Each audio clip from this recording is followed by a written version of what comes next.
And Chair Escobar, if you can hold just a moment, we're making sure that the YouTube feed is starting up.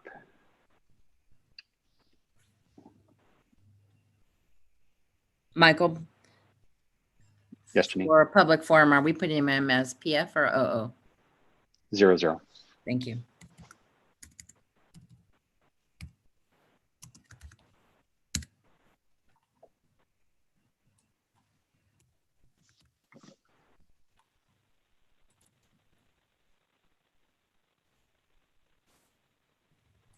Michael, I see you on YouTube or the notice, so it's going out. Yeah. I was just confirming that as well. I just want to get it live so that we've got it over here for later. Joaquin, we should be able to begin in about 3 minutes or in about 30 seconds.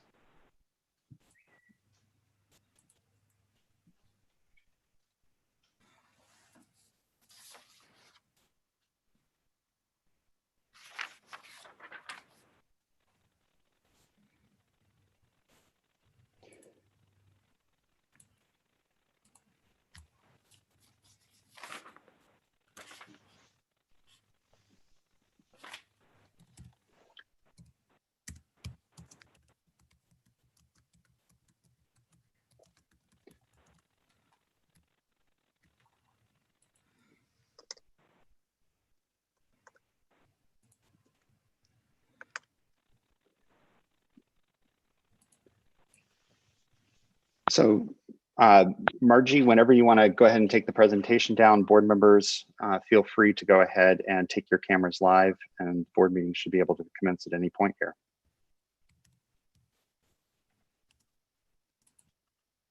Good morning. Thank you, Michael and Janine, for your help in getting everything set up. Good morning. I'm Joaquin Escobar. I'm chair of the State Water Board. Today is Tuesday, June 2nd, and it is 9:34, and I would like to call our meeting to order. I'll start customarily by introducing our fellow board members. With me today is Vice Chair Doreen Diadamo, Board Member Tam Dodak, Board Member Sean McGuire, and Board Member Laurel Firestone. Also assisting us today are our Executive Director, Eileen Sobek, our Chief Deputy Directors, Eric Oppenheimer and Jonathan Bishop, our Chief Counsel, Michael Loffer, and assisting us today is Janine Townsend, the Clerk of the Board, and Margie as well is with us. Margie Argill, sorry Margie, your last name, I had to double check on it. I want to also let you know this meeting is being webcast and recorded, obviously. So when you speak, please say your name clearly into your phone or the microphone on your computer. Also, as a result of the COVID-19 emergency, we're obviously conducting today's board meeting remotely. And we have been now, I think this is our 5th board meeting. Today, just so some of you may have recognized, we're not using Cali PA's video streaming service. We don't have access to our building. Usually our chief counsel and clerk of the board are there in the building, helping facilitate this meeting. We are all virtual today, and so we won't be able to use the infrastructure we would use normally, and instead you are on YouTube streaming service, I believe. If you are wanting to comment on today's board meeting, you will need to send an email, though. The instructions can be found on the notice for today's board meeting, but if you need, you can send an email to commentletters@waterboards.ca.gov. Indicate the agenda item you'd like to comment on, and you will be given credentials to join us here on the Zoom platform where we are taking public comment. I'd also like to flag that we're going to change the order of the agenda a little. On today's agenda item number 9 for the Sustainable Groundwater Management Act, we had it last. It will actually be brought up first, and we will hear it as soon as we can after 11 o'clock. And so that means we may end up going to item number 5 and finishing before 11 or sometime after, or perhaps if we finish prior to 11, we'll take a break. I'll also flag, just to complicate things further, that I'm going to actually hand the meeting over to our Vice Chair, Doreen Diadamo, in order to attend a quick meeting for about an hour, and then we'll be back to the board meeting. And appreciate the flexibility on everyone's part for that. Before I go into public forum, I do want to just take a moment to acknowledge that we're in a moment of a lot of frustration and pain, justifiably so, and a good bit of unrest. I did take pause and think, perhaps, given the situation and circumstances that we have continuing to unfold, the real need to focus on a critical conversation for our society, our nation, our communities, and perhaps not continue on with today's work as if everything were continuing on as normal. But when I reflect upon the work of this board, when I reflect that here we are 50 years on from the passage of the Civil Rights Act, an incredible time and period in our nation then of unrest, but of commitment to a future society where we saw passage of the Clean Water Act, the Clean Air Act, along with the Civil Rights Act, and it does, and even the formation of this board itself, some 50 years on, and it does provide, I think, for me, some connection, and I think that just I wanted to acknowledge the pain, the frustration that's going on, but then also acknowledge that it's an opportunity for all of us, not unlike that 50 years ago when so many of these discussions were really first brought and addressed and attempted to be addressed. But here we are 50 years on, knowing that race, that the color of our skin, but also just the tensions and need to address, I guess, this conversation is important. But so too, again, are the discussions that we have at this board when we talk about providing clean and safe drinking water, when we talk about providing a clean and safe environment, and acknowledge the racial disparities there too, where communities of color are disproportionately impacted by dirty air, dirty water. And so just want to take a moment to again acknowledge that frustration, that pain, and also recommit, at least myself, but I know so many of my colleagues here on this board and at this agency to this critical space of figuring out what the next 50 years look like, how we continue to recommit ourselves to a shared community and society where access to clean water, access to clean air, having healthy, vibrant communities isn't determinative by these long-standing frustrations and societal challenges that we have. And the board is here as but a small part, but as I think this crisis is one of faith in government and institutions to carry out that vision that I think we've all continued to try to recommit ourselves to. And it's just wanted to acknowledge that. So just thank everyone for their continued work and today's discussions, which I think, as we talk about groundwater management, as I look at the list of items on today's agenda, provide us that space to be contemplative and appropriately within our sphere here when we talk about water and managing the state's resources. So just thanks. With that, move on to public forum. Public forum is an opportunity for any member of the public to address the board on an item that is not on our agenda. And I believe we have a couple of public commenters. Yes, we do. Hand it over to Janine to help us introduce and bring those folks up. We have Mr. Barry Nelson. And Mr. Nelson, you have been unmuted in your video. You can Thank you. Thank you so much. Chair Esquivel, board members, thank you. Barry Nelson with the Golden State Salmon Association. And Chair Esquivel, thank you for your opening comments today, which were right on point. I've appeared before the board several times this year regarding Bay Delta flow standards, and I plan to do that again today. But all I'll do is to mention on that front is to urge the board to read Rick Frank's recent op-ed in Cal Matters about your role in the future of voluntary agreements. He points out that without a credible state board standard setting process, acceptable voluntary agreements are highly unlikely. What I would like to focus on today is to thank the state board.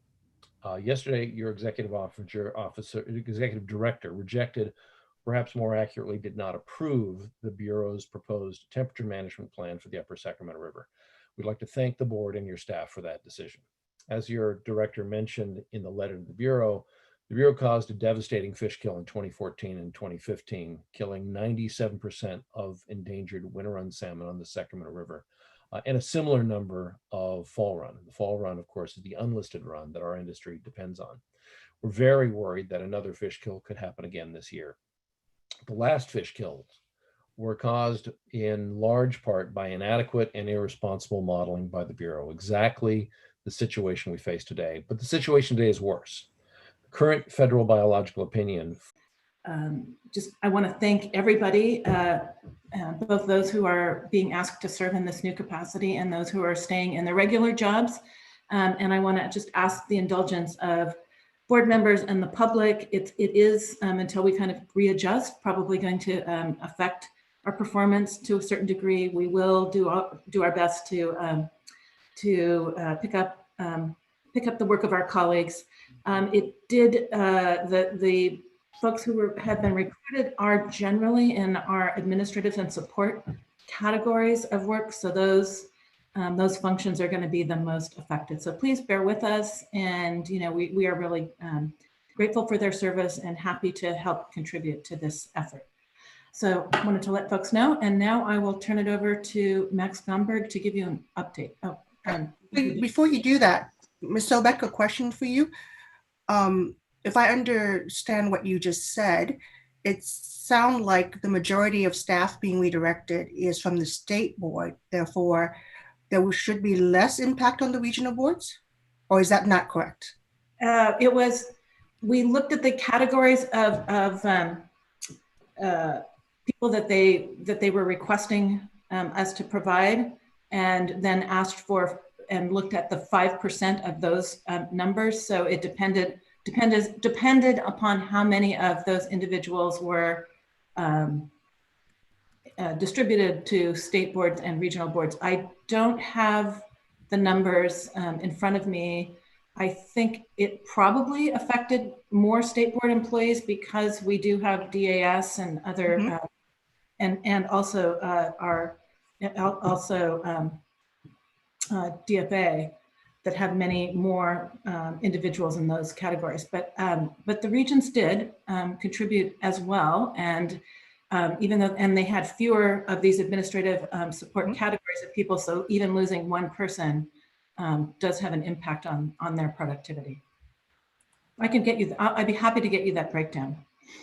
I'm interested. As we all know, the regional boards are, feet to the ground. I mean, they're there and more, immediate with respect to the mission critical activities that we have. So yes, not that there's anything we can do about it at this point, but I would be interested in that information. Yeah, I just think there's, we also, it was very difficult to figure out where to redirect people.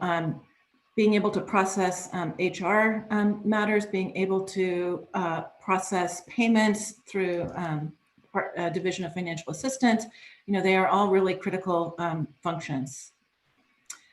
So we will do the best we can. At the moment, the assignment has been for 6 to 8 months is what we've been told. So we will see often those kinds of emergency assignments end up being longer than anticipated, but hopefully we will be through the throes and the need for tracing cases will diminish over time. Okay, if there are no further questions, I will turn it over to Max. Thank you, Eileen. Good morning, Chair Esquivel, board members, Max Gomberg. I'm going to give a brief update today on the board's actions in response to Executive Order N4220, which the governor issued back in April, which relates to water systems, shutoffs, reconnections, and other support during this COVID-19 crisis. Next slide. So I want to start with something that we issued yesterday which is a voluntary questionnaire to the community water systems, the roughly 2,900 community water systems in the state. And as I mentioned, the last time we had an update, what we're trying to get at here is a good statewide picture of what's actually happening in terms of water system finances and operations to really help the board figure out how to best respond and support both ratepayers and water systems during this time of pandemic and crisis. And so there are really two categories here. You see them listed on the slides in terms of revenue impacts to water systems.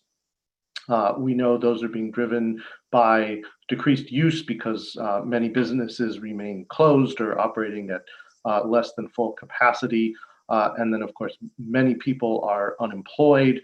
And so there's less ability for them to pay all of their utility bills, including their water bills.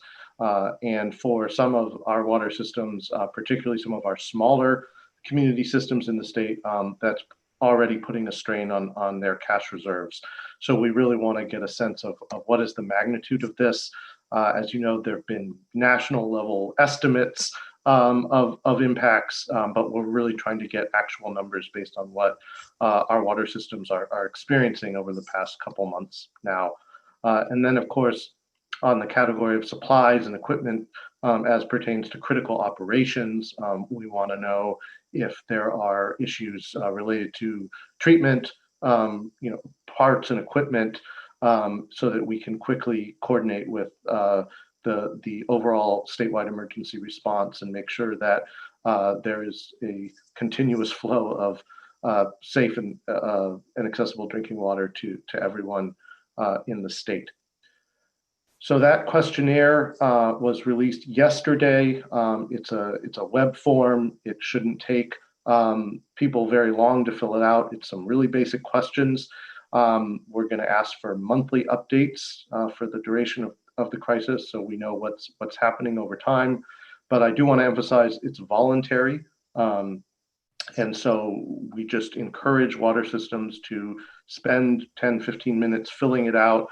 Really do think it'll help inform the overall response from government at all levels, local, state, federal. So please, there with the form that went out, there's my contact information if anyone has questions about it.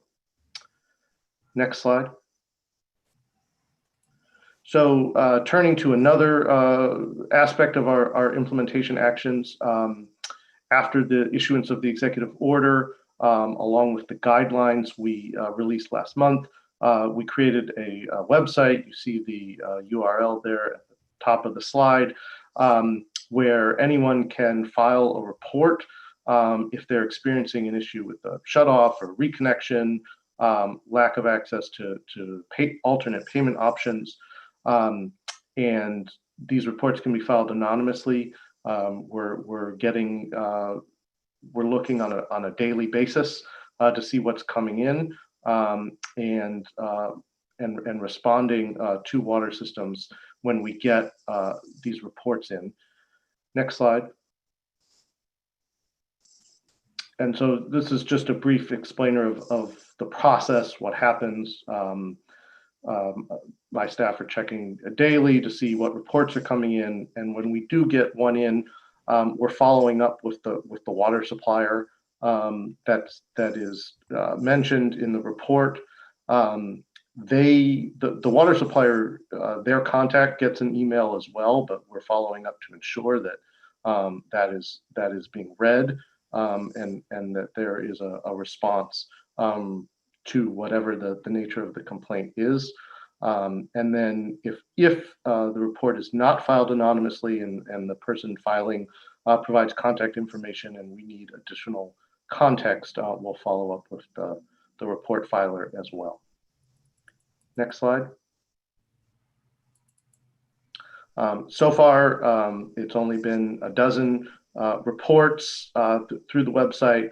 And I'll just say that a number of the situations described in the reports are really complex situations.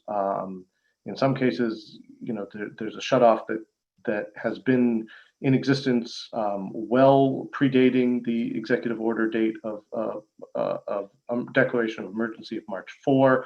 And those often correspond to other longstanding disputes or challenges, whether it's about occupancy or ownership or who's the customer of record. There was one case where the people occupying the residence said they were unable to establish their record as a customer because the actual person on the bill is incarcerated in another state. These are challenges that we are not going to be able to solve, but we're monitoring, we're following up with the water systems, we're trying to encourage resolution because it really is so critical for everyone to have access to that running water for critical sanitation during this pandemic. Next slide. Hey, Max, can I ask you a question about that? Yeah, go ahead, Sean. It seems like, in a state of 40 million, 12 reports is not a lot. And maybe that's a sign that water systems are being proactive and are aware of the executive order and have taken steps to make sure that, there are no water shutoffs currently. But another concern I would have is if the word is not getting out to the public about the availability of that reporting tool. So I was just wondering if you could comment on what we're doing to reach out to communities to make sure that they're aware that this reporting tool is available. Yeah, I'm glad you mentioned that, Board Member McGuire. So we have been trying to circulate, the word about this tool being available through the water system associations, through advocacy and technical assistance providers, and just generally when we release the guidelines, highlighting it as part of the media materials as well.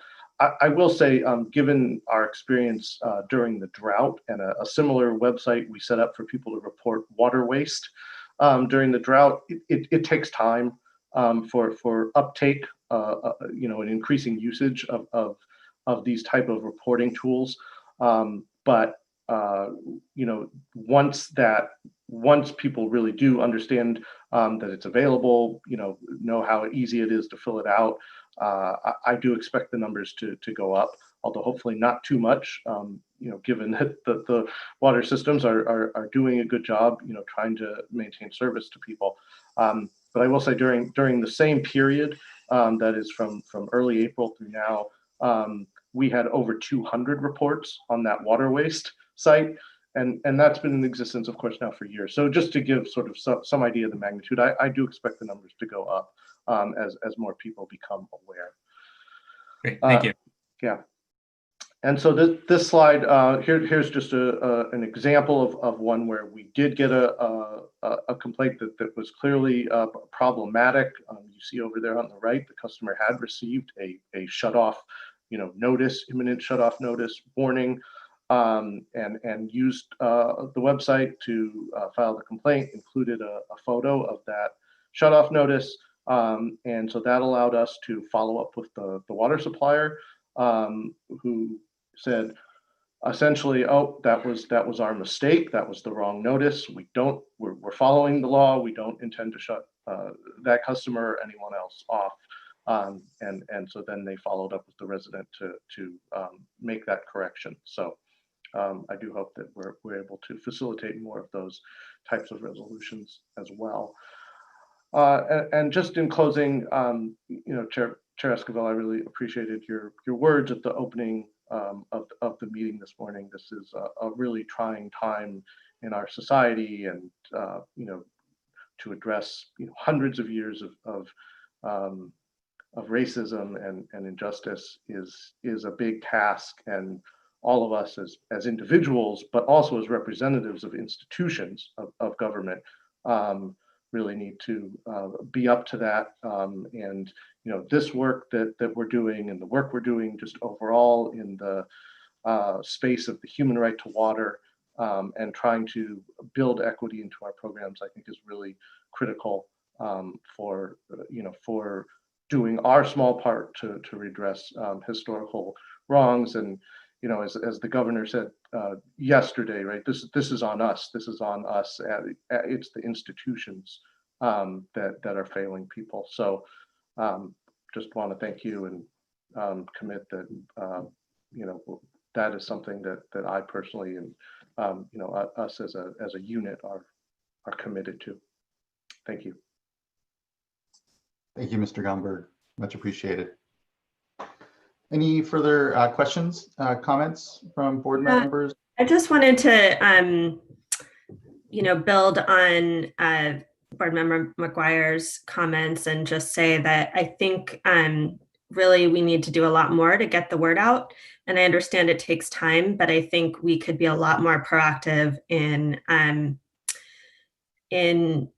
sharing this information in communication outlets that particularly that reach to populations that can be disenfranchised or most likely to be experiencing shutoffs. So I just really hope that we can do more as an institution to do that. And then secondly, my understanding is there's also a reporting mechanism from water systems to put up their policies that, like you said, many were in place well before the executive order. And there is a law that has given guidance and restrictions on shutoffs and penalties. It would be great to get an update on how that reporting has gone. And I think just overall, this issue is not going to go away. I think it's going to get worse for in our communities and state. And so I think we need to, I really appreciate the efforts to get the voluntary questionnaire out. I also really think that it's critical that we get information to understand how compliance is going, what impacts systems are having, and also how we're able to implement the executive order on the ground with water providers. And so I think that other reporting tool is also important. And it would be great to get more information about how that's going. And then finally, I know we have the electronic annual report that this past year collected information around shutoffs. It would be great to get an informational item or update on what we've learned from this year's annual report and what improvements are being made for our reporting process and how we're using that tool. I know it's a lot to ask. We ask a lot of systems that we regulate, and having to fill out reports can be challenging. But I want to make sure that we're continuing to learn from the information we're collecting, and that we're being strategic about making sure that we're getting the correct information from those reporting mechanisms that we have. So it'd be great, just to summarize as a follow-up, to get to see more proactive outreach particularly to communities most impacted in terms of the communication channels that they most access. I think secondly, to get an update on the portal, the reporting that's happening from water systems in their implementation of this. And certainly relatedly, it would be, I'm assuming we'll get some update from what we're getting back from the voluntary questionnaire. And lastly, it would be great to get an information item on the electronic annual report and what we're learning from that and how we're improving that going forward.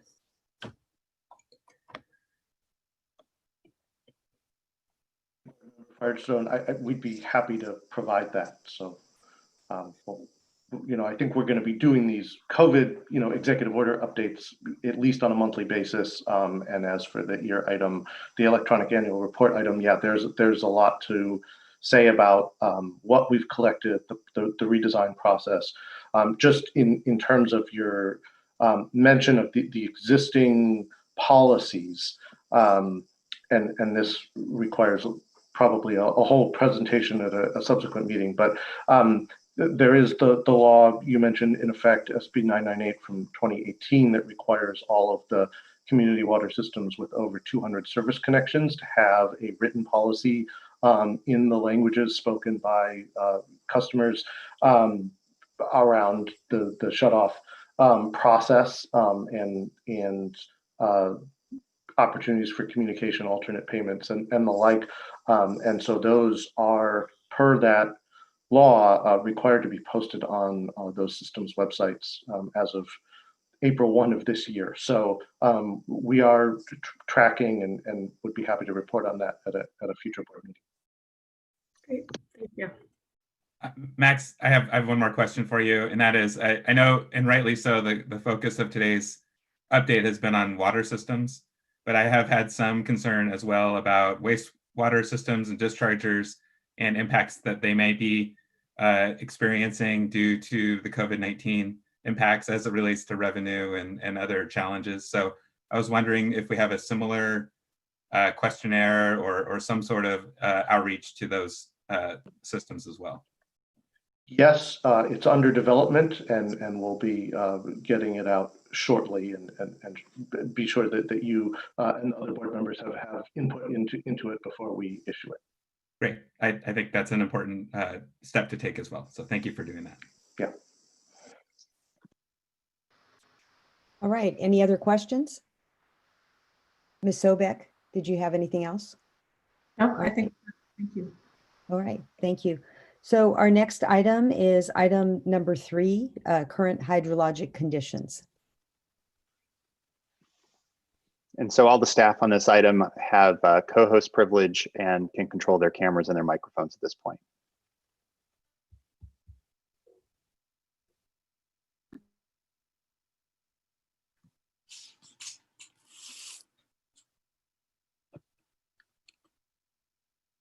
Good morning. Good morning. My name is Alessia Sigleri. I'm an engineer with the Division of Water Rights, and I'm here to present item number 3, hydrology update for the Bay Delta watershed. Can everybody hear me well? Thank you for confirming. Here to assist me today, there are Assistant Deputy Director Diane Riddle, Environmental Scientist, Senior Environmental Scientist Craig Williams, and Environmental Scientist Stanley Mubako. The presentation, as usual, will include an update on precipitation and snowpack. There's an update on water year type classifications for the water for the Sacramento Valley and San Joaquin Valley, major reservoir conditions and drought update, and temperature and precipitation forecast, and an update for the term supplemental water project for term 91. Next slide, please.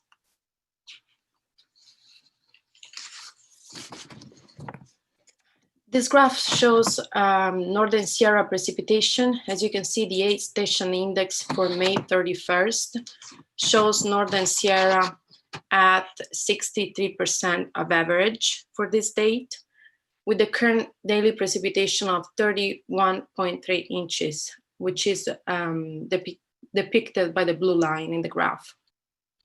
Next slide, please. The San Joaquin precipitation with the 5 station index for May 31st shows the Central Sierra at 64% of historical average, with the current precipitation of 24.5 inches, about 2 inches increase from last update on the first week of May. Next slide, please. And for the Tulare Basin precipitation, the 6 station index for May 31st shows the Southern Sierra 67% of average for this date, and the daily precipitation at 18.5 inches, with about 1 inch difference from last update. Next slide, please. This slide depicts the California snow water content as May 27th. Northern, Central, and Southern Sierra were at 14, 7, and 5% of historical average. Next slide, please. We added in this presentation the Sacramento Valley Water Year Type Index and the San Joaquin Valley Water Year Type Index evaluation released in the May Bulletin 120 publication that has been issued by the Department of Water Resources. The Bulletin 120 is issued 4 times a year in the second week of February, March, April, and May. And it contains forecasts of the volume of seasonal runoffs from the state major reservoir, watersheds, summary of precipitation, snowpack, and runoff in various regions of the state, and forecast of the water supply of the water year type index for the Sacramento and the San Joaquin Valley. So as you can see in this slide, for the May 1st, 2020, the index is equal to 6, which you can see in the bottom portion of this page. It stands, it is greater than 5.4 and equal to or less than 6.5. And I'm sorry, this is starting to appear someone is entering the waiting room. I don't know why to me. So I cannot see portion of the graph, but anyway, yeah, thank you for fixing that. So as before to go on, and so can you please go back to the previous slide? Somehow the slide has moved. Thank you. So I was saying the index is equal to 6, which reflect into a dry year for the Sacramento Sacramento Valley. And this is a final determination. Is based for the Sacramento Valley on the 50% exceedance, as you can see in the table on the top. So just to guide you through the slide, the index is calculated as dependent from current April to July runoff, current October to March runoff, and previous year index. And weights are assigned to these 3 factors, respectively 40, 30, and 30%. Next slide, please. These are the previous slides. I will need the next slide instead. Thank you. Similarly, for the San Joaquin Valley Water Year Type Index, this is determined as dependent on the April-July runoff, October to March runoff, and previous year index. In this case, the weights are for the 3 factors are 60, 20, and 20% respectively. The year types are set by the first of the month forecast beginning in February, and final determination also in this case is done on May 1st. In this case, is considered the 75% exceedance probability, and the index results to be 2.2, which falls into the range greater than 2.1 and equal to or less than 2.5, as you can see in the bottom portion of this page, which correspond also in this case to a dry year classification for the San Joaquin Valley. I would also like to mention that the Federal Bureau of Reclamation has declared a Shasta critical year. And usually a Shasta critical year is declared when the forecasted inflow to the Shasta Lake is at or below 3.2 million acre feet. Storage in the reservoir as of now is just over 3.5 million acre feet. But determination has been done considering that projected inflow into the reservoir this year will be limited by a poor snowpack in the watersheds feeding the reservoir. So this mention is important to remember because the determination affects CVP allocations to the Sacramento River settlement contractors and the San Joaquin River exchange contractors. In case of a Shasta critical year, allocation is only 75% instead of the 100%. Next slide, please.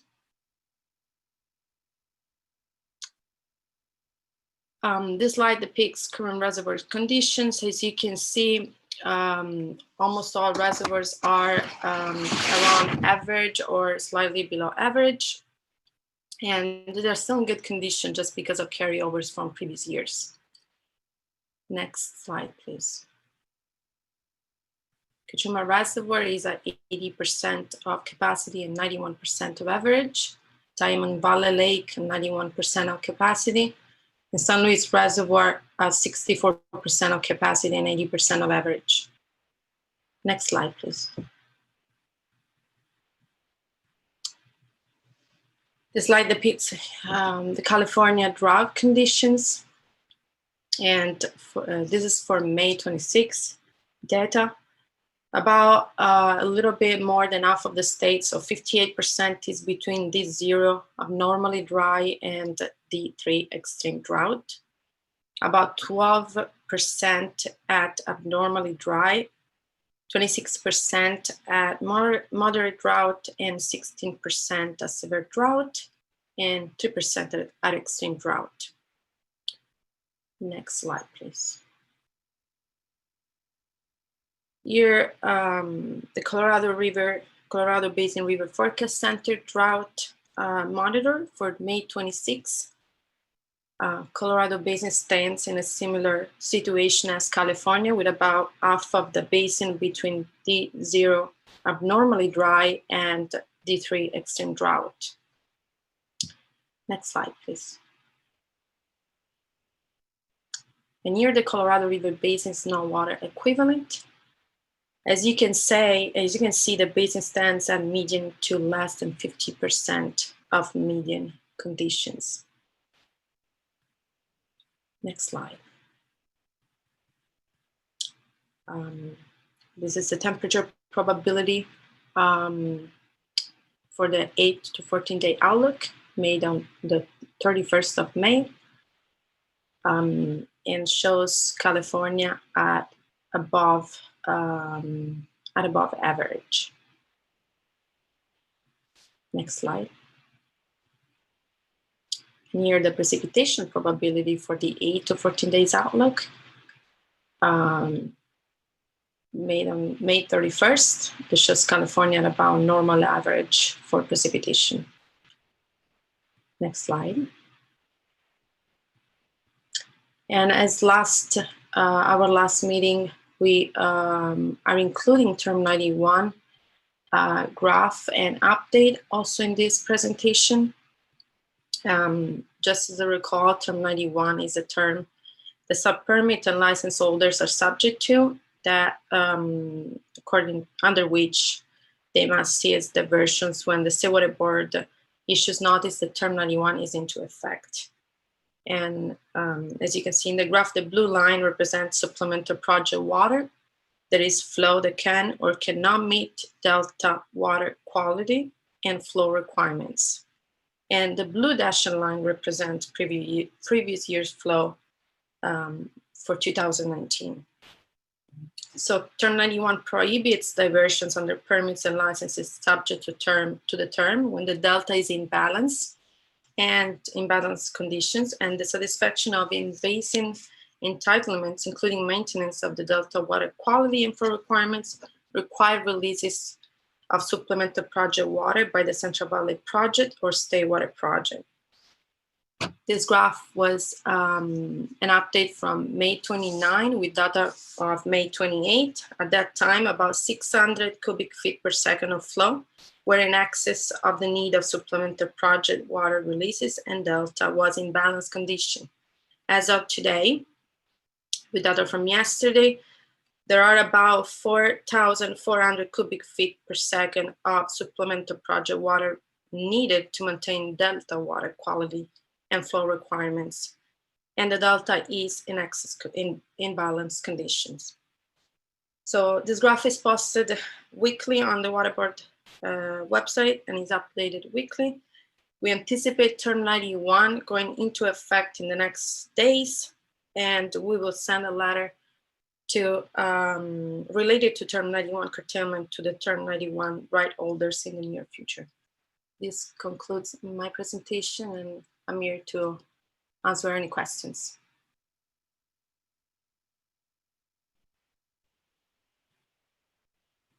Thank you. Thank you, Ms. Gugliardi.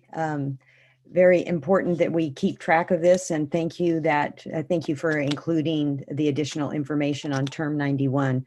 I'd like to open it up to my colleagues, see if there are any questions.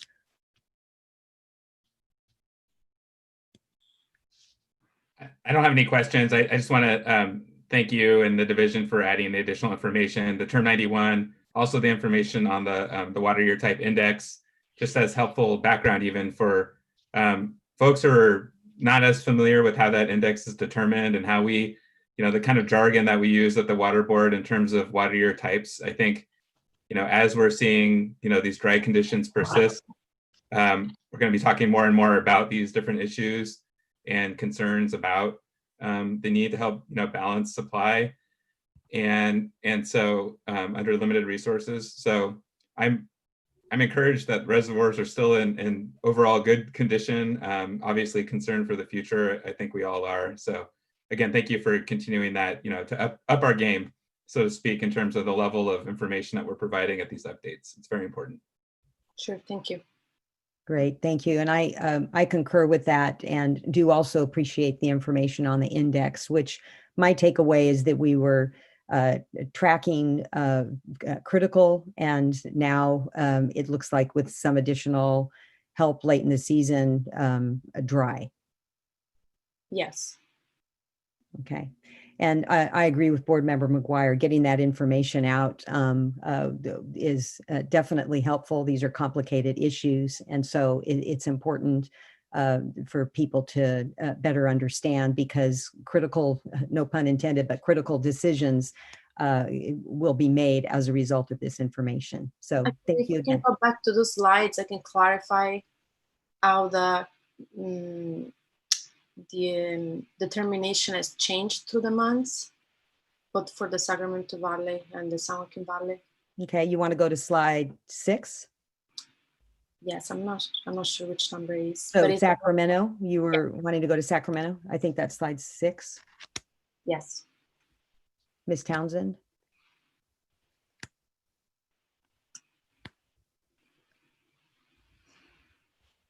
I think Margie is working to bring the PowerPoint back up quickly. Thank you.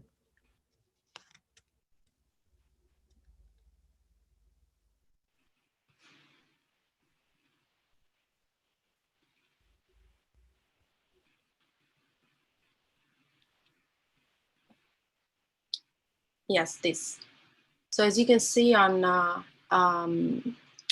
February 1st, the index for the 50% exceedance was 6.7. And in that case, we were below normal for the Sacramento Valley water year type. Just looking at the bottom portion of the page where the year type classification is defined in relation to the index. And March 1st, the index for the 50% exceedance was 5.9. In April 1st, it was 6.0, and in May, 6.0. So from April and May, nothing changed for the Sacramento Valley. It stayed dry. Next slide for the San Joaquin Valley. In this case, as you can see, in March, it was 1.9. So it was critical because it was less than 2.1. And in April, it was still critical, 2.1. And just in May, now it's 2.2, and it stands as dry. Great. And these are the final determination classification with May 1st. Okay. Thank you for that clarification. Sure. All right. Any other questions? Thank you for your report, Ms. Sigliardi. Okay, now we're going to move on to our next item, which is, I don't have my agenda pulled up. It's item number 4, and it's our conservation update. And the staff on that item at this point do have their cameras and microphones under their control, and so they can begin their presentation. All right, I'm ready to go whenever the presentation is up. Great. Good morning, Chair Esquivel and members of the board. My name is Marielle Pinheiro, and I'm a research data specialist with the Office of Research, Planning, and Performance. I will be providing the Urban Water Conservation Update for April of 2020, which is the 71st month since the State Water Board began monthly tracking of water conservation for each of the state's larger urban water suppliers. Next slide, please. While we continue to see missing reports from about a quarter of suppliers, this number has not greatly changed compared to reporting periods pre-COVID-19. During normal operations, the voluntary response rate is about 77 to 80% for a given reporting period. During this time, voluntary reporting has comprised of about 75 to 77% of all reporters, with 76% currently for the month of April, although we generally see a slight increase after the board meeting due to people just not getting their reports in on time. Next slide, please. However, the lower response rate does impact reported production, as with the March reports. The total reported production value, which is the solid black line, is well below reported volumes for the past years. When we factor in the estimated total, it's still slightly below reported values from past years due to above average precipitation, especially in the southern half of the state. Although now that the rain seems to be over, for the most part, we will be interested to see how the numbers change due to higher temperatures in the coming months. Next slide, please.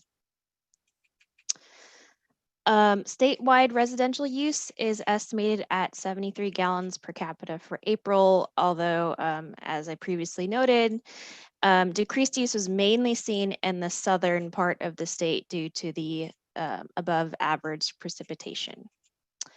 Next slides, please. The final rulemaking package was sent to the Office of Administrative Law this past Friday. Hurrah! In preparation for the October rollout, we are making changes to the reporting website, which will also involve redesigning the survey form to accommodate the changes that were proposed during the rulemaking process. We will be hosting an instructional webinar in advance of the website update, which will introduce reporters to the new layout and requirements. Next slide. It has now been slightly more than a month since the regulation was adopted. So at the moment, we are working on the next steps that were outlined in the previous slide, and we are currently on track to meet the October 1st effective date. With that, I am finished with my presentation, and I welcome any questions or comments.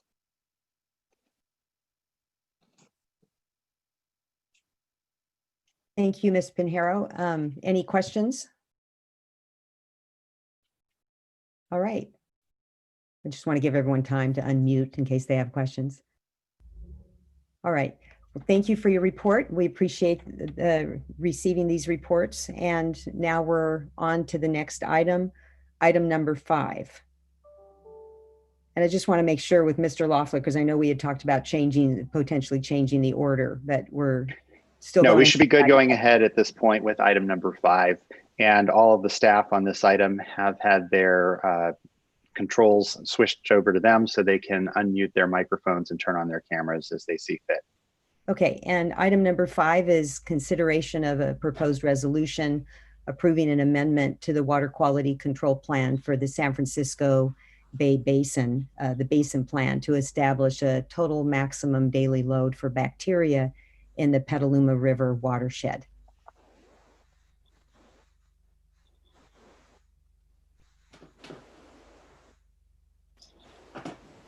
And I believe presenting will be the San Francisco Bay Regional Water Board. Sure. Good morning. Can you hear me well? Good morning. Good morning. I'm Farhad Gadrati, environmental scientist with the San Francisco Bay Regional Water Board, and I'll be describing the bacteria TMDL for the Petaluma River watershed. The purpose of this TMDL is to reduce bacteria in the Petaluma River watershed to protect the water contact recreation and beneficial use. We are asking you to consider approving a resolution to amend the San Francisco Bay Regional Water Board Basin Plan to establish this TMDL. Next slide, please. Geographically, the project covers the entire Petaluma River watershed, which is 150 square miles, and drains into the San Pablo Bay, which is part of the San Francisco Bay. The Petaluma River watershed includes the main stem of the river, which is listed as impaired due to excess bacteria. It also includes all the tributaries to the river because they discharge bacteria into the river.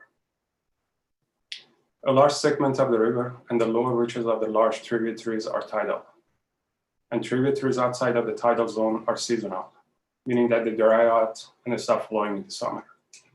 Next slide, please. To give you an idea of the level or magnitude of impairment in the watershed, here's a chart that shows the percent exceedances of the E. coli objective by season across 2 years. The impairment threshold is 10% exceedance rate, which you can see here as the red dashed line. As shown, the exceedance rates of the objectives are significantly higher than 10% in all seasons over the study period. Exceedances were widespread and occurred in all seasons and in nearly all sampling stations. In addition, throughout much of the watershed, E. coli levels are many times above the current water quality objective. So the tributaries and main stem of the river are consistently impaired by bacteria. Next slide, please. We performed a robust source assessment for this TMDL. This watershed has the typical sources of bacteria that contribute to the impairment, which we have divided into human and animal waste categories. These sources were identified based on 4 years of water quality monitoring results, as well as GIS analysis of various land uses and facilities.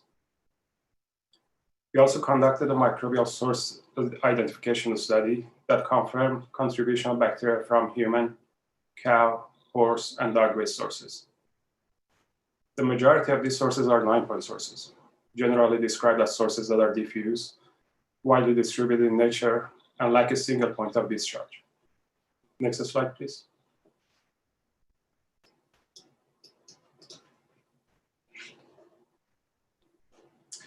The TMDL targets are the desired water quality conditions that TMDL aims to achieve.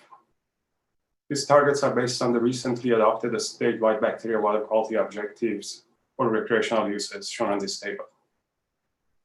These targets will be measured in the receiving waters to ensure recreational uses are protected where they occur. This TMDL includes a margin of safety to ensure protection of beneficial uses in light of scientific uncertainties. Following US EPA guidance, the margin of safety is implicitly included in the targets because they are based on the more protective set of US EPA's nationally recommended criteria for recreational water quality. Next slide, please.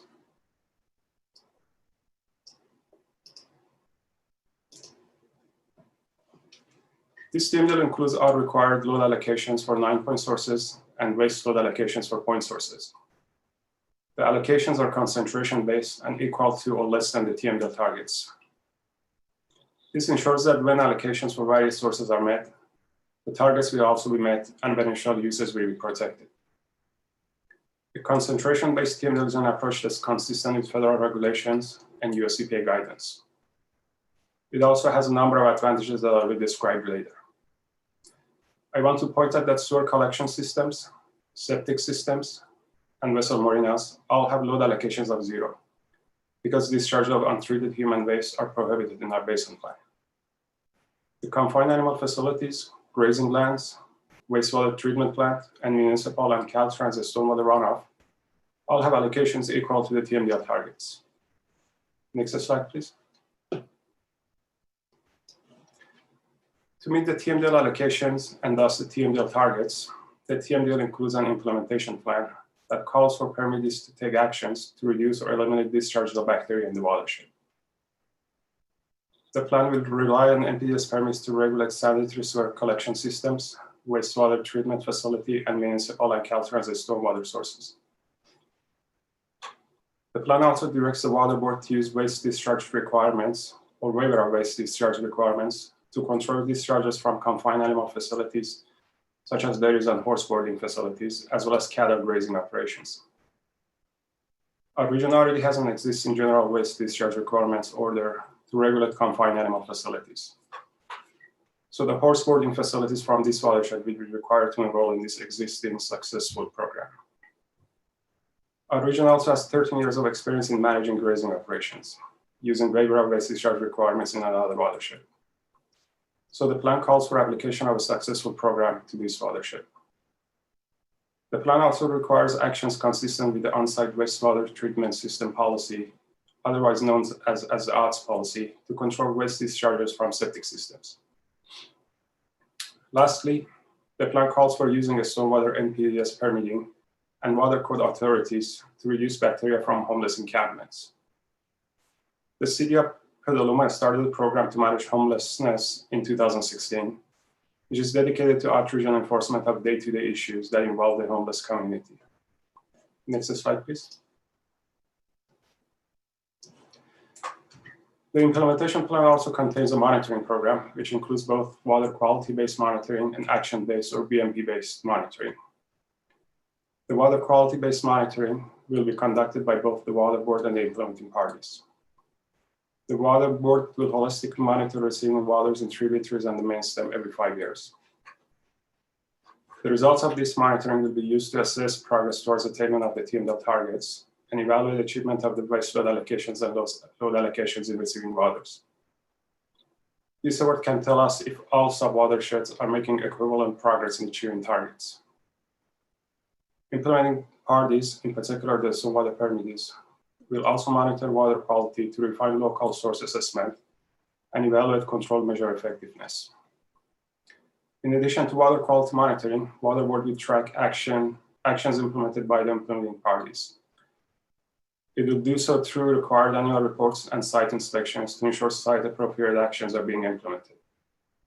Lastly, to ensure proper maintenance or repair of failing septic systems, the water board will develop and implement an inspection and assessment program for these systems.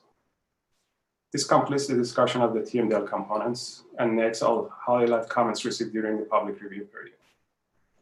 Next slide, please.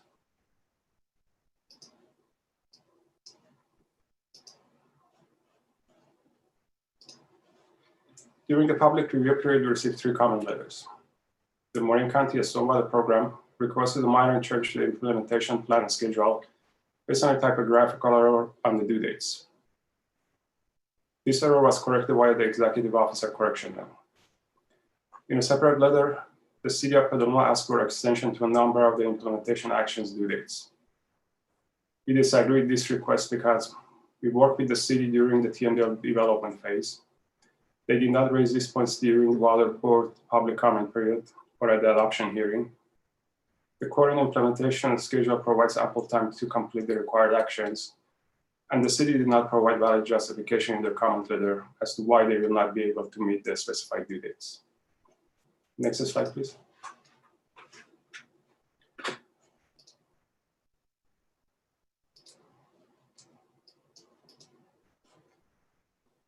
Baykeeper submitted a comment letter recommending against adoption of the TMDL. This letter contains the same comments provided during the Water Board public review period. However, Baykeeper did not explain why our previous responses were inadequate as required by the State Water Board regulations. Baykeeper did bring up a new argument in his cover letter, which cited a recent legal case and argued that this TMDL must not have a daily maximum load. We respond that this TMDL does have a daily maximum load, which is expressed as a maximum bacteria concentration allowed in receiving waters, and is equivalent to the statistical threshold value of the appropriate water quality objectives. Therefore, this TMDL is in compliance with the new ruling. We also point out that the District of Columbia District Court, where the recent ruling was made, does not set legal precedent in California. Next slide, please. In his previous comment letter to the Water Board, Baykeeper commented that the TMDL does not follow US EPA guidance and lacks all essential elements such as waste load and load allocations. Much of Baykeeper's concerns center around the fact that this is a concentration-based and not a flow-based TMDL. To provide some background, in concentration-based TMDLs, the allocations are measured as the concentration of bacteria at appropriate time steps. In addition, concentration-based TMDLs do not require concurrent flow measurements. Whereas in flow-based TMDLs, the allocations are based on bacteria concentration and flow from sources. Therefore, flow-based TMDLs and allocations require measuring discharge flows over a certain time period and multiplying them by the respective bacterial concentrations for each source. However, measuring water flows for abundant, diffuse, and commingled 9-point source discharges in this watershed would be an infeasible and error-prone task. Therefore, calculating a flow-based TMDL and allocations would be extremely inaccurate, leading to widely over or under protective load allocations. Next slide, please.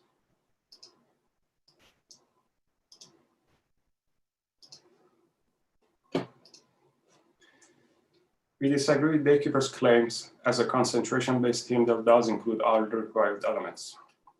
The concentration-based TMDL approach is consistent with federal regulations, which allow TMDLs to be expressed in mass per time, toxicity, or other appropriate measure. It also follows US EPA guidance for developing bacteria TMDLs. Further, concentration-based approach is superior to a flow-based approach for the following reasons. 9-point sources comprise the majority of sources in the Petaluma River watershed.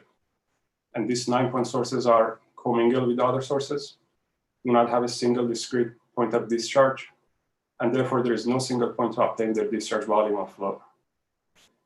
Due to bacteria population dynamics, such as die-off and regrowth, it would be far more accurate to measure the final concentration in the receiving water than using their concentration across the landscape to calculate the flow-based TMDL.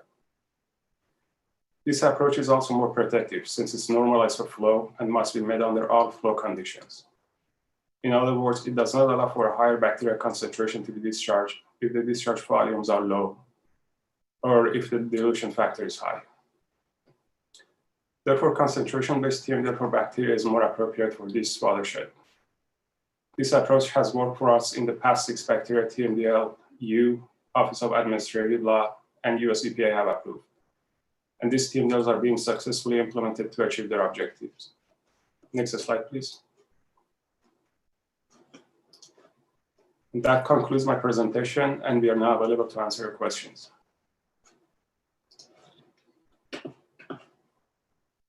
Okay, thank you, Mr. Godrati. Any questions? Fellow board members? So I'd like to drill down a little bit more on the concerns raised by the Baykeeper, and I think they are the one speaker that we do have this morning. So Mr. Eichenberg. Thank you. Good morning. Good morning. Am I unmuted? Yes, thank you very much. Morning, members of the board. My name, as you said, is Ben Eichenberg. I'm staff attorney with San Francisco Baykeeper. I appreciate the opportunity to discuss this TMDL. It's been decades in the making. The Petaluma River is a regional treasure and deserves to be made more accessible to boaters, swimmers, and other recreational activities. In our comment letter submitted to the board on March 30th, we characterized the legal and scientific requirements of a TMDL and explained why the nominal TMDL and implementation plan submitted by the regional board is inadequate. We have met with the regional board staff to discuss our concerns, and we feel these concerns have not been addressed in the final draft or through their response to comments. We understand and support the efforts of staff to reduce pollution in the Petaluma River. Because we understand that we all want the same goal, we greatly appreciate the intent of the implementation plan and the measures that specifically aim to secure greater watershed protections from, for instance, ranchers and associated grazing activities. Staff is making the worthwhile effort of putting into place actions that may reduce bacteria loading to the Petaluma River and San Francisco Bay. They deserve full praise for those efforts.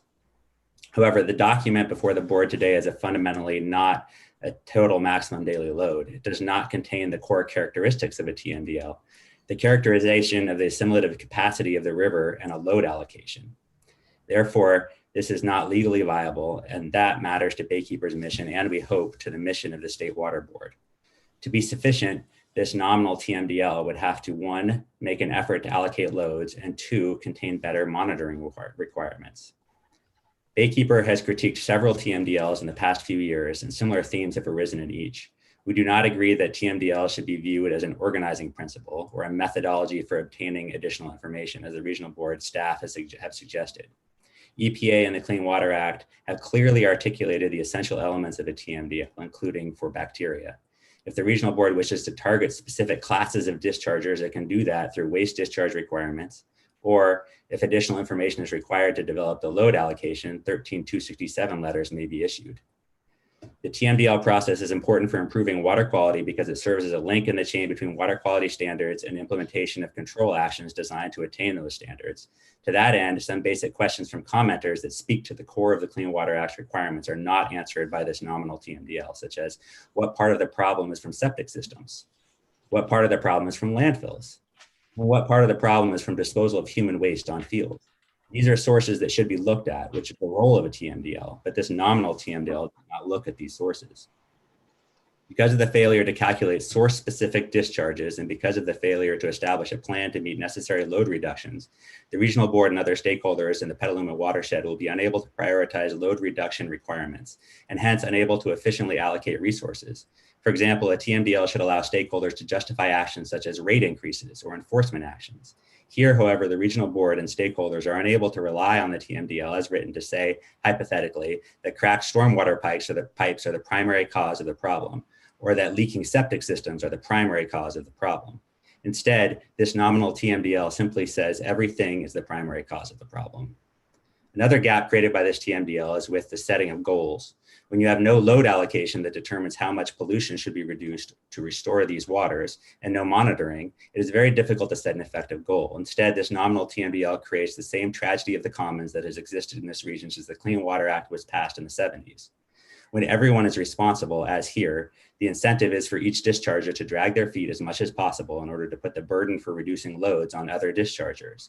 A legally adequate TMDL would change this dynamic by ascribing responsibility for load reductions on each sector based on the amount that sector contributes to the overall problem. Relatedly, this nominal TMDL creates problems with transparency. How can we develop benchmarks to hold people accountable for pollution and hold the regional board accountable for reducing pollution without a TMDL that allocates loads and monitors for compliance? As written, this nominal TMDL simply assumes all dischargers must not cause or contribute to receiving water quality violations. We encourage you to reject this TMDL in favor of alternative regulations based on the regional board staff's understanding of highest priority bacterial load reduction actions. These alternative regulations exist, and all of staff's proposed actions can be implemented under existing non-TMDL regulations. Concentrated animal facilities can be regulated under NPDES permits or under the existing CAF program. Municipal stormwater discharges are already regulated. Septic systems have their own regulatory structure. Under the industrial general permit, for instance, the regional board asks permittees to monitor their stormwater discharges and come up with a plan to reduce pollutants. The same could be, and arguably under the Clean Water Act, should be asked of the dischargers causing or contributing to unhealthy bacteria loads in the Petaluma River. The regional board's response to comments gives the impression that the requirements of the Clean Water Act for TMDLs are too difficult to meet. To step beyond our disagreement with staff over what the legal requirements are for a TMDL, I'd like to highlight basic philosophical differences we're seeing. Essentially, this TMDL says, trust us, we're going to fix this problem. Even if we are taking some shortcuts, they're only procedural and don't really matter, and nobody does TMDLs right anyway. Baykeeper does not agree that these shortcuts are only procedural. We do not agree that TMDLs don't matter, and we believe this board should aspire to the highest standard, not the least common denominator. While Baykeeper is sympathetic to the need for organizing principles and appreciative of a program that creatively brings a tranche of related actions together in pursuit of the admirable goal of cleaning up the Petaluma River, we are unwilling to sacrifice 1/3 of the Clean Water Act, the entire system imagined by Congress for addressing non-point source pollution, to accomplish this relatively modest goal. The Clean Water Act has higher ambitions for the TMDL process, and we hope that this board does as well. Thank you for hearing me out. Thank you, Mr. Eichenberg, and thank you for your work and Baykeeper's work in the region.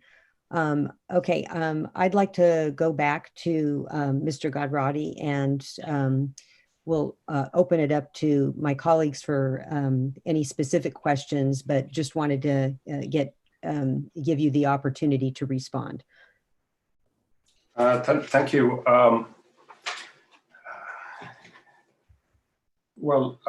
As I just described, we believe that our TMDL does include all essential components, all required components. It follows federal regulations, TMDL guidance. We have had 6 other TMDLs, bacteria TMDLs, using the same approach that are fully adopted, approved, and are successfully being implemented. We are seeing positive results in other watersheds with bacteria TMDLs that have been already approved. We do have, as I mentioned, in this watershed, by far, majority of sources are non-point sources that are not given a waste load allocation. They're given load allocations. And if you remember from my presentation, we do have load allocations and waste load allocations to all appropriate sources. For example, we have load allocation of 0 to human sources. I mean, I don't know how more stringent you can get than that. We do have a water quality monitoring program. We are requiring, other implementing parties to conduct water quality, and we are going to also do our own water quality monitoring to assess progress towards attainment of the targets within the watershed. So those are my preliminary responses. If you have any other specific questions, I'd be happy to answer them. Okay, I'd like to turn to our fellow board members. Any other questions? Yeah, I have a question, and I'm still learning about TMDLs, frankly. I'm more familiar with other types of basin planning activities involving groundwater. And so this may be a question also for our state board staff. But just, in listening to comments and thinking about this, it seems, my question is, what is the TMDL providing in terms of information or guidance or water quality protection that is not already either in the basin plan or should be incorporated into the individual regulatory programs. So in other words, how does this help us implement protection within the regulatory programs on the different types of dischargers that we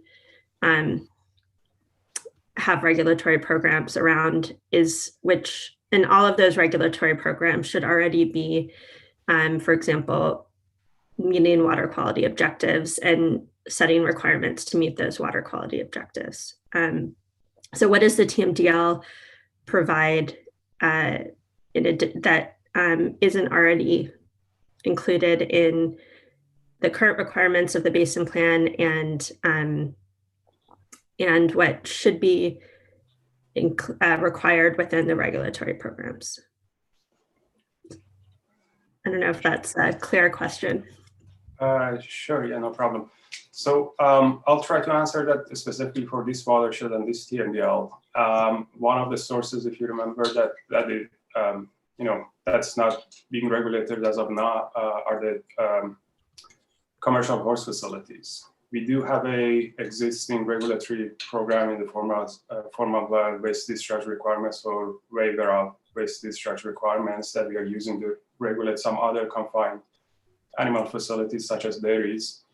As part of this TMDL, we have identified the commercial horse facilities within the watershed that we are going to require obtain coverage under this permit, so that they're going to be newly regulated in this watershed.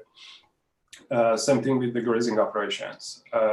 Roughly 30% of the watershed is grazing land, so there are a significant source of cattle ranches as well as sheep ranches that are grazing, and we have grazing regulation in other neighboring watersheds in Napa and Sonoma, Napa River, Sonoma Creek watershed, as well as Tomales Bay watershed.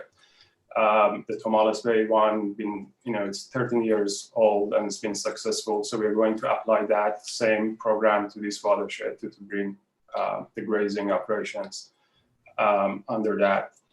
Another major source here is the septic systems, on-site wastewater treatment facilities that, although there are existing regulations, they're not really being effectively perhaps implemented by the local agencies. So as part of this TMDL, I'm using again our odds policy tool, as well as water code section 1326.7 authorities, we are developing an inspection and assessment program for them to first identify the systems that are failing or they need repair or replacement, and then they would need to obviously repair the systems to bring them up to code. For some other sources and these discharges, they're already being regulated. Stormwater, both municipal and Caltrans, but homelessness, that's though not a new issue. It's becoming unfortunately more and more prominent, and that's something that we are using our stormwater regulatory tools to have Caltrans as well as the local municipalities to address that source. And again, we do have other MPDS programs for the collection systems, and for the there's one wastewater treatment facility in the watershed that's permitted, and they disinfect and discharge, so they're not really a significant source. But we do have, so the TMDL has a combination of existing regulatory programs and some new ones that you're going to either devise for this watershed or apply to this watershed from some other locations. Thank you. Sure. Excuse me, this is Yuri Wan. I'm the attorney representing the Water Board. I just wanted to follow up Farhad's comment and to answer Ms. Firestone's question and say that what the TMDL provides is that it provides a total maximum daily load. So the existing regulatory programs, waste discharge requirements, NPDES permits, and the like would all have to be amended to implement the TMDL to say, look, what you've been doing, hasn't been satisfactory. We now have a TMDL, and you need to meet these requirements. And this is Javier Fernandez. I'll add a couple other things too. In terms of stormwater, it calls for some additional requirements for stormwater. This area is covered under the small MS4 permit, which is issued by the state board. So that those new requirements will need to be folded into the state board. So that's something that the regional board can't do on its own. So we have to put it in TMDL, and the state board takes the TMDL requirements and folds it into that small municipal stormwater sewer system permit. The other thing, in terms of the source assessment, we looked at land uses, and as you saw, everywhere it was pervasive. And so some areas in the non-urban areas where you have grazing lands, you're still getting hits. In urban areas, you're getting hits where you have stormwater with the small MS4 systems. And so based on the pervasiveness throughout the watershed, every source is a contributing factor and needs to be regulated accordingly. Great, thank you all. Thank you, Board Member Firestone. Any other questions? Not a question, but I guess just a comment. I definitely appreciate Baykeeper's concerns. I've read the comment letters as well as the response to comments. And I think, given just the nature of this, I mean, there's information that the non-point sources really are the main contributor of bacteria in this watershed. And given just the abundance, the diffuse nature, the commingleness of this, I think this is an appropriate approach. And I'm comfortable with the way the regional board is trying to tackle this problem. It's not an easy one. And I think this is the most feasible path forward at this time. I have a question for Mr. Eichenberg, actually. When regional board mentioned that there are 6 other TMDLs that have been bacteria TMDLs that have been adopted in other watersheds, I was wondering if you could just comment, do you have concerns with the effectiveness of those other TMDLs that have been implemented over some years? Sounds like one of them was 13 years ago. And could you speak to the structural concerns about the TMDL? But if it's been successful in other cases, I wonder why you would have those concerns. Thanks, Board Member McGuire. Appreciate the opportunity to respond. We've commented on several of those TMDLs and found similar structural problems with those as well. And a lot of the issues that we're pointing out and that we're concerned with have to do with the way the TMDL process is being used. The regional board has a number of tools at its disposal to address pollution issues. And I think you're seeing that with some of the grazing problems. So like they said, 30 years ago, they have a program that they instituted in Tomales Bay that seems to have been very effective. I'm not sure I understand why it took 30 years to apply that to Petaluma.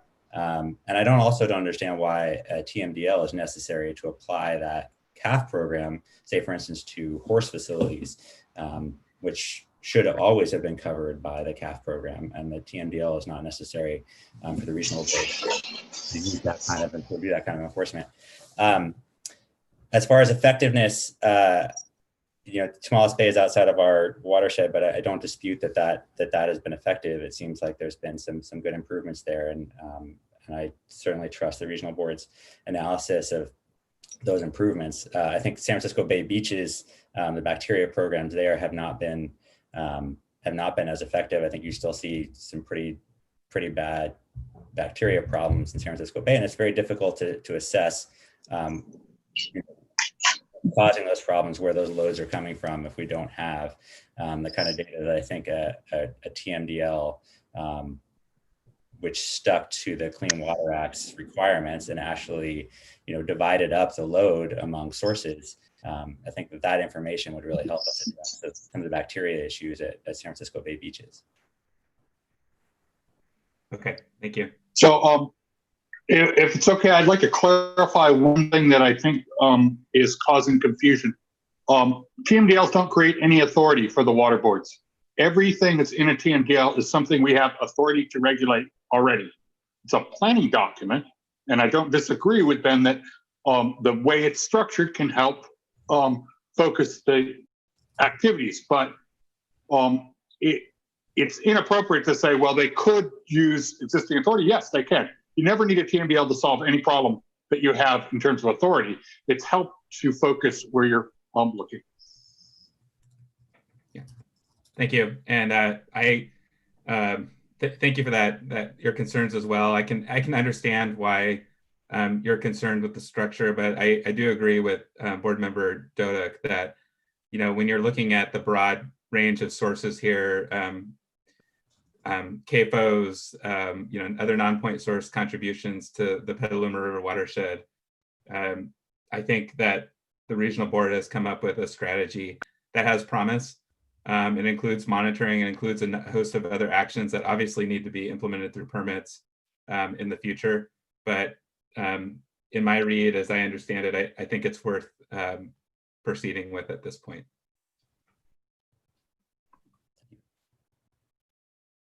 Okay, thank you, Board Member McGuire.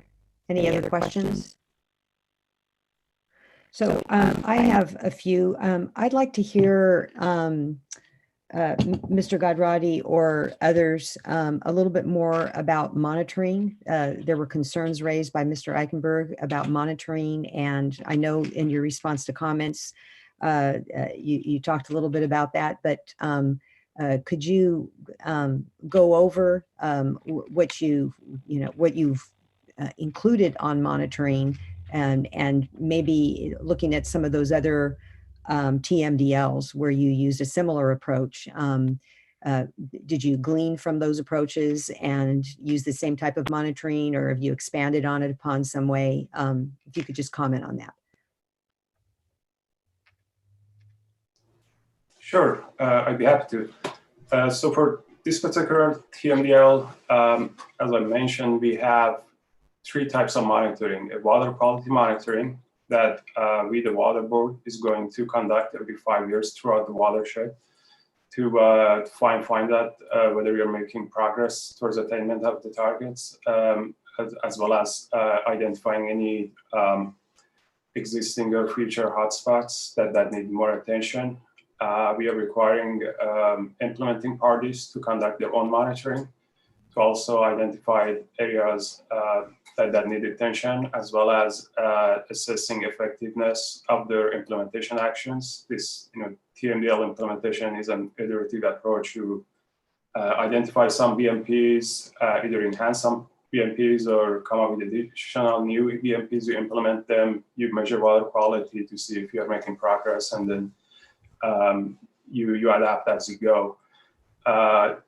In addition to water quality monitoring, we also have monitoring of, it's action-based monitoring or BMP-based monitoring, made basically through inspections and review of annual reports that are implementing parties are required to submit.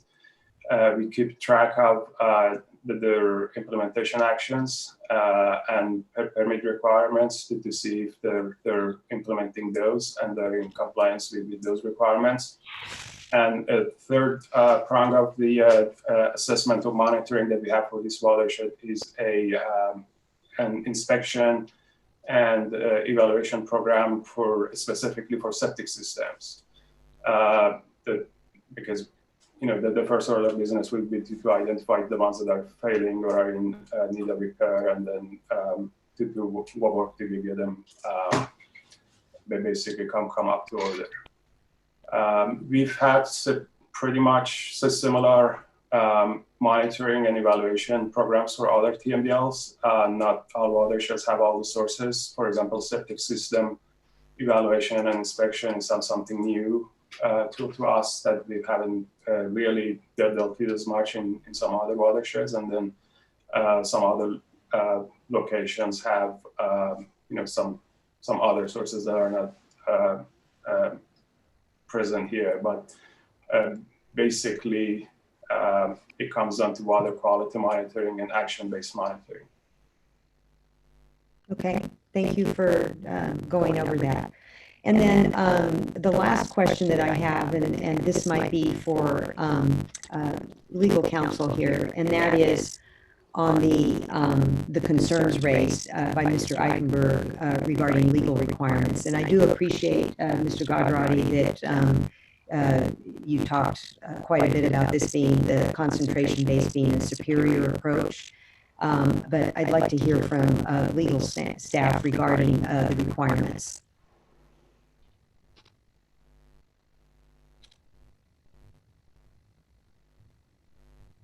Hello, Vice Chair Diadamo. The issue, and Yuri, would you like to go ahead and go first on this? Well, actually, I didn't hear Ms. Diadamo's comment at all. It went mute. So I didn't hear the question. So if you want to answer the question. Oh, I'm sorry. Yes, I was talking about the concentration-based approach, and Mr. Eichenberg raised concerns regarding the legal requirements. And so I think it's important for us to just hear you walk through those legal requirements and why you believe the concentration-based approach meets the legal requirements. Well, so the Clean Water Act regulations allow TMDLs to be expressed in mass, toxicity, or other appropriate requirements. So that is the requirement.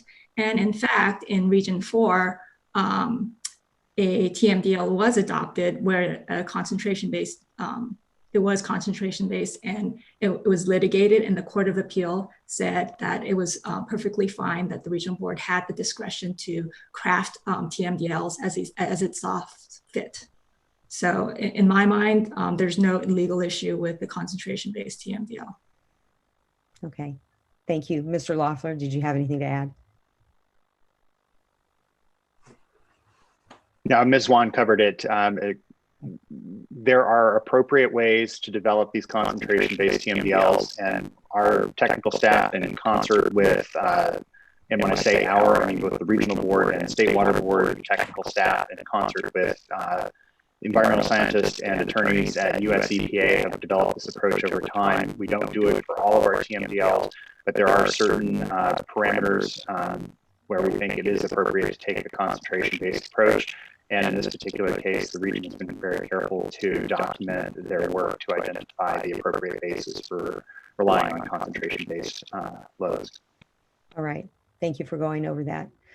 All right, and I too concur with Board Member Dodek's assessment, especially, you know, with the non-point sources and the diffuse nature of much of the challenge in the region, and it seems to be the most feasible approach. So with that, I'd like to entertain a motion. I'll move to adopt item 5 on the Basin Plan Amendment for establishing a TMDL for bacteria in the Petaluma River. And I see that there's a executive officer memo. Is there anything that we need to do, Mr. Loeffler, to incorporate that, or that's just part of the record?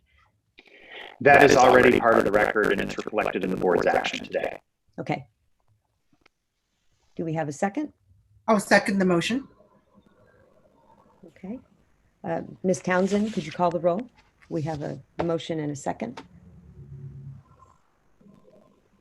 Certainly. Board Member McGuire. Aye. Board Member Dodek. Aye. Board Member Firestone. Aye. Vice Chair Diadamo. Aye. Thank you. Okay, with that, item 5 is approved, and I think we're probably scheduled for a break at this point, Mr. Loeffler. So I would go ahead and recommend a brief break. We're about to get into the SGMA item. For folks who missed the start of the board meeting or the LIRIS notification, we are moving, since it's shortly after 11 o'clock, we're moving directly to item 9, the SGMA item. All the other items on the agenda, items 6, the recycled water discussion, as well as 7 and 8, the underground storage tank items, and the petroleum storage fee item will all be heard no earlier than 1 o'clock. Folks who are interested in hearing those items can rejoin the Zoom meeting at that point in time. And so it's up to the board what length of break they would like to take at this point. Okay, I know it's 11:13. Why don't we just go to 11:30, and we'll resume with item number 9, SGMA. Oh, just a question though. I know we have a number of participants on that item. Are there any time constraints? Do we need a shorter break, or is that appropriate?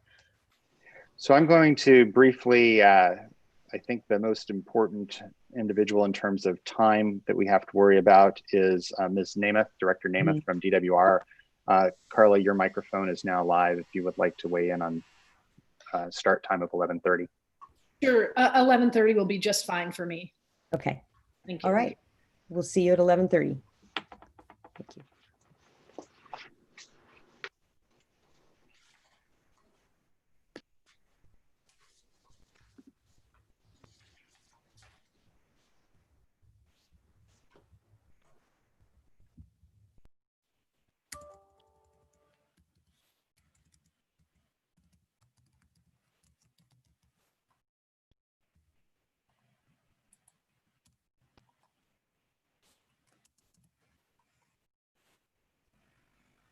And Margie or Janine, I just want to make sure that one of you is putting up the PowerPoint slide about our resume time.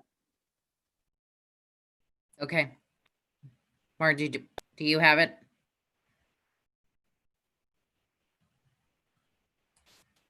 I'll get it.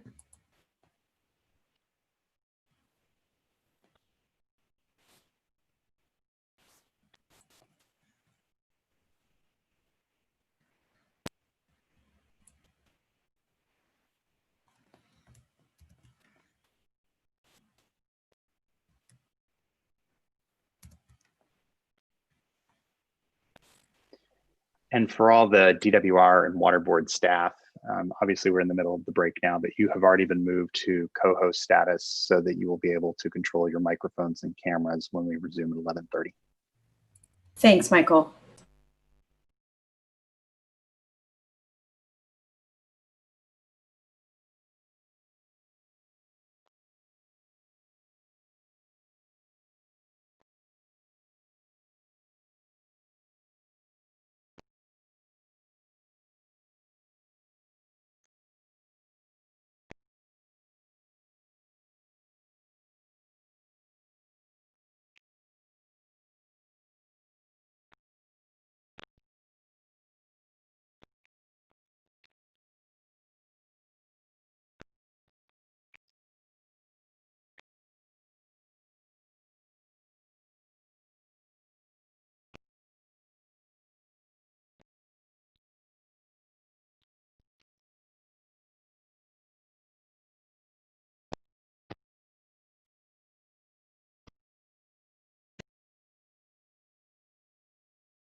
we're still about 5 minutes away from resuming the board meeting, but if as we're looking through the participants in the Zoom meeting, we have two individuals who we cannot identify.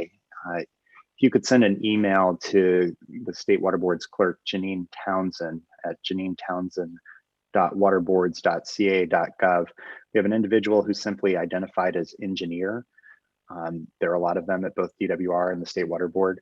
So if you can possibly look in your participant list, and if you see up at the top, there's an individual named engineer, and it's identified as me in the Zoom platform. If you could go ahead and send an email to Janine Townsend and identify yourself so we can properly rename you and assign you to an item. And likewise, we have Jesse Maxfield identified as one of the participants. If you also could send an email to Janine Townsend and indicate which item you're speaking on, and if perhaps it's a spouse's computer or something like that, identify what name we should list you as. Thanks.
Hello, everyone. Welcome back. It's 11:30. I think we can move on to item number 9. Again, my name is Joaquin Esquivel. I want to acknowledge and thank Vice Chair Diadamo for taking the reins for me for the last hour or so as I attended another meeting. Also want to thank everyone for their flexibility and moving up item number 9 to the top of the queue here on our informational items. I just felt that it's such a critical discussion. Wanted to elevate it a little more in the agenda, and again, just appreciate everyone's flexibility in doing that. Earlier at the top of the meeting, I acknowledged the discussions going on in many of our homes on the streets, and ultimately acknowledge that there are ways that our work here intersects with what are long-standing, we'll say, societal challenges. And in the management of our groundwater resources, how we can best accommodate so many needs in our communities in a way that continues to build an equitable future, I think is a common theme here. I just want to thank and acknowledge Director Namath, particularly in all of this work, and really acknowledge as well that this discussion we're having on the Sustainable Groundwater Management Act, its implementation, we're currently in a phase where there are, as you'll hear and we'll further discuss, groundwater sustainability plans before the Department of Water Resources to make a call on, and with the water boards help implement and ensure successful implementation of the Sustainable Groundwater Management Act. Because of that, there may be specific questions individuals have about groundwater basins or plans. We'll keep things higher level here. We're here to have a higher level overview and really a thematic discussion. And there again, I think the themes of equity and how we continue to build resilient communities and really see our groundwater resources as this shared, what it is, as a shared common resource amongst us, and how we share it is important. And we'll continue to build what is hopefully a successful implementation of this law, but also of thriving communities that our groundwater resources, our water resources writ large, are all built on. And so just again, want to acknowledge the incredible working relationship we have with the Department of Water Resources. Glad that this item is before us, and thank as well Director Namath for her direct daily involvement, I know, and helping us continue all think together as to, again, how do we best implement what is a complicated law and certainly a complicated space for all of us here. But would welcome Director Namath to provide any opening comments as well before we go into the briefing from staff.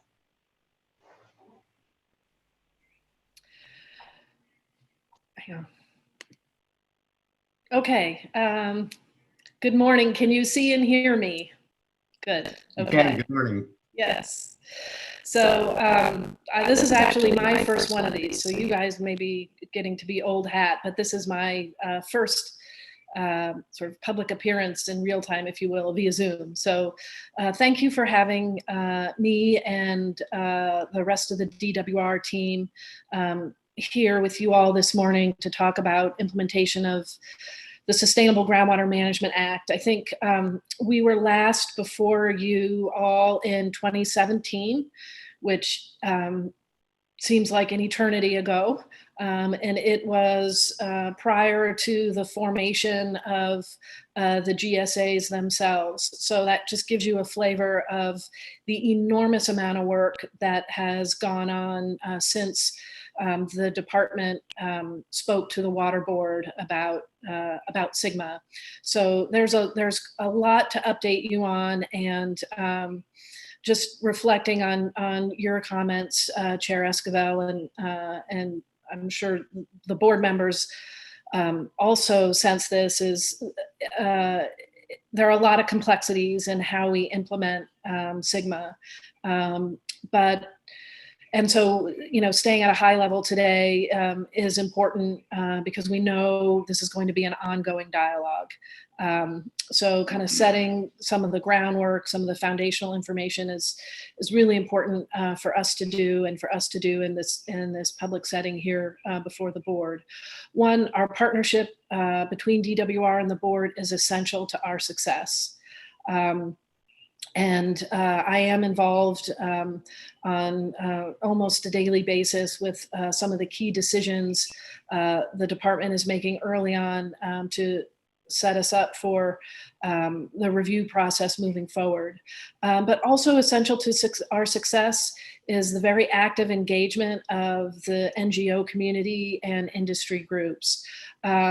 We have I want to express my appreciation for all the good work that's gone on, all the entities that are reading lots of different plans to help understand what's coming before us and what are some of the macro issues that we need to be attentive to as a department as we think through SGMA implementation and as we think through implementation with the board. So we cannot do it without you. This is we have incredible legacy issues around groundwater management that are not easily solved. So we are, in many respects, a work in progress. And one of the things that, when I think about the challenges that lie ahead, one of the things that assures me is there are a lot of people in California that want us to be successful. And because it's so important to water security for so many Californians. And it really is in partnership with all of those entities that we are going to be successful in our implementation. So thank you and the board members for this opportunity to let you know where we are, what we see as some of the issues moving forward. And this will certainly be the restart of a series of conversations, and we'll welcome any questions. And with that, I think my instructions, Chair, were to turn it over to Natalie Stork of the Water Board to start the presentation. Thank you. Thank you so much, Director.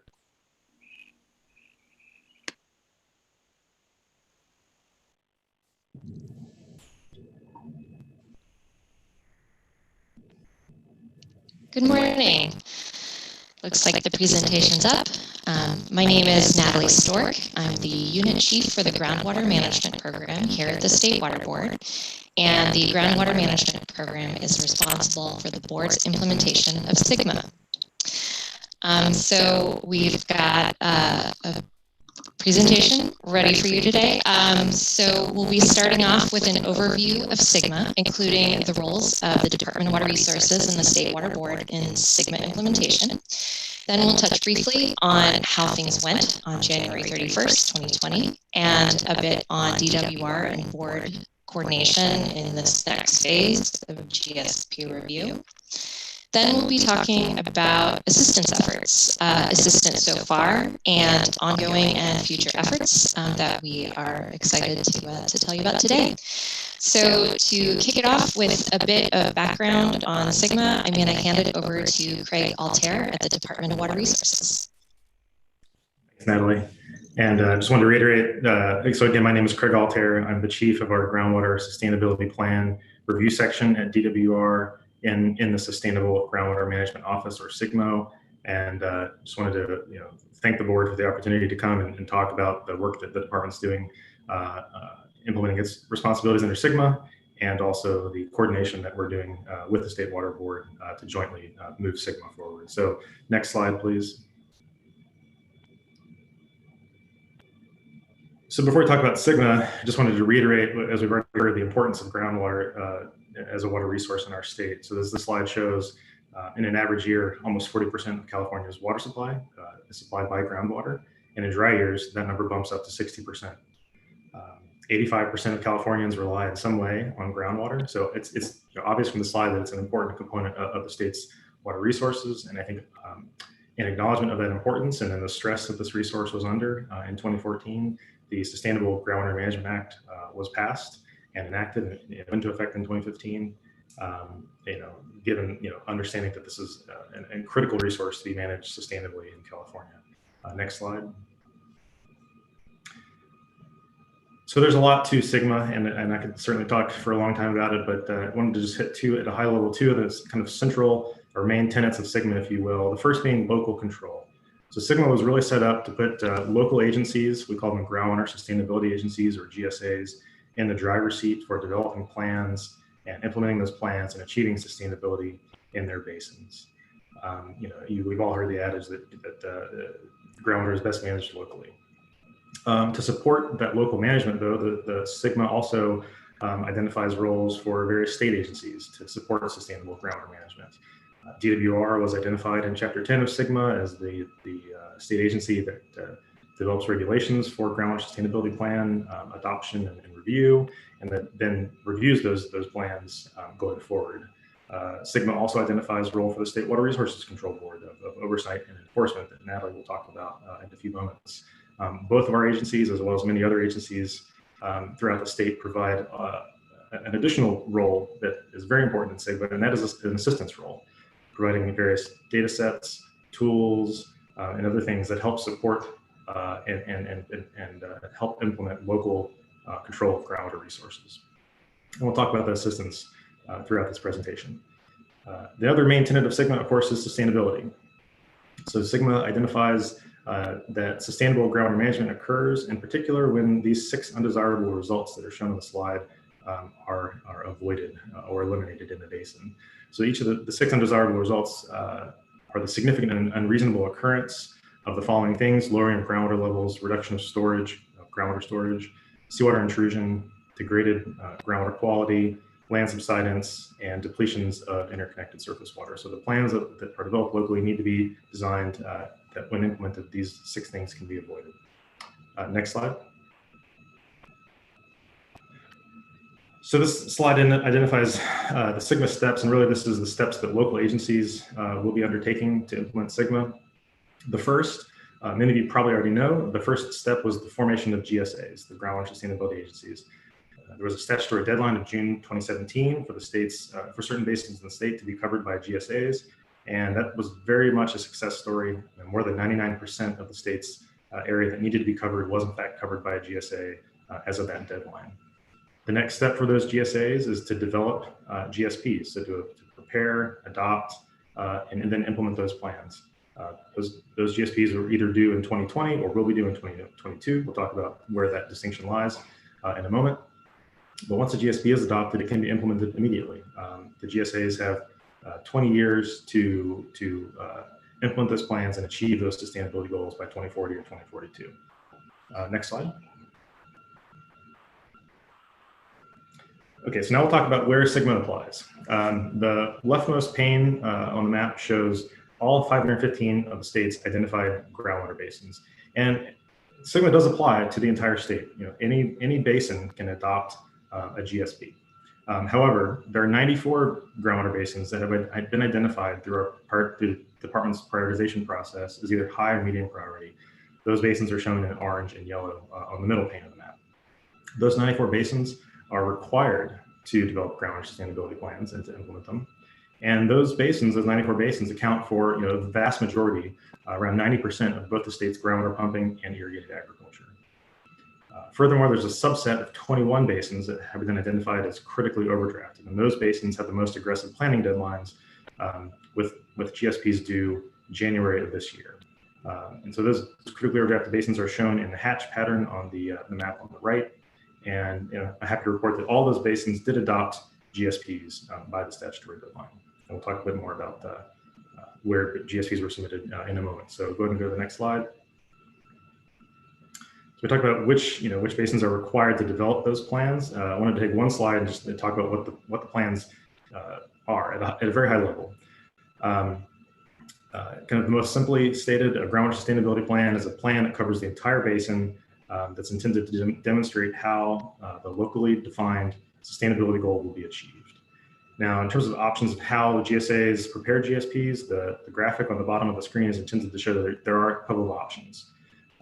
So under the most kind of simplified management and option, there's a single GSA that covers an entire basin that prepares a single GSP. Kind of moving up the chain of complexity, if there are multiple GSAs in the basin, which is allowable, those multiple GSAs can work together to prepare one GSP for the whole basin. There are some optional agreements they could consider developing, but there's nothing that's required from a coordination point of view. And then finally, the most complicated scenario, if you will, is when you have multiple GSAs in a basin, and those multiple GSAs prepare multiple GSPs that are then required to be kind of stitched together, if you will, with what we call a coordination agreement. And we'll show on a slide in a few moments how many basins took that approach and how many GSPs we actually got by the deadline.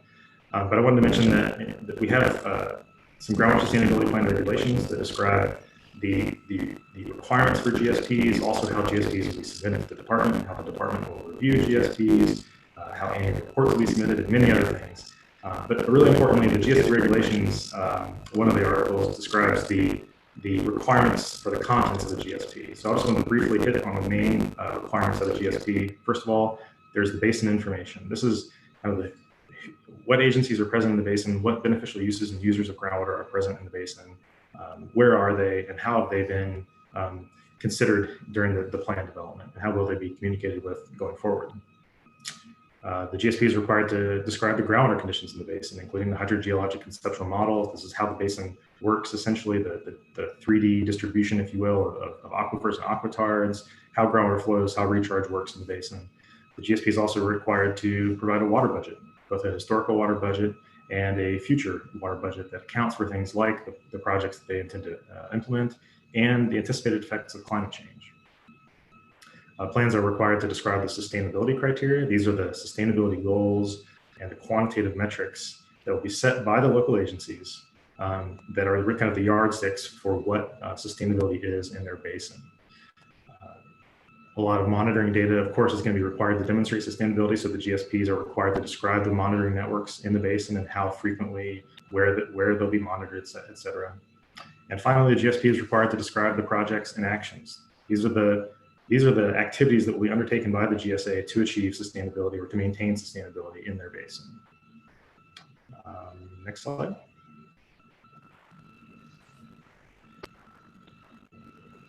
So now Okay. So next, what happens when plans aren't submitted or when the department finds plans to be inadequate? This is when plans aren't submitted or plans are found to be inadequate. This starts the state intervention process. There's 3 important things to remember. The first one is that the board only steps in when local efforts fail. That means the board can't step in whenever it wants to.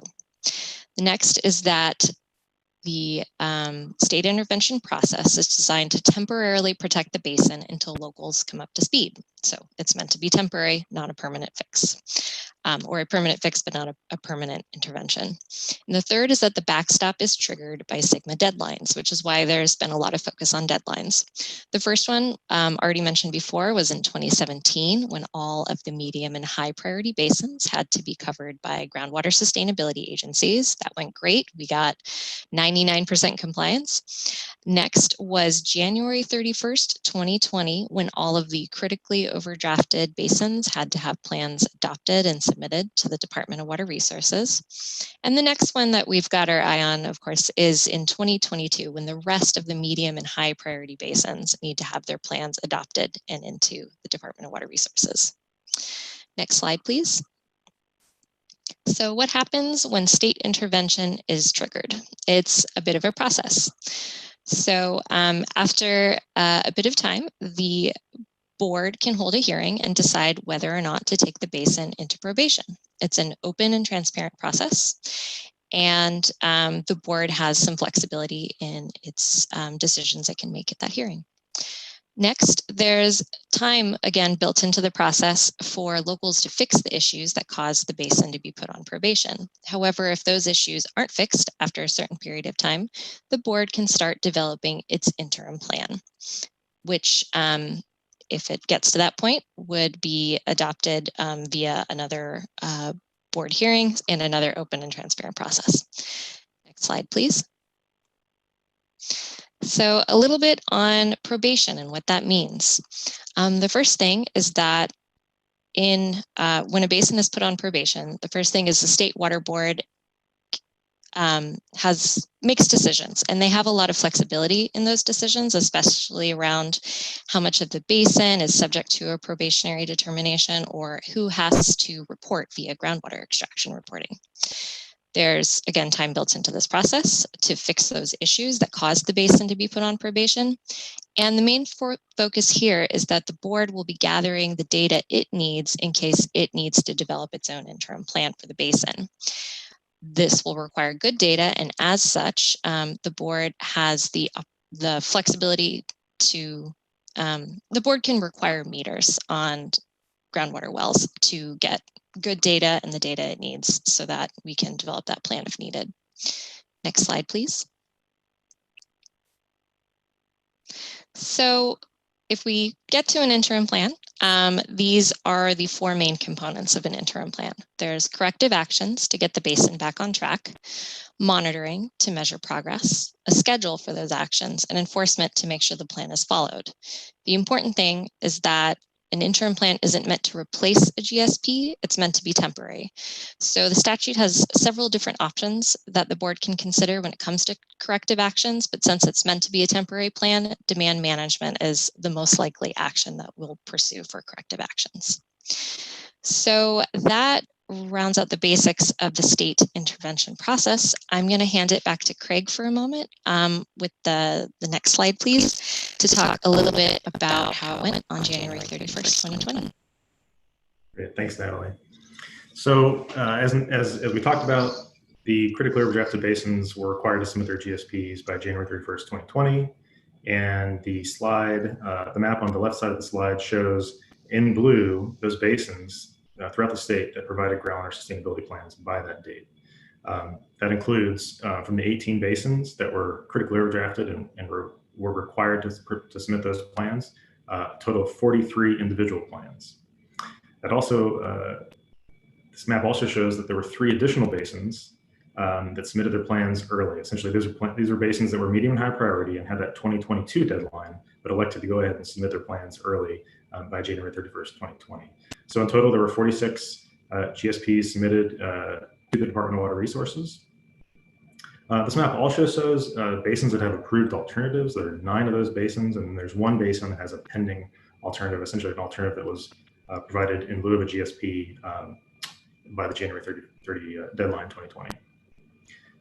The slide, or the right portion of the slide, shows kind of the number of GSPs that were provided by basin.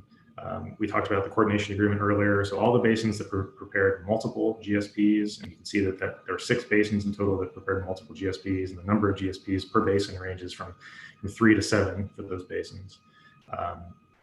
And those are the ones that will have kind of the most complicated kind of coordination to look at from a review point of view as the department does its review. So we've got these 46 GSPs now, and the department has begun its review process. Concurrently with opening that review process, the department also opened a required public comment period. Just because of the nature of the timing of things, there were essentially 2 batches of plans that went out for public comment. The plans that were posted early to our website, those plans, the public comment period closed in mid-May. And when that public comment period closed, we had received nearly 300 comments. The second batch of plans, which is about half of them, the public comment period actually closes tomorrow. So we expect another slug of public comments to come in over the next couple of days for those GSPs as well. So the department will consider all those public comments that are submitted on a basin by basin or GSP by GSP basis during the review of that GSP. In addition to reviewing the public comments, we also review the technical information contained in the plans. We have teams of scientists and engineers and geologists at both our headquarters and our 4 region offices that we divvied the plans up, and we're all diving into those plans right now. Some of them are quite massive, thousands of pages, in some cases tens of thousands of pages of technical information. The department has 2 years from the submission of the plans to complete our review. Our review will include a written assessment of the plan, and there's really 3 options for that assessment. The first option is that the plan can be approved. So if the plan is substantially compliant with the GSP regulations and it complies with the objectives of SGMA, then that plan will be approved. For basins with approved plans, they continue to implement the plans, And as we'll talk about a little while later, there's, that doesn't stop their SGMA obligations. There's still a lot of reporting that they need to do to show progress towards achieving their goals that they say they're going to achieve within 20 years. The second option of our outcomes is that a plan can be incomplete. An incomplete plan is one that has some deficiencies or discrepancies that preclude approval today that can be fixed within a period of 6 months, 180 days.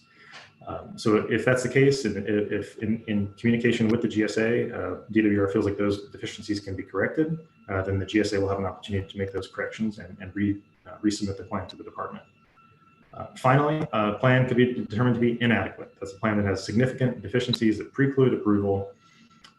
Natalie talked about already some of the triggers for state board intervention, and a finding that a plan is inadequate is one of those triggers for state board intervention. I think really importantly, I want to highlight though that a finding that a plan is inadequate would not come until a required period of consultation between the state board and the Department of Water Resources. So both the agencies would be very aware and coordinated for next steps in the event that a plan is determined to be inadequate. So I think now I'll hand it back to Natalie to talk about some of the work the board is doing right now. Okay, next slide, please. Thank you. All right, so taking a moment to touch on coordination between the state board and DWR.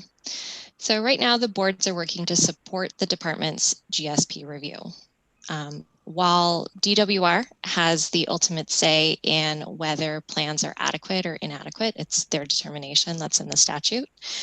The state and regional boards have extensive regulatory experience in certain areas, especially around drinking water, water rights, water quality, other areas. And the state and regional boards are currently implementing several programs that have some crossovers with SGMA, especially in regards to stakeholders or data that's collected that could be used for multiple programs.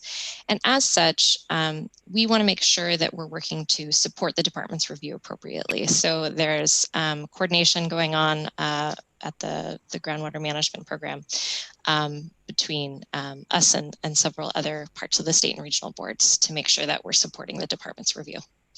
Next slide, please. So that being said, I want to point out that SGMA fits into a broader framework of regulatory issues, especially around water quality, drinking water, and other issues. And SGMA, when it was passed in 2015, wasn't designed to fix all of these issues in itself. Some people hope that it could, but SGMA wasn't designed to address legacy issues. And in fact, the statute doesn't require GSAs to address issues that occurred prior to 2015. It provides GSAs with the tools to address those issues if they choose to, but there isn't a requirement. So that being said, SGMA is part of a broader strategy, and it's one of a number of programs to be coordinated. Next slide, please. For example, here are several different water quality programs that are currently being implemented by the state and regional boards. SGMA is not intended to take over all of these programs. It's really one piece of the puzzle of water quality issues in this basin. And this slide can be done for drinking water programs and other programs. So this is just one example with water quality. However, SGMA can work in combination with all these programs. And with SGMA largely focusing on 2015 issues going forward. Next slide, please. So the state board and DWR are going to continue to coordinate on GSP review and also providing assistance to GSAs and interested parties. I'll hand it back to Craig to talk about, to kick it off with assistance actions to date. So next slide, please. So again, so the focus of our presentation up until now has been more heavily focused on the GSP review and submission requirements, et cetera. Additionally, as Carla mentioned, it's been a while since we've had a chance to brief the state board on our activities. So suffice it to say, since 2015 and SGMA passed, there's been a lot of activity from the department's end on SGMA. In addition to our GSP regulations, we had a round of basin boundary regulations and then a couple of accompanying rounds of basin boundary modifications, as well as a couple of rounds of basin prioritization, We stewarded the formation of the GSAs, that we were the kind of clearinghouse for that data. And we also had the review and assessment of alternatives. Throughout that entire period, we've been providing technical planning and financial assistance. And if you go to the next slide, we'll talk more about that assistance. So since 2015, the department has provided about $180 million in assistance to the GSAs. We kind of bend those types of assistance, as I already mentioned, into three groups. So the first is planning assistance. We've provided about $10 million in planning assistance today. I think that's been a really important effort to help support local management. The planning assistance includes providing what we call a basin POC, or point of contact. These are individual engineers or geologists in our region offices that have been assigned as a point of contact for each high, medium, prairie basin in the state. Those POCs attend meetings, have discussions with the GSAs, provide support, provide clarification, and then when needed, raise issues up to headquarters. So we get involved. Planning assistance also includes facilitation support. So we provided third-party, independent, neutral facilitators to go into basins and help them run meetings for things like GSA formation support. That's now transitioned into GSP development, and in some cases to the GSP implementation. We also provide written translation services as part of that planning assistance.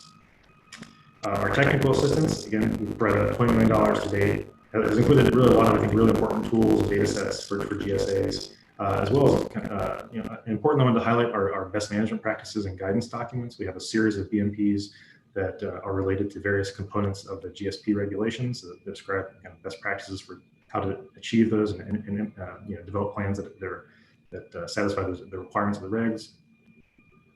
We also provide extensive data sets, things like groundwater levels, well completion reports. And recently, two important data sets we provided have been some statewide subsidence data as well as statewide land use data. Both are very foundational and important data sets for GSAs to consider as they're developing their GSPs. We also provide extensive financial assistance through our Sustainable Groundwater Management Planning Grant Program that's provided about $150 million to date. So next slide. So I mentioned especially the technical assistance we provided. Not only is it important for us to make the investments and collect that data, it's also important to make that data readily accessible and available for the public to use, whether it's GSAs or other members of the public that are interested in viewing this data. So we have a couple of important websites. One is our SGMA Data and Tools webpage that has links to our SGMA data portal, as well as to what we call the data viewer, which is an easy way for people to, in an interactive map format, to access some of these data sets that we've provided. Also, all of our data is provided to the CNRA, the California Natural Resources Agency Open Data Platform. So it's, again, open and transparent and available to the public for their use. All right, next slide. We'll transition back to the state board. All right, so taking a moment to look at data and resources that the state board has also made available that can help with GSP development and SGMA implementation. First, I'll touch briefly on data and resources drinking water tools that we have put out here at the State Water Board. One of them is Drinking Water Watch, also known as our SIDWIS database. This has important data on all of the public water systems in the state of California. Going into the SIDWIS database, you can look at public water systems by county. You can see how many wells they have, how many connections they have, what the sources are, and get the contact information for these public water systems. Could be an important resource for GSAs to consider when they're looking at all beneficial uses and users of water in their basins. Another resource is the Exceedance and Compliance of Public Water Systems that the State Water Board has put out. This has information on which public water systems already have problems or which don't. And while SGMA is not intended to address legacy issues, these data might be important, for example, when developing the basin setting, or when considering the potential impacts of management actions that a GSA is considering implementing in their basins. Next slide, please. Next, here are some water quality tools. These are all available on our GAMA program page. GAMA is the Groundwater Ambient Monitoring and Assessment Program. And I'll go over these briefly since I know these were covered in an information item recently. First is our Gamma Groundwater Information System, which has water quality data compiled from several sources. Next is a USGS trend analysis tool, which allows a user to come in and look at water quality trends for 38 different analytes. And another one is our domestic well water quality tool, which estimates water quality in domestic wells. And this is part of our needs analysis for the state of drinking water in California that the board is currently working on. Next slide, please. And I just wanted to show off for a moment in the Gamma Groundwater Information System. It's really easy to look at water quality data. And recently, they've added layers for groundwater basins and GSAs. So this is an example of, in just a few clicks, I was able to look at exceedances of water quality analytes above a comparison concentration, so some sort of regulatory standard, for all the different analytes in the database for the past 3 years. For I didn't want to pick on anyone in particular, so I chose the South American basin, which is where we are. But in just a few clicks, you can pull up these data and download them. So it's a really great resource that GSAs can use when looking at the current state of groundwater in their basins. Next slide, please. All right, so the next one is I just wanted to touch briefly on some water rights options that the board has been working on. So groundwater recharge is an important part of many basins' plans for sustainability. And as such, the Division of Water Rights has had several efforts to streamline surface water permitting for recharge projects. A couple of these are the Streamline Recharge Permitting Program, where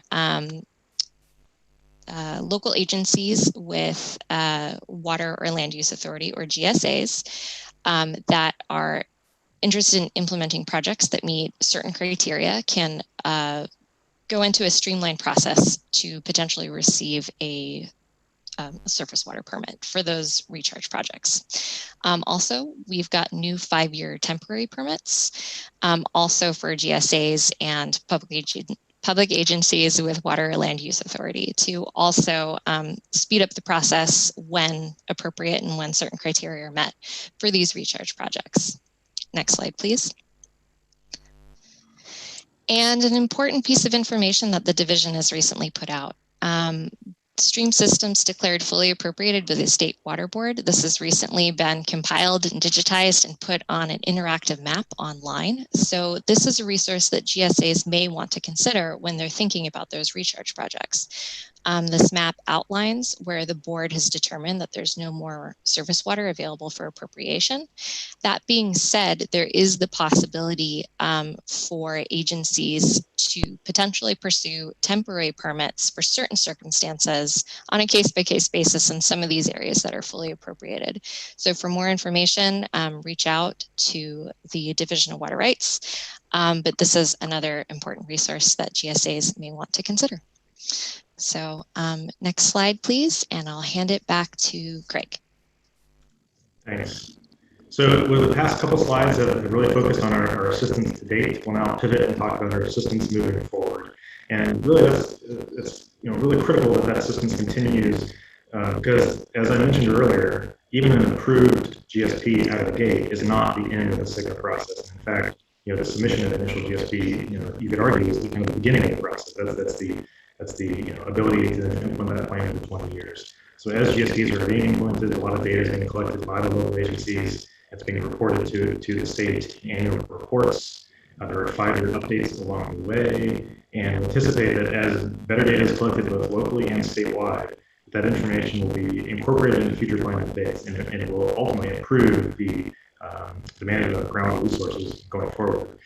So of course, our technical planning and financial assistance will continue throughout the implementation period and throughout the GSP implementation. So if we can go to the next slide, I'll talk specifically about what that implementation looks like. And really kind of through the lens of at least the next 4 years, where we have a relatively high degree of certainty. So over the next 4 years, we plan to provide another $200 million of assistance. And again, breaking it up for the discussion purposes into these 3 bins, our planning systems will absolutely continue. We definitely plan to continue having our points of contact be engaged in basins, both basins that are on the 2022 track and are working in the plans now, as well as basins that have already adopted plans that are looking to We definitely plan to continue our facilitation support and written translation services that have been very successful, and it will be vital to keep things moving as basins implement their GSPs. Technical assistance, we plan to provide about $90 million over the next 4 years. It's a variety of really exciting and important tasks and tools, 2 of which I'll highlight in a moment. That also includes things like our modeling tools that we plan to provide that will be important to GSAs to use as they go forward. And then our financial assistance program, we have about $100 million slated to be provided in implementation grants to help GSAs get those projects and management actions in place and get them started off on the right foot. So for the next slide, next 2 slides, I should go ahead and advance the next slide as I'll talk about some specific technical assistance services that we're really excited about. The first of which is the Airborne Electromagnetic Surveys, or AEM, that you might have heard about. For the layperson, AEM, you can think about it like an X-ray for the underground that helps to determine the distribution of aquifers and aquatards underground where we don't have a good way to see that information in other ways. So this AEM technique can provide information on basin characteristics up to 1,500 feet deep, and it will really help to inform important components of the plan, like the conceptual model, and importantly, can be help to identify where recharge water moves once it's in the ground, and help identify good locations on the ground surface to recharge water. And as we move into 2020, we'll be moving forward with this AEM effort. We've had some successful pilot studies to date, and we're looking to take that statewide. So go ahead and go to the next slide, please.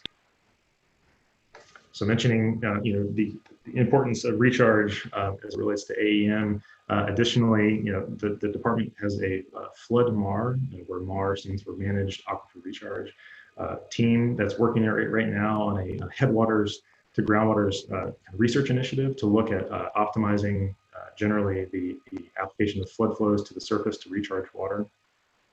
Managed Aquifer Recharge, probably to no one's surprise, is an important component of plans that we've received to date, and will likely be an important component of plans that we receive in the future.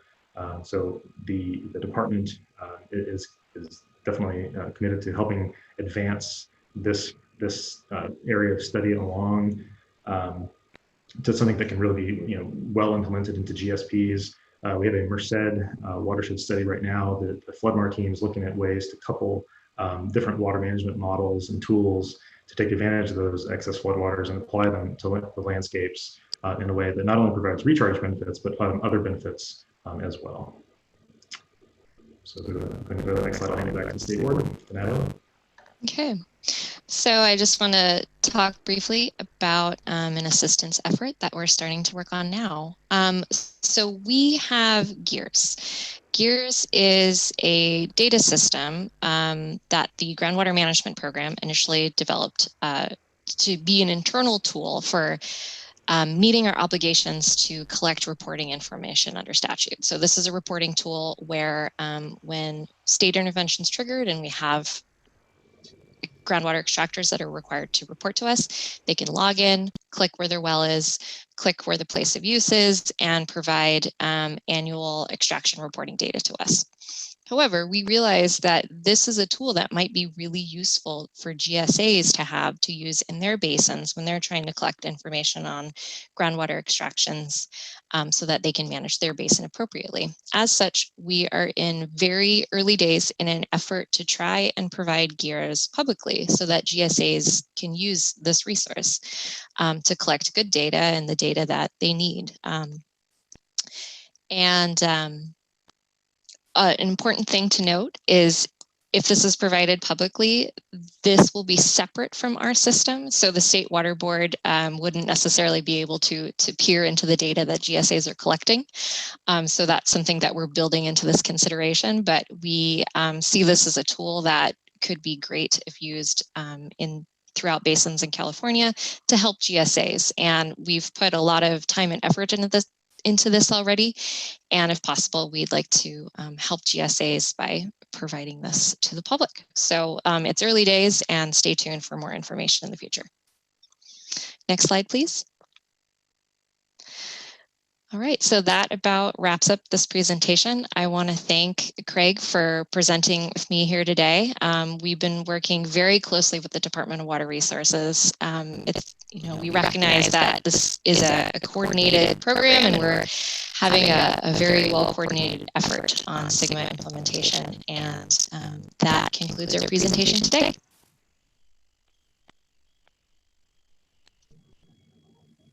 Really appreciate that, Natalie and Craig. I think as Director Namath said at the beginning, what we've really benefited from is a rich and diverse academic, NGO, stakeholder community, which really does at its heart include the GSAs themselves in trying to develop tools, have better decision-making off of better data.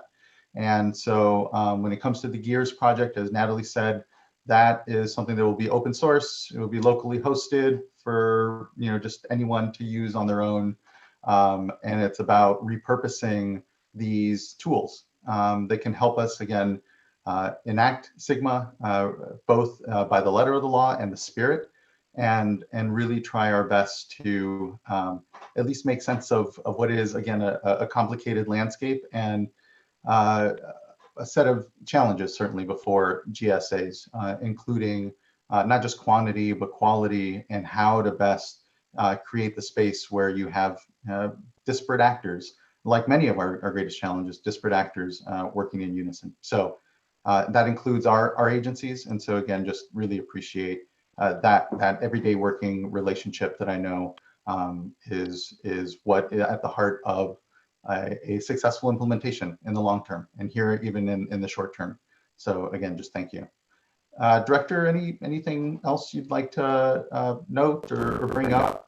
We have about, I think, 13 or so commenters, public commenters, and would also definitely want to open up to board members for comment. But Director, any sort of further thoughts from you? Just thanks to staff for an excellent presentation, and I look forward to questions and comments from the board and members of the public. Thanks for this opportunity, Mr. Chair. Thank you. Fellow board members, any opening thoughts, comments, any questions from, there's a lot obviously that's been covered, and it has been a couple of years here before we've really had a point to have a conversation. So just open it for any opening thoughts or comments.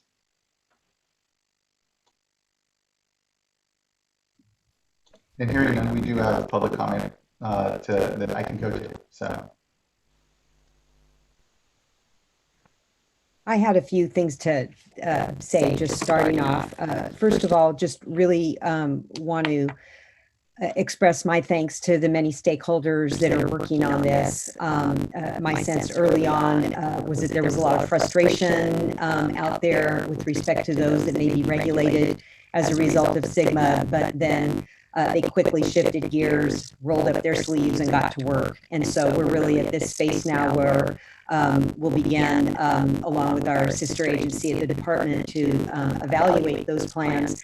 I just continue to have concern regarding plans that may not be adequate, and I'm just curious what our staff has to say and the department regarding early messaging. And I realize we're taking these in groups, but what can be done to illustrate examples that work, examples that don't work, so that those GSAs that have their plans in the queue can begin some of the important work where needed to be thinking about adjustments that they may need to make to their plans.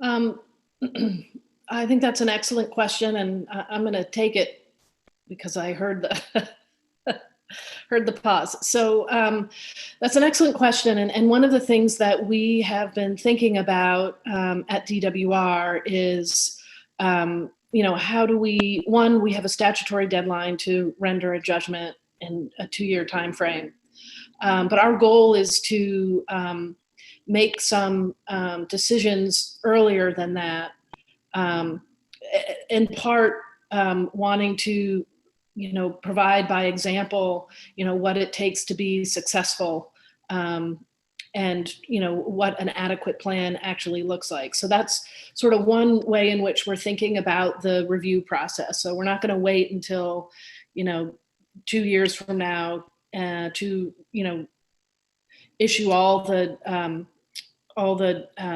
judgments at once, if you will. I think the second piece of it is something that the administration kind of writ large is working on, and it was part of the water resilience portfolio, and that is to establish a task force that an interagency task force that not only includes the board and DWR, but also Department of Food and Ag and any other state agencies, GoBiz and other economic development state agencies, to think about, what is the interagency effort that's going to be required to help some of these communities, transition their economies to, address some of the choices that need to be made, relative to creating a sustainable groundwater basin. And so I think in that setting will be an opportunity to talk about what success looks like. And I think that's going to be an important way in which the administration can demonstrate that we're ready, to roll up our sleeves, because in a lot of cases, I think, what is going to kind of make these plans is if our own state agencies are sort of positioned to be efficient and responsive when implementation requires a partnership with a state agency. So that'll be a forum for us to message in that sense as well. I really appreciate that, and also you expanding on your comments to include the close watch and analysis on economic impacts, because of course that's a great concern. This is a big shift, so Absolutely. I appreciate that. I have one other question, and I don't think we have enough time to really drill down much into this, but I did want to flag that a few weeks ago I did read with interest U.S. Army Corps of Engineers Institute for Water Resources, their report on managed aquifer recharge and water security through resilience. So it was just really interesting to see their focus on resilience and the multiple benefits of managed aquifer recharge. And I've just had personal experience in the past, challenges perhaps I'd say with Corps of Engineers on some of these infrastructure projects, kind of focused more on bricks and mortar and not natural infrastructures, and the tremendous potential benefits both to groundwater cheap recharge and natural systems. And so I'm just really excited about that report. And if you or anyone is able to comment on it, great. If not, maybe we can just continue the dialogue as we learn more about opportunities where we can work together with our federal agencies. Yeah, I was heartened also to hear that, because I don't necessarily think of them traditionally in that role. And we are also doing a lot of work at DWR to better understand the opportunities with recharge and what does it mean in the context of a changing hydrology. And I think that work effort is going to identify places where we're going to need to partner with the Corps of Engineers. To me, part of the issues that we have, when we think about potential solution sets for groundwater sustainability, some of it is reoperation. And, typically those processes are very time consuming. They could take the duration of, they could take all the way until 2040, right? And so I was heartened by the Corps engaging in this research, because they're starting to understand it also as a solution set, and that through a degree of partnership, we can advocate and get to those solutions, I think, more quickly than we would have traditionally. One of the things we're also working on in conjunction with the board is really starting to understand the magnitude of recharge opportunities. How do we think about that regionally versus, coming in from individual plans, and how we work together with the board and their water rights system to make sense of that and to make progress on that where there are true opportunities, not the silver bullet, but some real true opportunities that need to be addressed in an organized way. Yeah, Vice Chair, I think to your point, we have opportunities when it comes to some of our federal agencies, particularly Army Corps, and to the director's point, sometimes ways that traditionally those agencies themselves may not have seen themselves as part of a water supply or water quantity resolution or solution, more to do with flood or stormwater. But I think that what we now know is that it's the continuum of those activities, and anything we do on the flood side is part of a water supply discussion as well. And there are water rights implications, but it's also about the Central Valley Flood Protection Board and their plan as well. And I think that there's layering here. And to your point, I think there's ways that Army Corps is starting to understand that role. It's just sometimes the math has to pencil out. And I think that what we are fortunate to have in the state here is sometimes just a different way of looking at the equations, if you will, and saying these investments actually really do give us benefit, and we really do need to see the flood control activities as a continuum of these other watershed activities. So I appreciate that.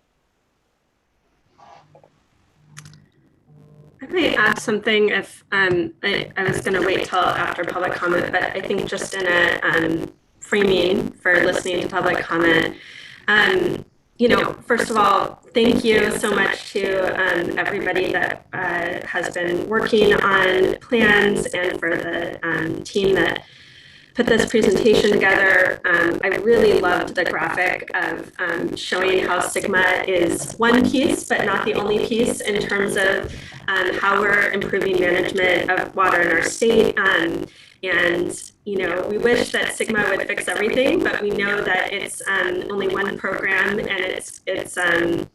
it also very much interacts and fits together with many other programs in a variety of areas. So I appreciated that. I thought it was a helpful graphic. I also really appreciated the foundational framing around the importance of open data and technical assistance and development of tools to help us all in the state be able to have the information and tools needed to be able to make good decisions, understand the potential impacts of our actions at lots of different levels, whether it's individuals, the plans, the agencies that are overseeing approval of those plans. And I think we've all seen, as was said, not only do those tools exist with the department, but there's ones at the State Water Board, there's ones that individual sectors, nonprofits, industry groups have been developing, and academics. And I think, what's really clear is that SGMA and the challenges that SGMA is trying to manage are immense and are going to be incredibly challenging. And I think the only way that we are successful is really that work together to try to help our state and each of us get to the best outcomes. And lastly, I wanted to just reflect. I think we've heard a lot at this meeting, and Chair Esquivel, and I think state leadership has acknowledged that we're at a time of really unrest and clear awareness and reflection on institutionalized racism right now. And I think this is an area where what we're doing in terms of decision making, we're making choices, whether it's at the local level or through our reviews of plans that can either be that have real impacts in terms of racial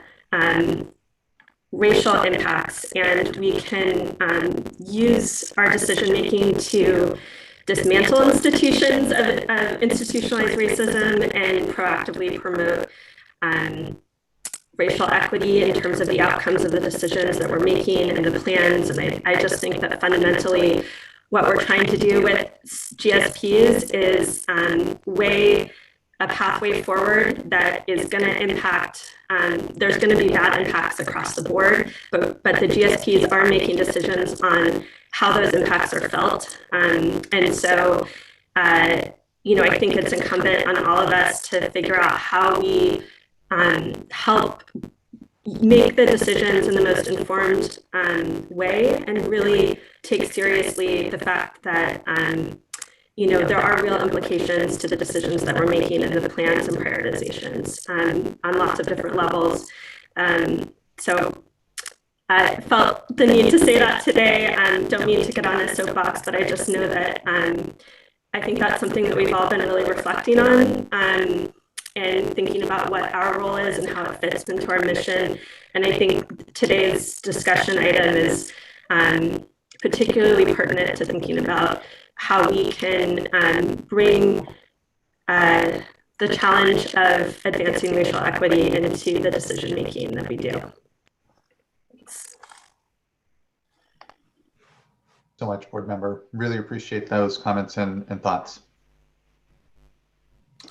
Yeah, I just want to support obviously all the comments from the other board members so far, and just in so much as I'm so encouraged, really, by this presentation today, that I see these two agencies which have different yet overlapping responsibilities able to come together in this collaborative sense during this critical time in SGMA and implementing the legislation.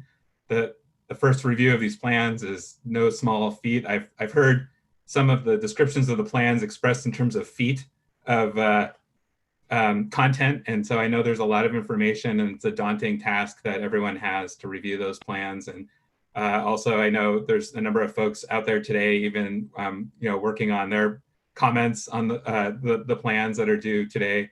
And so you know, I'm encouraged by the amount of work that's been done just over the past few years, and know that we have a long way to go still. And you know, 20 years from now, I hope, or really even sooner, I hope that we can all look back and recognize how this early investment was really paid off in terms of finding sustainable solutions for all the different uses of our aquifers, and that's for drinking water, obviously, and for agriculture, and for everything else for that matter. And so I did want to just briefly mention, you know, thinking at a high level, keeping this at a high level discussion. PPIC issued a document a couple of weeks ago with their review, their early review of some of the GSPs that they've been seeing, and just flagging some of their questions that they've been asking. And I thought the paper had a number of good questions about the types of assumptions that go into the plans when you're thinking not just on a local plan, one GSP at a time basis, but on a regional watershed scale.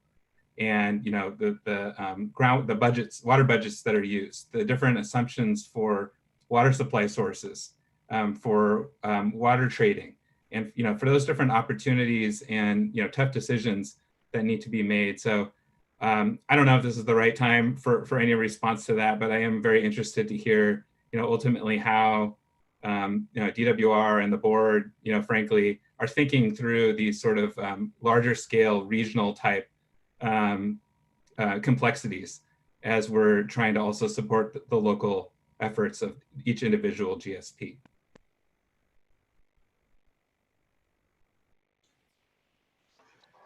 Yeah, board member, I would just say I think there's still space for discussion. I think in how we do just that. How do we Given just the, as Craig in his review of the GSPs and their structures kind of highlighted, there's some complexities in how the basins ultimately have come to find themselves, and there's challenges around how you, and I think this was maybe also early on maybe felt, how you just create a consistency across such to your point, a large volume of work. And I think that those are going to be critical to understand in order to actually ensure that we implement Sigma in a way that gets us to the goals. I don't know if I certainly don't have any further insight. I don't know if we are prepared to go into much more unless Director Namath has any thought, but I think it's a good point and continues to be, I think, and is why I think analysis by outside agencies like the PPIC and other advocates and stakeholders, NGOs, academia, as Board Member Firestone said, is going to be critical because it's giving us these early blushes and can help us do more. Because I think critically, implementation of Sigma is a statewide effort, even though as much as it's a DWR, State Water Board, local GSA effort, it is going to require us to think of it that way. And so, yeah.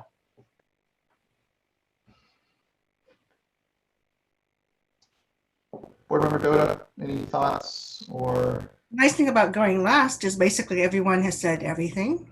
So I'll just keep it brief by once again acknowledging all the staff from both agencies involved. I appreciate the update. It's been a while since Sigma was implemented, and actually I do want to take a moment, since we have Director Namath here, just to acknowledge and thank her for her leadership in ensuring that there is this level of coordination and cooperation between our two agencies. I have to admit, given well, my experience, I was a bit concerned about that coming into this process, but everything that I've heard from stakeholders as well as our own staff has reassured me that that level of coordination and collaboration is true, is real, is deep. And a lot of that is due to the leadership of the director. So I just want to acknowledge that and thank her for her engagement personally in this important issue.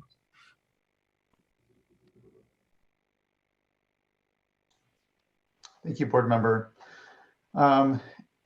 Before, I guess now then we head to some public comment, just wanted to acknowledge Board Member Namath probably has a lot going on today. She's been very kind with her time, has been here for over an hour with us. Any last minute thoughts, Director, or if you would like, you can by all means stick around as well, but didn't want to keep you captive here. We're just captive, that's all. Thank you. And I either have to find my computer charger or I'm gonna lose you all. So I think I am going to turn my attention to other things. Again, thank you for the opportunity to all of you, Chair and board members. And we really look forward to meeting these challenges together with you all. So thank you again. I appreciate it. Have a good day. You too. Thank you. Really appreciate it. And you did fantastic. I thought that you've been doing this now as, often as we're having to, at least. All right. Take care, everyone. Be safe. Thank you. We'll go ahead and transition to probably about 30 minutes, I'll say, of some comment and further discussion, and then give ourselves about a 30-minute break, say at about 1. A little past 1 perhaps, and we'll come back just for everyone's planning purposes. So I think with that, we have Melissa Sparks-Krantz from the Association of California Water Agencies. And Janine will be unmuting you and calling you up, I believe, here.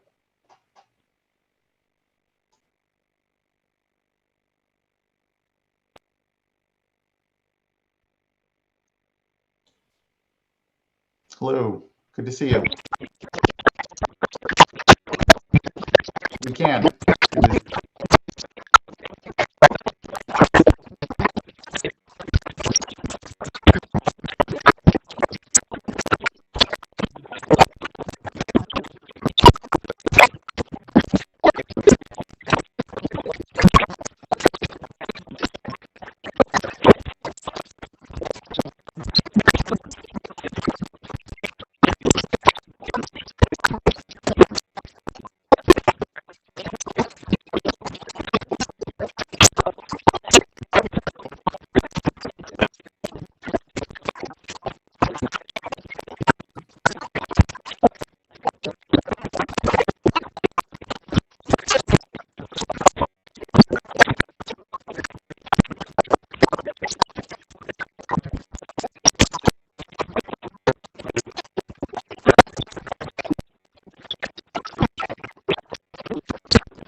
Sparks-Krantz.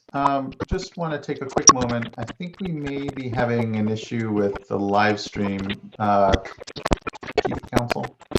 Yeah, we're just we were alerted that when Melissa was speaking, although all of us in the Zoom meeting were able to hear her just fine, that the YouTube live feed became garbled. So I'm just going to wait for the YouTube stream to catch up. There was a little bit of an issue, Melissa, even for us who were a little bit choppy, but you were speaking a foreign language on the YouTube feed. Okay, and once Joaquin began speaking, or Chair Esquivel began speaking, it seemed to recover. So, Melissa, we'll make sure when the posted video goes up that everybody gets to hear you just fine, because we do have a good copy of this through the Zoom meeting. And why don't we go ahead and continue on with our next speaker, and we'll keep monitoring the YouTube feed to make sure it works fine. Thank you kindly. We really appreciate that. And again, really appreciate Ms. Sparks-Krantz comments. Next, I see we have Aaron Fukuda with the Mid-Kauai Groundwater Sustainability Agency. You'll be unmuted here, or invited to share and unmuted, or you can now unmute yourself. So good to see you, Aaron. Great. Thank you, Chairman Esquivel and fellow board members, for the opportunity to speak to you a little bit today about some of our local insights into the Kauai subbasin. If for some reason I get a little choppy, somebody throw up some hands and I can slow down. My name is Aaron Fukuda. I'm the general manager here at Tulare Irrigation District, and also the interim general manager of the Mid-Kauai Groundwater Sustainability Agency. The Mid-Kauai GSA represents the city of Tulare and the city of Visalia, along with our irrigation district, and we are in the Kauai subbasin. The Kauai subbasin is critically overdrafted, and so subsequently we've submitted our 2020 GSP and just completed and submitted our first 2020 annual plan. And so, as we wanted to take a deep breath and maybe take a little vacation, but we're quickly finding that to keep our momentum, our region has quickly moved into our GSP implementation phase. So I just wanted to share some insights or highlights of our implementation and what we're working on. First and foremost, we're trying to fill many of our data gaps that were identified during our 2020 GSP development. Some of those are groundwater monitoring wells, water quality data that we're trying to infill, and it was encouraging to see that there are some places where we can get more information. And then on an exciting level, our subbasin has partnered with Stanford University to use some of our SkyTem, which is our aerial lithography acquisition, and implement that within our groundwater model to enhance our modeling and subsidence modeling. Our board has taken it a little bit further. We liked the information that we were gathering so much. We've been authorized to purchase a totem unit, which is a sled unit that we can drag around our district to get a better sense of what our lithography looks like. It's best to know where you're putting your groundwater, not just placing it randomly.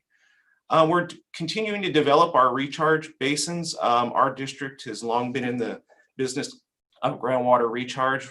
We've been doing it for close to 100 years now. We're developing, in conjunction with one of our local disadvantaged communities, the Okieville Highland Acres recharge basin. And we believe that this project will help provide groundwater sustainability for that community, along with water quality benefits. Unfortunately, this project's hit some snags. It's funded through FEMA, and we're stuck in an environmental review loop. And so we can't get it off the ground. We're hoping this year we can get things going. We're continuing our on-farm recharge program, which has been in place for the last 3 years. And we've had a huge amount of success with this program. We really think this is the future of wet year recharge. Recharge basins are very expensive, and on-farm recharge seems to be beneficial. And then lastly, we are developing a Kauai subbasin marketing strategy. And this is a limited subbasin market program that allows flexible trading of groundwater credits to help folks that are going to be in that need. I also wanted to share, I was asked to share maybe a success story from the Mid-Kauai, and I really think one of our success stories was our reliance on our local advisory committee. It's a group of representatives from many different facets of our area, from the environmental to the disadvantaged community, from ag, from urban. And this group was tasked with developing the strategies, the criteria, and the solutions that are in our GSP. The committee worked tirelessly for 2 years. Several of those meetings went well into 4 hours. Dinner included candy bars. That's what we've lived on during that time period. And really, it reflects our ability to achieve sustainability in a manner that protects the beneficial users of our area. Looking to the future and our implementations, it's important for the state of California to give us locals that worked on the GSP an opportunity to implement our vision and achieve sustainability. This will require focus, support, and funding. Anything beyond this will simply distract us from our goal, which is groundwater sustainability. Again, I'd like to thank you for your time and allowing me to share some of my thoughts on our path to sustainability. If you find yourself in the area, I invite you to come and see our story. We have much more than just cows and almonds. We're a vibrant community that depends on a reliable water supply. Thank you. And thank you so much for your comments, Mr. Fukuda, and the leadership. I know that you continue to demonstrate the mapping, high resolution mapping of the groundwater opportunities and the recharge availability in the basin is, again, an interesting and fantastic project, and shows the sort of innovation that can be out there in approaching how best to site projects and even really characterize one basin. So just thanks. Next, we have Trevor Joseph from the city of Roseville. Mr. Joseph, or Mr. Joseph Trevor, I'm sorry, it's transposed here on my list. So sorry, Mr. Trevor. Well, that's okay. Can you hear me now? Yes, we can. Good to have you with us. Yeah, actually, it's Trevor Joseph. Thanks for allowing me to present today. I work for the city of Roseville, which of course is located here in the greater Sacramento area. And in reality, I actually have had the opportunity to present to the board, some of you board members in the past. It's been many years when I worked for DWR, and I want to thank you again for this opportunity to comment on SGMA implementation. I also want to reiterate Aqua's comments. I want to recognize all the hard work that local agencies and the state have taken to get here. In particular, I want to recognize the achievements of board management and staff, many of whom I got to work with. Some are not assigned to SGMA now, and as well as the Department of Water Resources, from Deputy Director Tara Ravazzini, the whole leadership team, all involved. I can honestly personally attest to just how good this group is and how talented they are. So in terms of Roseville, let me just give you some quick background, and then I'll get to some SGMA comments here. And obviously you're hearing from different GSAs throughout the state. You know, Roseville is the largest city in Placer County, and we're continuing to grow at a very fast rate. Although we've been able to secure surface water supplies from the American River Watershed, Roseville and the Sacramento region is not immune to cutbacks associated with droughts, flow requirements to meet other environmental benefits. And many agencies, including Roseville, are dependent on groundwater as either a primary or secondary source of supply. Our city and the region continues to work on conjunctive use. Specifically for us in Roseville, this means our aquifer storage and recovery program, which provides water supply reliability benefits to the city, supports regional goals, and will aid in meeting regulatory requirements like SGMA. In terms of SGMA, Roseville is located in the North American groundwater subbasin. We're part of 5 GSAs who plan to prepare 1 GSP. We're not a critically overdrafted basin, and therefore our plan is due in 2022. And as you can imagine, we're working on that GSP now. You know, the department, I'm heartened in the department, the board's recognition of a lot of the success that's happened. And I wasn't sure what was going to be presented today, but one slide that I keep going back to, and Craig had a modified version of this, which he described as steps, but there's essentially 4 phases of implementation that were described even at the onset of the program back in 2015. And as you saw, phase 1 and phase 2, you know, the development of GSAs or the formation of GSAs and the preparation of all of these GSPs is truly a major success that should be recognized. Both local agencies have risen to the challenge in meeting these milestones, and stakeholders and the board and this Department of Water Resources clearly helped local agencies get there. But now we're entering phase 3, or at least those critical overdraft basins are, and embarking on their GSPs is really going to be the most challenging aspect of SGMA, as we know. It's going to be much harder than GSA formation, GSP development. And for it to be a success, we'll need to continue to address kind of some ongoing challenges. And these challenges and recommendations, I'm trying to keep them at a very high level. And again, you've heard them today, but I just want to point back to some of the fundamentals. And again, I appreciate DWR and the board acknowledging some of these, is supporting local control. We should avoid kind of second guessing process or considering imposing changes, especially early in the implementation. I think it's important that we let SGMA play out, if you will. The process established in SGMA is a good one, and I believe we will continue to see success as GSAs meet these requirements. Another important challenge, again, kind of a fundamental, is maintaining that outcome-based metrics as the definition of sustainability and really success. And again, I know you heard about that. Essentially, it's the avoidance of those undesirable results, those 6 undesirable results. I think it's important to not fall in the trap of potentially combat science. And that, to me, starts really when we get into using other metrics, such as model results or water budget analysis itself as the measure of sustainability. And so I think it's important that we stay committed to those outcome-based metrics when evaluating success. To be honest, we purposely developed GSP regulations to have those quantitative metrics to be validated with empirical data. And it would be a shame if we kind of eroded that process over time. And then this last item might be a little corny, or maybe even a little cliche, but we need to continue kind of strong leadership and establish and maintain relationships. Really, this kind of comes down to trust.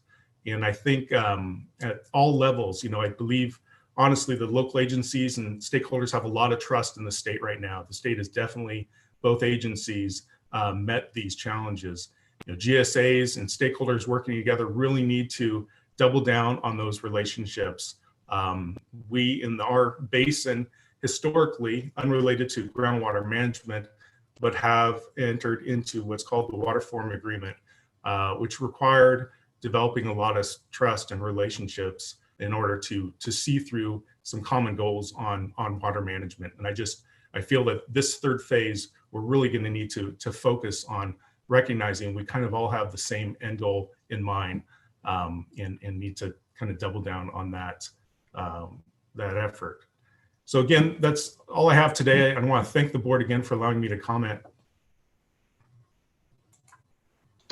Thank you, Mr. Joseph. Your comments are well taken and really appreciate, I know, the continued leadership and implementation, again, at a local level, where appropriately long-term leadership needs to be. And so just thank you for that. Next, we have Jennifer Clary from Clean Water Action.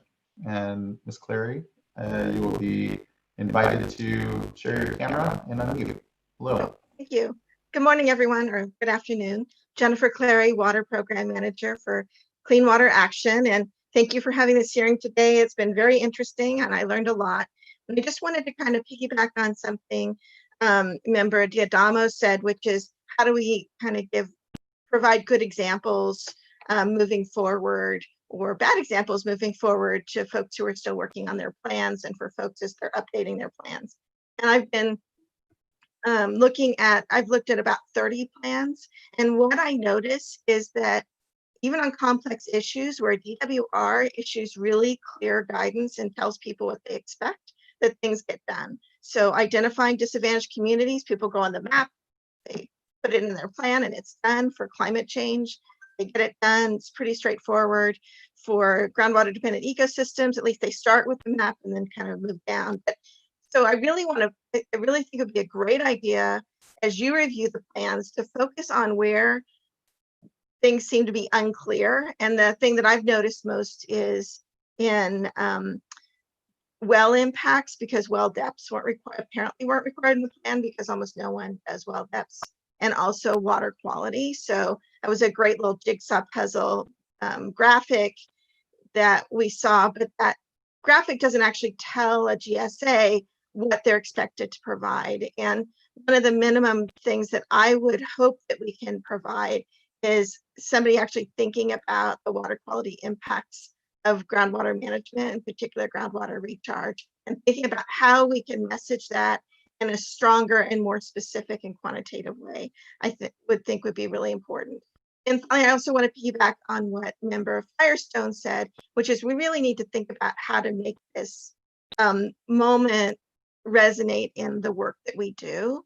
And I think that one of the things we've been trying to understand as SGMA implementation continues is how we change the power dynamic at the local level. It's great that everyone's working together, but in many cases, they're working with the same people they've always worked with. They're not getting out of their comfort zone. And I think trying to figure out how to encourage that or require that at the local level is gonna be a big help, both for environmental justice and racial justice, and also for sustainability. That's it for me. Thank you. Thank you so much, Ms. Clary, for your comments. Much appreciated. Next, we have Emily Rooney from Agricultural Council of California. Ms. Rooney, you should be invited here to share. There you are. Good to see you. Hello, thank you. Most of my comments have been covered today, but thanks for the opportunity to comment. Chair Esquivel, members of the board, my name is Emily Rooney. I represent Agricultural Council of California. So we represent about 15,000 farmers across the state of California, from small farmer-owned businesses to some of the world's best-known brands. And so a lot of our members are engaged at the local level as it relates to the GSAs and creation of the GSPs. I just wanted to say I'm encouraged by Chair Esquivel's comments in terms of the positive working relationship between the State Water Board and DWR, because that's a sentiment that we also share.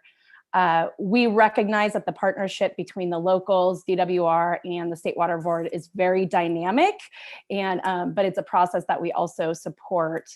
I was also encouraged to hear Director Nemeth's comments about an interagency workforce to look at the economic impacts and some of the other challenges around SGMA, because between this and the data collection piece, we're going to learn a lot in the next 5 to 10 years on impacts at the local level, and to try to address some of the serious issues and challenges that we're seeing there. So I just want to say we recognize that there's a long way to go in terms of data collection, implementation of the plans once we collect the data, and ultimately getting to sustainability. So it's a work in progress, and just thank you to everybody for the work that you're doing. Thanks. Thank you. That's much appreciated. Yeah, to your point, there's, I think, a number of programs and efforts out there with pockets of information, and I think successful implementation, again, not unlike the graphic that we saw with the puzzle piece of SGMA and all the other programs out there, is going to require us to make better use and ensure that, although not originally for various purposes, that we can at least make sense, I think, of the different efforts out there. Make sure we're not wasting resources. And I think, and to your point, a lot of it is in the data and characterizing what is actually happening, so that we can make better decisions off of that information and act off of a lot of information we already have as well. Yeah. So just really appreciate that. Yeah, thanks. Thank you. Yeah, I will quickly, we haven't had a lunch break. I hate to break this item in two with a lunch, but we have 6 individuals still yet to go, assuming still the 5-minute default for all those. We'll be here for a bit before we get something to eat. So let's go ahead and break quickly, give ourselves about 25 minutes, and we will start back up here at 1:30 and continue on with item number 9, and then go back up to the top of the list with item number 6. That work with everybody, hopefully? And I hope we don't lose too many folks on our list. And those that are actually on the webcast, if you were looking to provide public comment, you need to go to our website, waterboards.ca.gov. There's instructions there, but do otherwise email comment letters at waterboards.ca.gov and indicate that you'd like to speak on this item, item number 9, the Sustainable Groundwater Management Act update. We'll see everyone here though in, again, about 25 minutes at 1:30. So see you then. Thank you.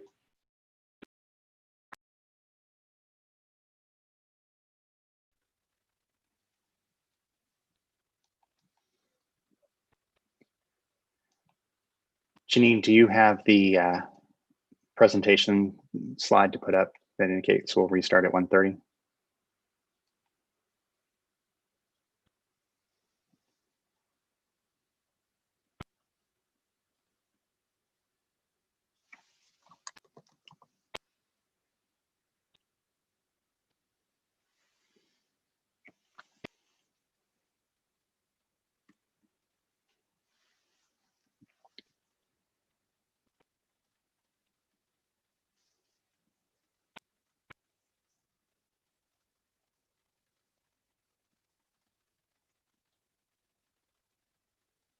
Can you just let me know, Janine? That way, otherwise I can go ahead and put it up from my screen. If you were speaking, I was unable to hear you a moment ago.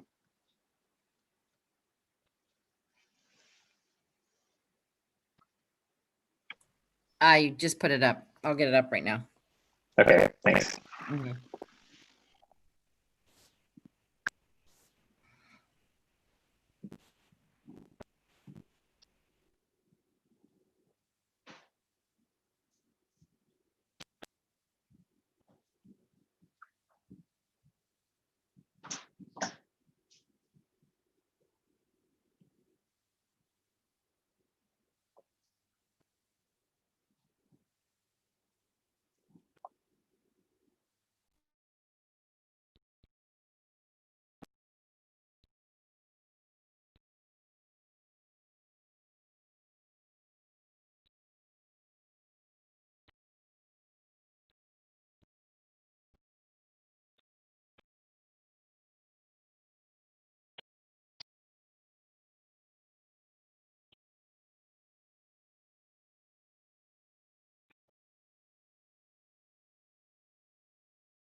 Hello, everyone.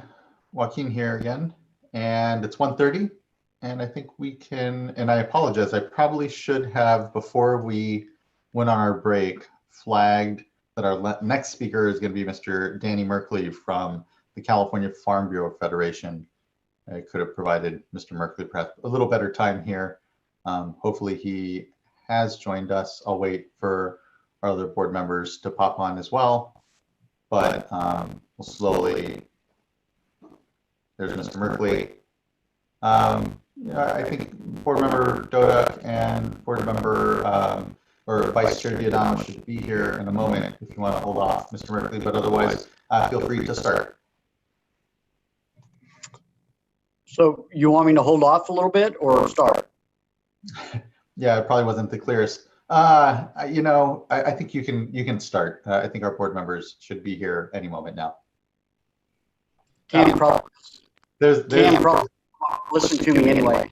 That's a good point. This You've heard enough from me over the years. So really, yeah. So really, thank you, Chair Esquivel and board members, Danny Merkley with the California Farm Bureau. Like Emily said, a lot of what's been said already is really what I was going to say. Farm bureaus, both the California Farm Bureau and the county farm bureaus have been working tirelessly, spending thousands and thousands of hours and resources trying to get people engaged. As you can imagine, some of our members, rightfully so, have really pushed back because this is going to have a very immediate impact on them in the next coming years. It already has. But it is very important to us that SGMA succeeds. If it doesn't, we're going to end up with something with very unrealistic outcomes, hopes, goals. And so we're doing everything we can, from creating documents that are to help guide our members and to guide locals on how the process works, put them in plain speak language or Danny Merkley language so everybody can understand it.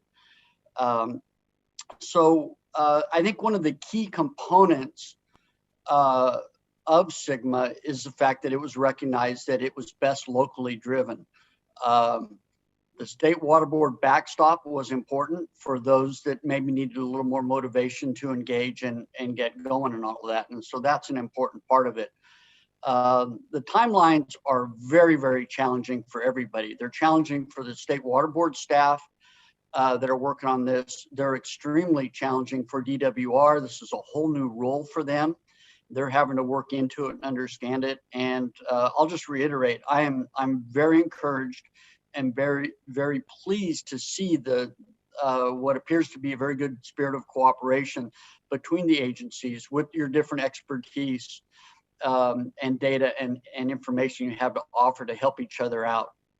I know behind the scenes that's not always as nice and neat as maybe presentations show, but I am encouraged, and I would encourage staff at the Water Board and the staff at DWR to continue to support each other, help each other out, especially with these very difficult timelines that have just been exacerbated by the COVID-19 and people trying to work from home and all of that. I don't know where that's going to get us a year or two down the road as we start coming into some more timelines that have to be met. Hopefully we can push through this and get these things done and meet these timelines. And at the local level, I think one of the things that I was surprised I hadn't heard anybody talk about is the real severe impacts on locals being able to get their plans put together, and some of that with the recent revelation of the May revise and the necessary cuts that the governor has in there impacting SGMA and assistance to the locals. Don't know how that's going to shake out. We're hopeful that it's not going to create a need for even more taxes, fees, whatever you want to call them, on local landowners and pumpers and whatnot, because they're hurting severely as well, just like everyone else is.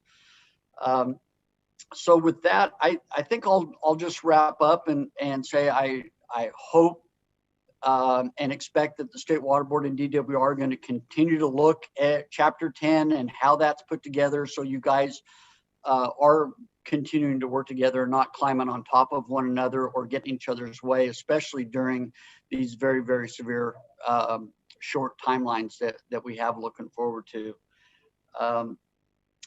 I could always say more, but really much of it's been said. So thank you very much. And thank you for the opportunity. Thank you as well, Mr. Merkley, for your longstanding contributions and even here still today with your comments. The point is well taken, that SGMA doesn't come without just pain, challenges. And these are historical, though. I think that what's important is that there is a generational lens rather, in so much of this work. And it's in that same lens that we approach both the uncertainties that the hydrology might provide us, one or two, dry years, a few dry years here in the middle of this 20-year implementation horizon can really change the calculus, I think, on some of these basins.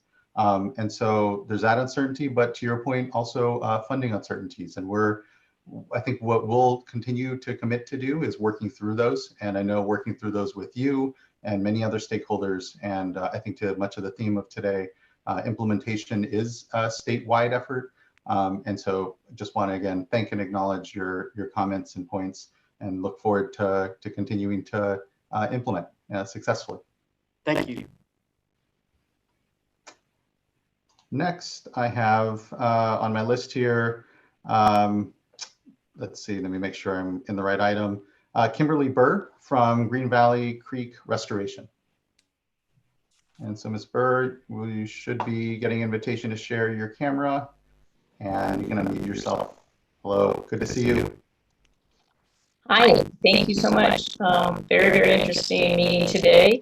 My name is Kimberly Burr, and I'm over in Sonoma County in the coastal watershed area, and longtime restoration volunteer on Green Valley Creek. And I know you're kind of talking big picture things today, so I didn't want to get down my weeds too far, but I think one of the examples I have kind of does inform statewide issues. Basically, also wanted to acknowledge your leadership and the fact that I'm very hopeful that people in Central Valley are going to get clean, adequate water in the near future, reliable, and I really, really appreciate your efforts and the board's efforts in that regard. It's been a long time coming. Big picture, Green Valley Creek is an important coho salmon creek. It was a creek where the coho recovery program basically started, because they took the last coho in the Russian River Basin, which is a fairly large basin, and took them up to a hatchery, and that's what they propagate all the coho from now. It still has some habitat, and it's underlain by a water-bearing formation called the Wilson Grove Formation.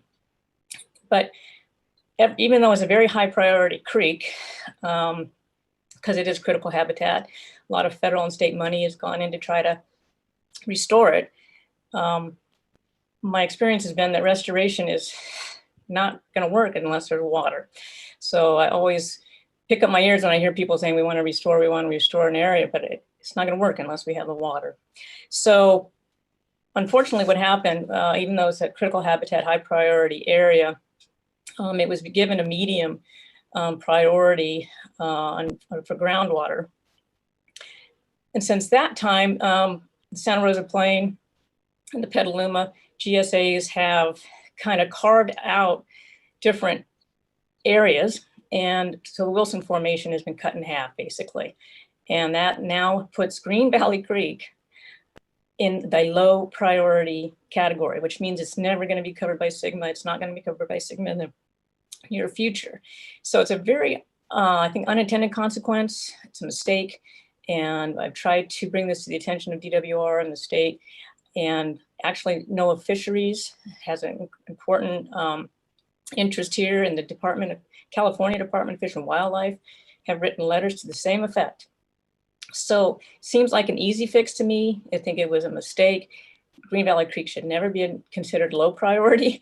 It's a medium priority at the lowest, and it's critical habitat. So I'm concerned that by downgrading it to low, it's actually going to increase the harm, the potential harm to endangered species. And I don't think that's the outcome anybody wanted.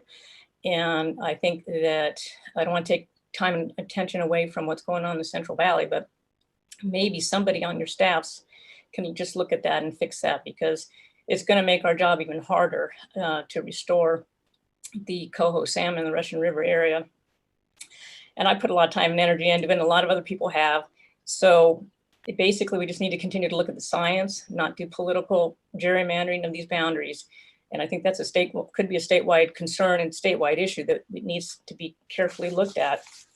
I'm all in favor of local control, but I think that in my area, in Sonoma County, we don't have a good handle on groundwater pumping.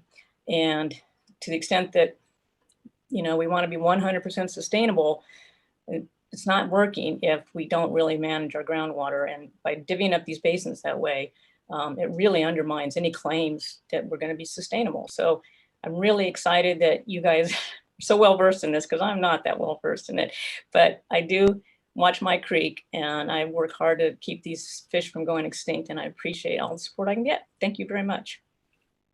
Thank you, Ms. Burr, for your comments. Much appreciated. Next up, we have Jonathan Nelson from the Community Water Center. And Mr. Nelson, you'll be invited to share your camera and unmuted. Good to see you. You may still need to unmute yourself.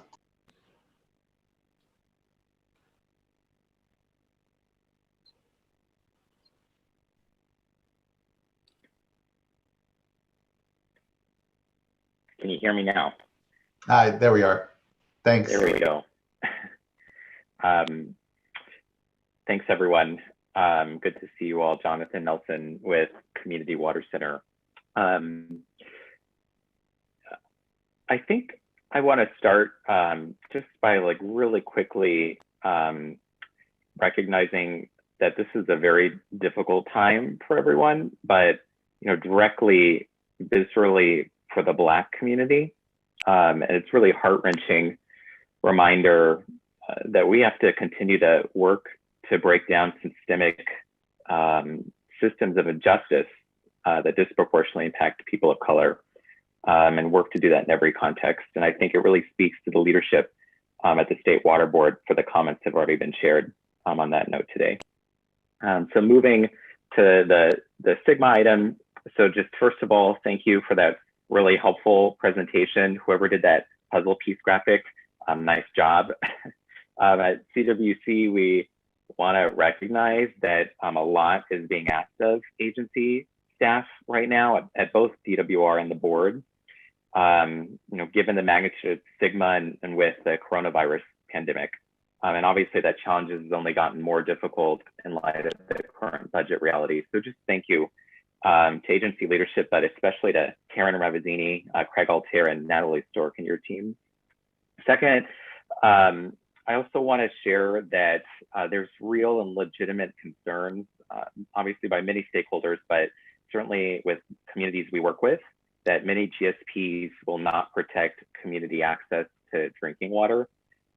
We've been working to try to encourage community engagement through the process, and have been trying to share as we've been seeing what's been just unfolding the last couple of years. But I think that concern is really reinforced by a New Water Foundation SGMA report that's focused on water quantity impacts to vulnerable communities, and was based on a study conducted by technical experts that found that over 100,000 Californians could lose access to water, looking at just a subset of the GSPs, 26 GSPs in the San Joaquin Valley, with potential cost to mitigate in the hundreds of millions of dollars.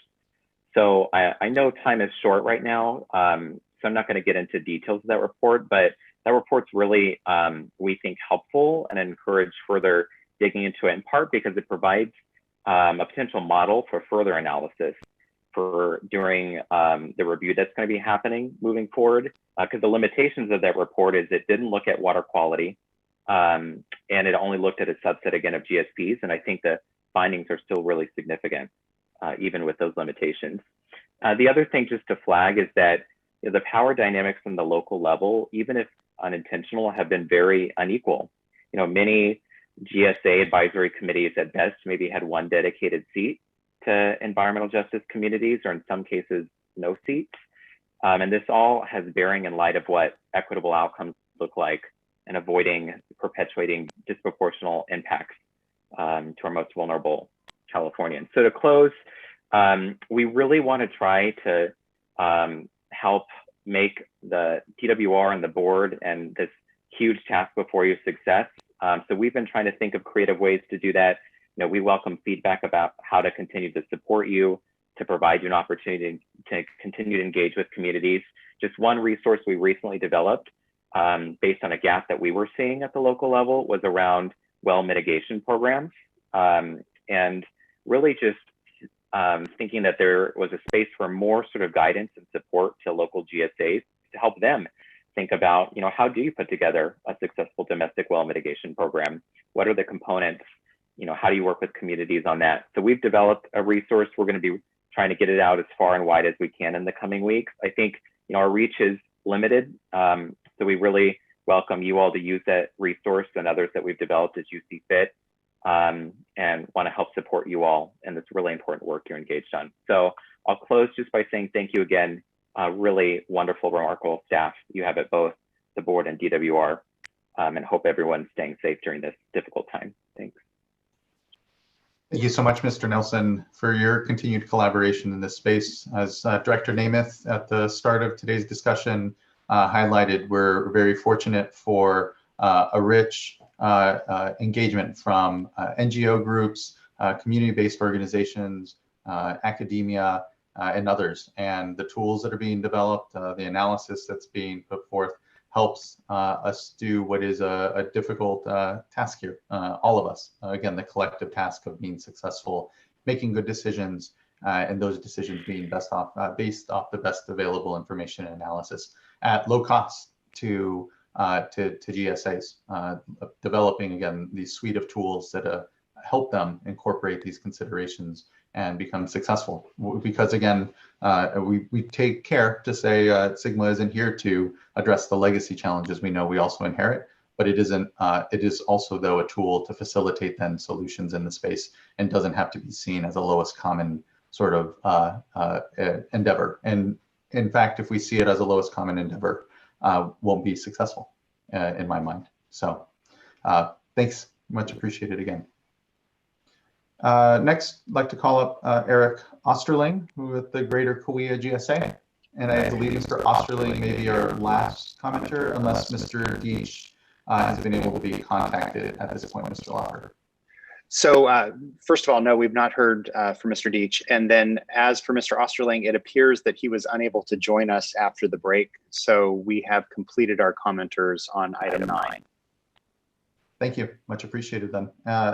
Comment being completed at this point. Is there any additional thoughts or comments from any of the board members? I think I've said enough.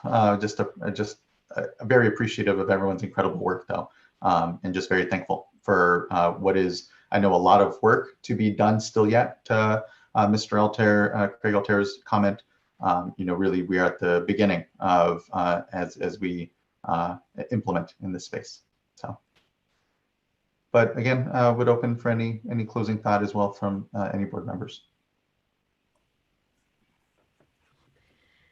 I wanted to say thank you also in particular to the, some of the leaders of the GSAs that participated today, and the offer around being able to come down and see more of the implementation and projects on the ground. I think, certainly that's something I'm interested in. I know there's a lot of challenges right now around travel, but I also think it would be so helpful for us to, be able to see more presentations and hear more from, or maybe just meet with GSAs so they can kind of go over the work that they've done and the plan they've submitted and how they're planning to continue to evolve their plan to address the challenges in their region. I think that's helpful for all of us that are making decisions on not just related to SGMA, but also the many related programs around. So I'll just say for myself, would love to follow up and extend the invitation for any GSA to reach out, and would love to learn more about individual plans and basins, and and then just offer thanks. I think everyone has extended that to staff and stakeholders, so appreciate that. Thank you, Board Member Firestone, and I'd like to join you in your offer. It's always great to hear from folks from all perspectives at a time where we're not in a direct position to be making immediate decisions. So just in the name of further education, I make that offer as well. Thanks. Well, I don't want to sound like I'm not receptive of invitations to go visit and learn more about GSA. So I too am, of course, interested always in a learning mode. Happy to join in. All right, I have to chime in and say ditto. I'm glad you all did, because I have no interest in seeing any of you. I'm kidding. I too open my door, certainly. I know I've had an opportunity to chat with a number of GSAs, had a couple of visits actually down into the Central Valley and the San Joaquin Valley particularly. But continue to have an open door, I think, to Vice Chair Diadamo's point, where we don't have any decisions before us. And so now is actually the time to be able to chat, understand, and help us provide, which we're always are wanting, the context of implementation on the ground. Because we here are called to often make some decisions that we're not implementing, and I think we openly acknowledge that, and so really appreciate that on the ground time, maybe virtual or otherwise at this point. And so we'll just have to continue to adjust. So thank you all for that. And with that, I will close out item number 9 and bring us back to item number 6 on our informational item calendar here. And item 6 is an update on our water recycling policy implementation. We'll bridge on the supply side and say that these water recycling projects where wastewater is taken and used for other purposes. There's a project I know of in Turlock and Ceres where wastewater is treated and used for agricultural purposes actually there. And so I think there are ways that certainly our recycled water policy plays into going back to SGMA and its implementation. How do we continue to, and really the heart of it is how do we continue to maximize our water resources above, below ground, and the integration therein. So with that set up, it's good to see folks, and I turn it over to the presentation.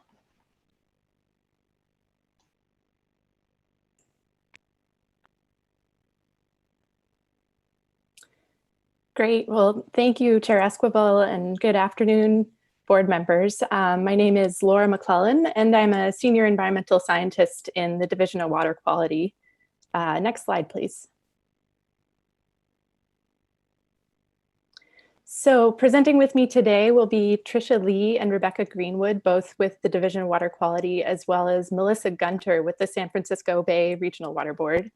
And then for the item, we also have a number of folks. We have Claire Wagoner and Shala Faranak with the Division of Water Quality, as well as Tim Regan from the Office of Chief Counsel and Randy Barnard from the Division of Drinking Water. Next slide. So today we'll be presenting an update for you on the work that we've been doing over the past year to implement the most recent amendment to the recycled water policy, which feels like it was just recently amended, but it was actually amended December of 2018. and took effect April of 2019. So first, Ms. Greenwood will talk about the implementation of the annual volumetric reporting requirements that were added to the recycled water policy. Then Ms. Gunter will provide a case study of some of the work the regions have been doing to update recycled water permits. And she'll hand it off to Ms. Lee, who will talk about some of the other implementation actions. And then she'll hand it back to me to cover 2 additional items, as well as some of the work that we're planning to address in the coming year. Next slide. So before we dive into the details on recycled water policy implementation actions, I wanted to highlight something that touches on what you said, Chair Esquivel, that the actions that we'll be discussing today really fulfill many of the goals that were outlined in the Water Resilience Portfolio draft report that was developed by several agencies in response to Governor Newsom's Executive Order N1019. And the report states that climate change will increase water supply challenges throughout the state. And the state board has recognized through the recycled water policy that recycled water can be a reliable alternative water supply that can assist communities in becoming more resilient in the face of that climate uncertainty. So these goals here on this slide are the resilience portfolio goals that overlap, we felt, most closely with the actions that we're going to be talking about today. Next slide. So like the Water Resilience Portfolio draft report, the policy contains a goal to increase the use of recycled water to at least 2.5 million acre feet per year by 2030. And the policy amendment also added 2 narrative goals. The first, to reuse all dry weather direct discharge to ocean waters, enclosed bays, estuaries, and coastal lagoons to the extent feasible. And then the second, to maximize the use of recycled water in areas where groundwater supplies are threatened. And to evaluate current recycled water use and determine whether or not the state can meet these ambitious goals, the policy requires annual volumetric reporting of both wastewater and recycled water. And now I'll hand it off to Ms. Greenwood, who will go into detail on the implementation of those new volumetric requirements. Thank you, Ms. McClellan. Next slide. Good afternoon, board members. My name is Rebecca Greenwood, and I'm an engineering geologist leading the effort in implementation of the volumetric reporting requirements. Next slide, please. As Ms. McClellan mentioned, oh, back one more slide.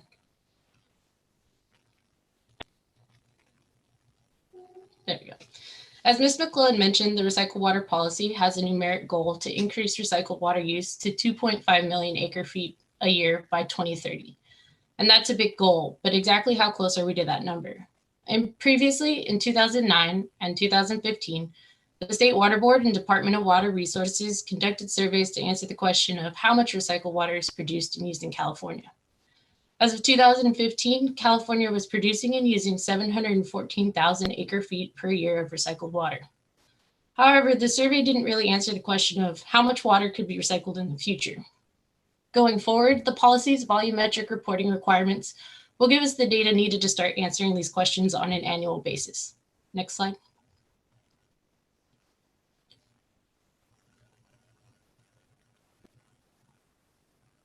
There we go. In July 2019, the State Board Executive Director issued an order to update the monitoring and reporting programs to implement the recycled water policy to both wastewater treatment plants and recycled water producers. Collaborating with the regional boards, staff completed a data dive to identify these facilities and issued and mailed over 800 orders. The order requires the annual reporting of volumetric data for influent, what's coming into the plant, production, what level of treatment is that water being processed to, discharge, where is that water going, and if applicable, recycled water use such as groundwater recharge or landscape irrigation. Next slide. Staff evaluated potential reporting systems and selected GeoTracker to house the reporting module to make tracking the data consistent, electronic, and available to everybody. The module started to take shape, and the team conducted beta testing with both regional board staff and external stakeholders. We did this to solicit input on the system and to ensure that the reporting process was streamlined. After incorporating all this feedback into the reporting system, The GeoTracker reporting module was released in March of 2020. However, due to the COVID-19 crisis, the State Water Board Executive Director granted a 60-day extension on the reporting deadline for the 2019 year calendar report data from April 30th to June 30th, 2020.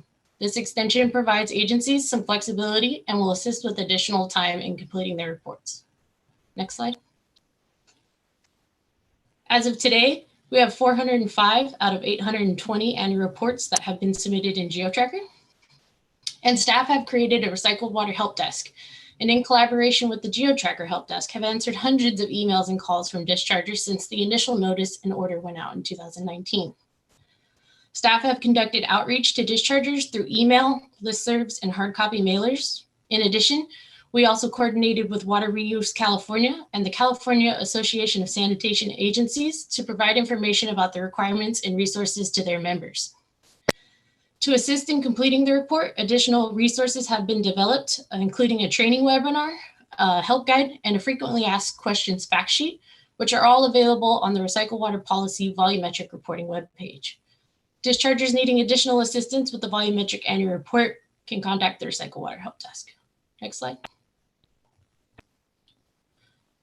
Staff are working to develop analysis reports and will be collaborating with regional board staff to create resources that will be useful in communicating with their own boards and completing an analysis of wastewater and recycled water within their regions. Staff will develop an online map to display the locations and types of facilities that are completing this reporting, including a summary of those volumetric entries from those reports. As data are coming in, staff are performing quality assurance checks and will continue to assist dischargers with reporting as needed. Data collected will be made publicly available by a data download for people to use and conduct their own analysis as well. These data generated by this report will assist in tracking progress towards the current goals in the recycled water policy and the draft water resiliency portfolio, as well as evaluating the potential for increased recycled water use in the future and assisting with statewide water supply planning efforts. This concludes my presentation, and now I will hand it off to Ms. Gunter, who will provide a case study on a regional approach to transition regulatory coverage to the 2016 General Order for Water Reclamation Requirements. Thank you, Ms. Greenwood. Good afternoon, board members, and thank you, Chair Esquivel, for your deeply meaningful opening message this morning. My name is Melissa Gunter, and I'm a water resource control engineer with the San Francisco Bay Regional Water Quality Control Board. I'm here to share a unique region-specific case study on how we successfully transitioned regulatory coverage for many recycled water administrators in compliance with the recycled water policy. Next. Per the policy, regions are required to transition recycled water coverage from regional general orders to the State Water Board water reclamation requirements for recycled water use. The regulatory coverage transition date is dependent upon the Recycled Water Administrator's Title 22 engineering report approval date. Title 22 of California's Code of Regulations refers to state guidelines for how treated and recycled water is discharged in use. A Title 22 engineering report is required for each recycled water facility and program that includes at a minimum technical documentation of the treatment design, plans, and criteria, as well as methods of operation, maintenance, and control of recycled water uses. The regulatory transition date of April 2020 was applicable to 22 recycled water administrators enrolled in our regional order with engineering reports approved after 2001, which aligns with the most recent Title 22 water recycling criteria update. Next. This map depicts the locations of the 22 recycled water administrators transitioned to the statewide recycled water general order, indicating the distribution of recycled water use throughout the San Francisco Bay region. Recycled water administrators in the region include producers, distributors, and users of recycled water, as well as legal entities such as joint powers authorities. In addition to the recycled water administrators that are displayed on this map, there are 23 administrators that are permitted under individual water reclamation requirements and other smaller private on-site recycled water treatment facilities that are currently in the permitting process. Next. 26 recycled water administrators were previously enrolled under the San Francisco Bay Regional Water Board General Order 9611, which was adopted in 1996 for recycled water production and use on a municipal scale. So to minimize the staff administrative work in transitioning the enrollees to the statewide Recycle Water General Order, we implemented a streamlined process and issued one notice of applicability and monitoring and reporting program to 22 of those administrators to transition their regulatory coverage. We tailored the notice to clearly state the applicable Title 22 water recycling requirements, which do vary based on treatment and disinfection level and recycled water uses. Thus, in the notice, we included site-specific treatment level, disinfection type, and ultraviolet disinfection operating conditions, as well as cross-reference the NPDES permit. And the monitoring program was designed to ensure Title 22 and recycled water policy compliance. We extensively collaborated with the administrators throughout the process to keep them informed, as well as receive their valuable input on proposed changes in the notice and monitoring program as compared to the regional general order requirements. We also collaborated with our NPDES and waste discharge requirements divisions to ensure that any discharges associated with recycled water production are covered by a separate NPDES permit or waste discharge requirements were applicable. Next. The next steps in our permitting process include transitioning the regulatory coverage for the 4 remaining enrollees that are under our regional general order, with engineering reports approved prior to the 2001 deadline. The enrollment will be completed by April 2022, following the Division of Drinking Water's review and approval of their updated engineering reports. The other 23 recycled water administrators enrolled under individual water reclamation requirements will be assessed and transitioned to the state's order on a case-by-case basis if appropriate.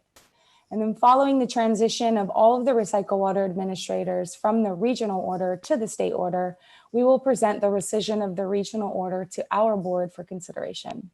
So that concludes my presentation, and I'll now turn it over to Ms. Lee. Thank you.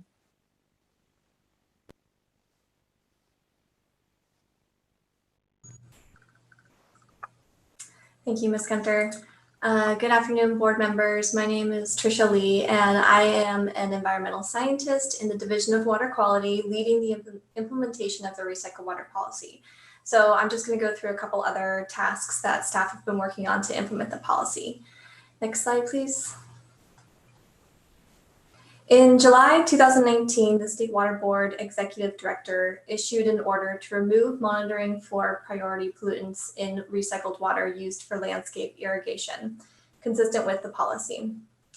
Staff is coordinating internally to update the statewide recycled water general order in order to remove this requirement from the template monitoring and reporting program associated with that order. And staff estimates bringing a proposed amendment to the general order to the board for consideration in 2021. Next slide, please. The next item is that staff have been working to complete a wastewater change petition checklist that would be used by prospective recycled water projects to submit to the Division of Water Rights. This checklist will assist the division in determining if a wastewater change petition process is necessary for that recycled water project.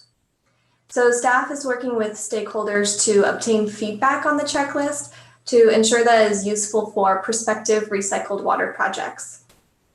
A finalized version of this wastewater change petition checklist is estimated to be completed in fall 2020. Next slide, please.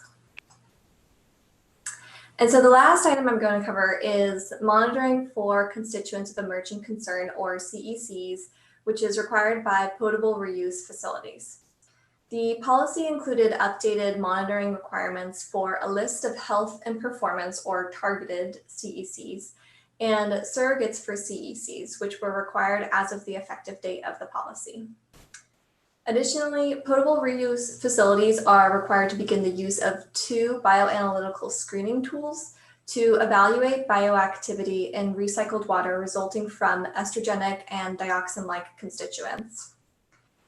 This updated CEC monitoring was based on the recommendations of the most recent Science Advisory Panel for CECs in recycled water, and monitoring results are required to be submitted to GeoTracker. Next slide.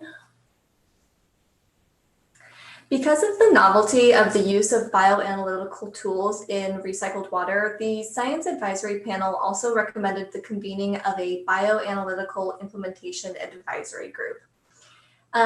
This group would guide potable reuse permittees in implementing the bioanalytical monitoring required by the policy. Water Reuse California contracted with the National Water Research Institute to convene this group, which included members from the Science Advisory Panel, industry experts, and State Water Board staff. The group developed a guidance document that can be used by labs to produce standard operating procedures for the bioanalytical screening tools required by the policy. Next slide. So regional water boards will update monitoring and reporting programs, or MRPs, for potable reuse facilities to become consistent with the policy. Staff developed an MRP template to assist the regional water boards and distributed it in August 2019. There are 9 potable reuse facilities in California. 1 MRP has been updated, 7 MRP updates are in progress, and 1 facility is not currently operational, so the MRP update has been deferred. Potable reuse facilities are also required to develop a quality assurance project plan, or QAPP, for CEC monitoring to ensure that data are of known, consistent, and documented quality consistent with the policy. The QAPP will contain standard operating procedures, including those for bioanalytical screening tools, as well as documents such as the facility's quality assurance manuals. So staff developed a QAPP template and distributed it to potable reuse facilities in December 2019. QAPPs representing 6 of the 9 facilities have been submitted and are currently under review. Next slide. So staff are continuing to work with the regional water boards to ensure that the remaining MRPs are updated. And staff are also working with the potable reuse facilities to approve submitted QAPPs. As CEC monitoring data and results of the bioanalytical screening are submitted to GeoTracker, the data will be evaluated on an ongoing basis. This concludes my presentation, and I will turn it back to Ms. McClellan. Thank you, Ms. Lee. Next slide, please. So the 2018 amendment to the policy updated several requirements for salt and nutrient management planning. And one of those requirements is that the regional water boards must evaluate their groundwater basins by April of 2021 to identify where salt and nutrient management plans, or SNMPs, are needed to achieve water quality objectives for those basins. Next slide. So the Central Valley, Santa Ana, and San Diego regions have completed their basin evaluations, and staff is working with the San Francisco Bay, Los Angeles, Lahontan, and Colorado River regions to make sure that they're able to meet that deadline. The North Coast and the Central Coast regions are opting to utilize basin planning processes rather than stakeholder-led SNMPs to manage salts and nutrients in their regions. Next slide. So in order to assist the remaining regions with prioritizing their basins, staff is planning to hold an SNMP summit with state and regional water board staff this fall to discuss the basin evaluation efforts. And staff held a similar workshop in 2016 that was helpful to share experiences and feedback. And a lot has changed for groundwater management in California since then, as we heard on the last item. So staff plans to discuss the development of data analysis and visualization tools to help the regions in evaluating their basins for salts and nutrients. And staff also plans to discuss the new policy requirement to annually upload SNMP data into the Groundwater Ambient Monitoring and Assessment System, or GAMA system, as well as continuing to identify areas of overlap between salt and nutrient management planning and the groundwater sustainability plans developed under SGMA. Next slide. So I mentioned the requirement for the regions to evaluate their basins by 2021. And another key upcoming deadline to be aware of is for the regional water boards to review and evaluate previously submitted salt and approved salt and nutrient management plans by April of 2024 to evaluate how observed trends in water quality data compare to predicted trends and evaluate potential data gaps, new salt and nutrient sources, as well as to determine whether updates to salt and nutrient management plans are needed to make the plans consistent with the policy. And over the coming year, staff plans to coordinate with the GAMA program to help develop those tools to assist the regions in conducting those evaluations. Next slide. So another of the key implementation items for the policy is for regional water board staff to review recycled water permits issued prior to 2001, as Ms. Gunter mentioned, which is when the California Code of Regulations Title 22 water recycling criteria were last updated. Staff will identify whether the Title 22 engineering reports associated with those permits need to be updated or developed in some cases, and then update those permits as needed to ensure that they're consistent with current regulations. And if possible, the regions will try to transition those permittees to the statewide recycled water general order at that time. And the deadline for this action is April of 2022. Next slide. And in tandem with this effort, as Ms. Gunter mentioned, the policy requires regional water boards to transition their recycled water general order enrollees to the statewide general order or another order as appropriate. Enrollees with up-to-date Title 22 engineering reports were required to transition by April of 2020. And as Ms. Gunter mentioned, staff from the San Francisco Bay and Los Angeles regional boards worked hard to meet that deadline. And staff is working with the outstanding enrollees to transition their coverage by April of 2022, at which time those regional board recycled water general orders will cease to have force and effect under the policy. Next slide. So this table shows in greater detail the progress that the regions have made in transitioning enrollment from regional board general orders to the statewide recycled water general order. The San Francisco Bay has 4 remaining enrollees from their general order with outdated Title 22 engineering reports. The Los Angeles Regional Board has completed their transition, and their board rescinded their recycled water general order at their most recent May board meeting. And as you heard from Ms. Gunter, the San Francisco Bay took kind of a novel approach to streamline the enrollment of their general enrollees under that statewide recycled water general order. And staff will be working with the Colorado River region over the coming year to evaluate whether they can take a similar approach for their enrollees. And then the far right column of this table shows an estimate of the number of pre-2001 recycled water permits at each of the regions that may need to be updated. And as part of these updates and as appropriate, the regional boards are going to evaluate whether they can enroll those permittees under the statewide recycled water general order, which is a less resource intensive process. And staff is developing tools and resources to assist in bringing these permits into compliance with current regulations and policies, including developing an electronic notice of intent form, an electronic report of waste discharge forms, and integrating these permits into GeoTracker. Next slide. So another item of note is that through the policy amendment process, staff determined that both of the 2 remaining enrollees under the statewide landscape irrigation general order were willing and able to transition to the statewide recycled water general order. The Central Valley Regional Board transitioned 1 enrollee in 2019, and there's 1 enrollee that is pending in the process of transitioning to the statewide recycled water general order, pending approval of their revised Title 22 engineering report.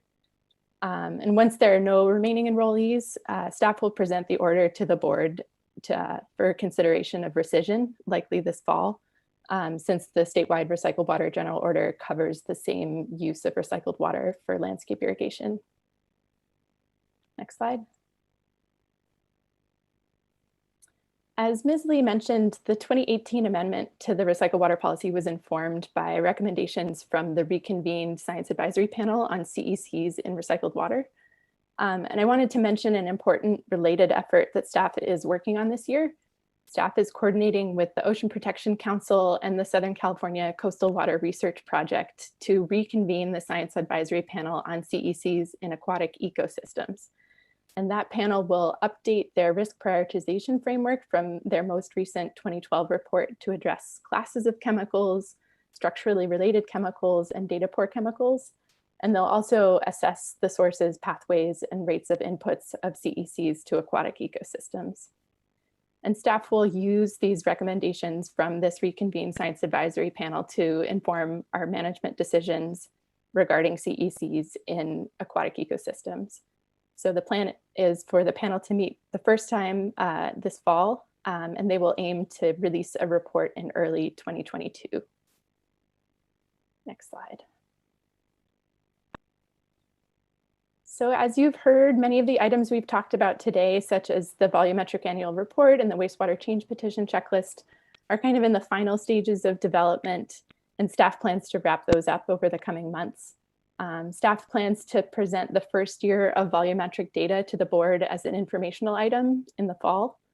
And then over the next year, among other items, staff is going to be ramping up work on salt and nutrient management plan implementation, as well as continuing to assist the regions in implementing the CEC monitoring requirements and continuing to develop those tools to assist the regions in updating their recycled water permits.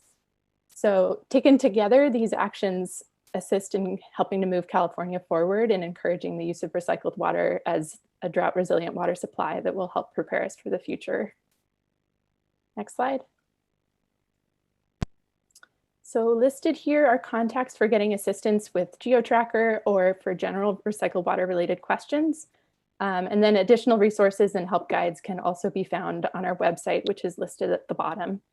Thank you for your time today, and we're happy to take any questions. Thank you so much, Ms. McClellan, and thank you so much as well to all our colleagues in the program. It's a really exciting suite of activities that are undergoing right now. When we think of these projects, these are some of our most resilient projects, and characterized, again, the use of greater use, beneficial use of our waters otherwise, and are very and critical. And I think when I reflect on some of the work, not unlike just say our responses around other contaminants of emerging concern like PFAS or what have you, there are considerations here both on the division of water quality, the division of drinking water, and also water rights ultimately. When we talk about how we approach these projects, how we approve them, and again, continue to pursue that maximizing of their beneficial use, these waters. And so just thank for all of you for the incredible work, creative work, collaborative work that goes on quietly, much quietly in this space, given the sometimes very political things that may be before the board that sometimes get a little more attention. So just thank you for that thorough, quiet work. And don't have too much more that I would ask question about. Again, I think it was incredibly thorough, and just appreciate the work. Open it up to my fellow board members, though, for some question or comment. Let me quickly take a look. We do have, I think, one public commenter if Mr. Deach is able to join us, but otherwise don't have public comment for the item. And just to be clear, Chair Esquivel, Mr. Deach has not joined the board meeting at all today. Okay, thank you. Fellow board members, any further thoughts? Just second your comments and your thanks and your acknowledgement of the great work that staff has done. I remember when the board and board staff first embarked on a recycled water policy, and what a long road we've traveled, and seeing the report, the presentation today really hits home to me in terms of just the progress that has been made, as well as the additional work yet to come. But it's been a significant effort, and I'll add my thanks to that of the chair, to staff, and all the stakeholders really for engaging in this process and making this happen.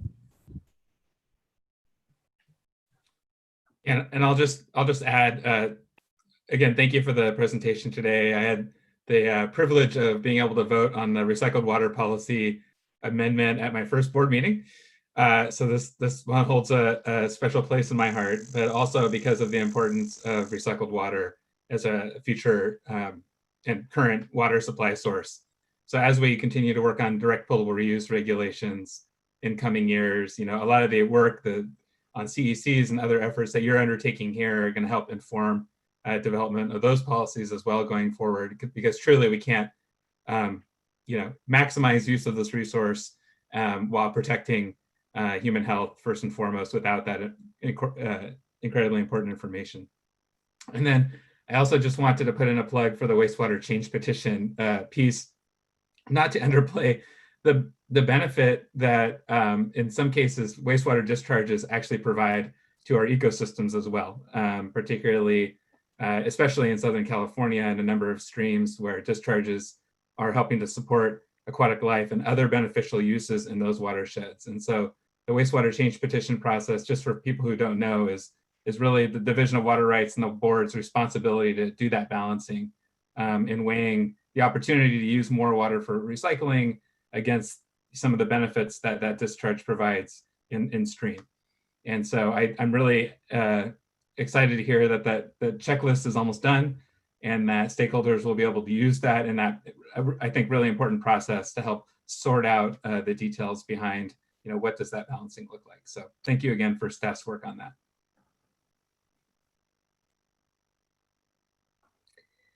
I have a question, echo all of that, and also just really appreciate the update on this program. I just think I'm really looking forward to continuing to get updates. I think this is exciting and vital program. One question I had, as we were today, we've had our SGMA informational item, and one of the pieces of this are the salt and nutrient management plans. And you all highlighted, I know staff highlighted some convening to help work with, sounds like regional boards and stakeholders to help provide tools and help provide tools and resources and guidance on how to review salt and nutrient management plans, I think. But can you provide a little bit more information? It sounds like that was this fall, planned to be this fall. It seems like that's a really important piece, I think is, similar to SGMA in that these are locally developed plans, but we want to figure out how we are, as both the regional board and state boards, supporting their success in accomplishing their goals and have a lot of new tools, but also want to make sure that we're providing those tools and helping integrate how these different planning efforts intersect with each other. So I was really excited to hear that that's planned and would love to hear more about what that entails. Thank you. Yeah, it's in the early stages of planning, so we don't have a developed agenda yet.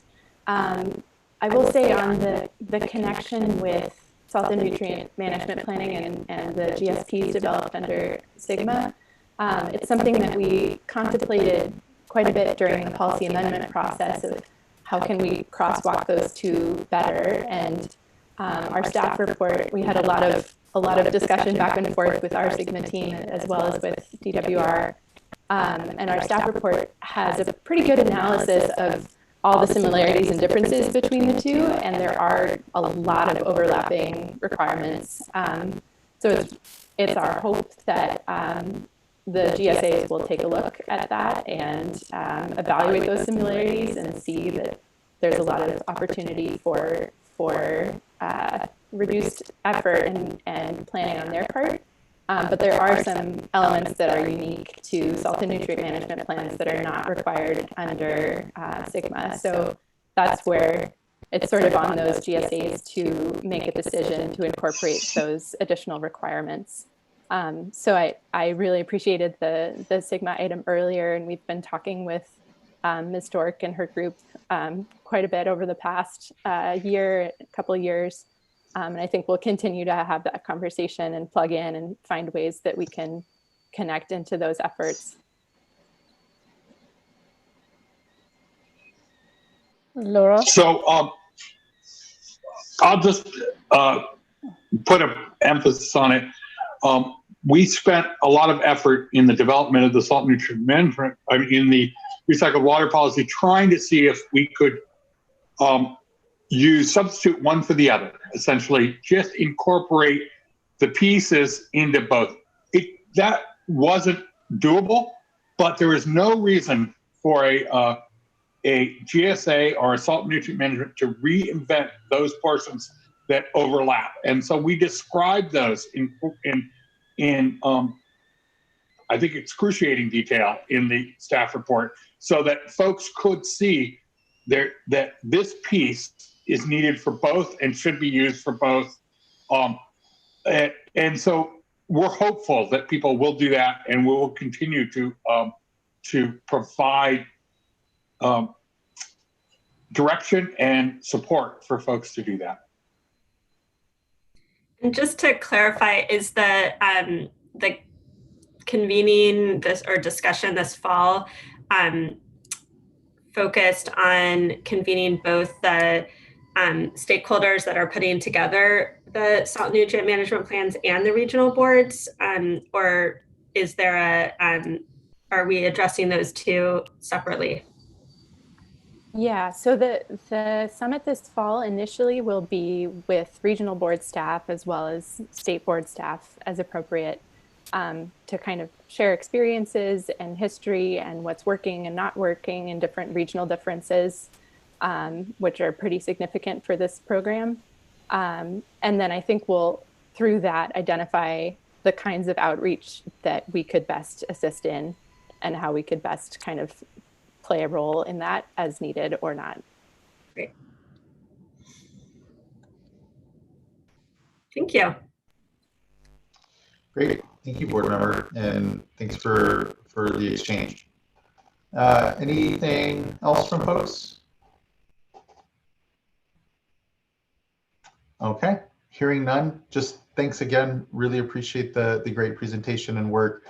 I think to board member Firestone's point, there are ways that this definitely does and will continue to interact with a lot of other efforts out there.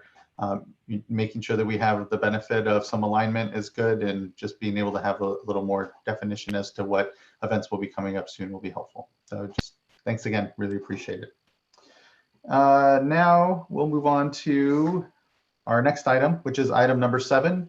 And that is an update on the status of the underground storage tank leak prevention program and the underground storage tank cleanup program and the cleanup fund. Appropriate timing given, I think, some of the budget discussions that are out there around the fund and what it can be used for. But thank you, Ms. Barclay. Good to see you. Hello. Good afternoon, Chair Esquivel and members of the board. I'm Diane Barclay. I am the Underground Storage Tank Cleanup Fund Manager. And I'd like to give you our annual update that we always do this afternoon. And usually we do that with the Underground Storage Tank Program, or our sister program in the Division of Water Quality. But given that Rust just came over to us last year, we're working also very collaboratively with the leak prevention program from Water Quality. And so we thought we would give you a holistic look, a brief holistic look at these 3 programs together and how they interact. So we have Laura Fisher from Water Quality to do the leak prevention portion. Matt Cohen from the UST program will go next, and then I'll finish up with the cleanup fund. So Laura, you're on.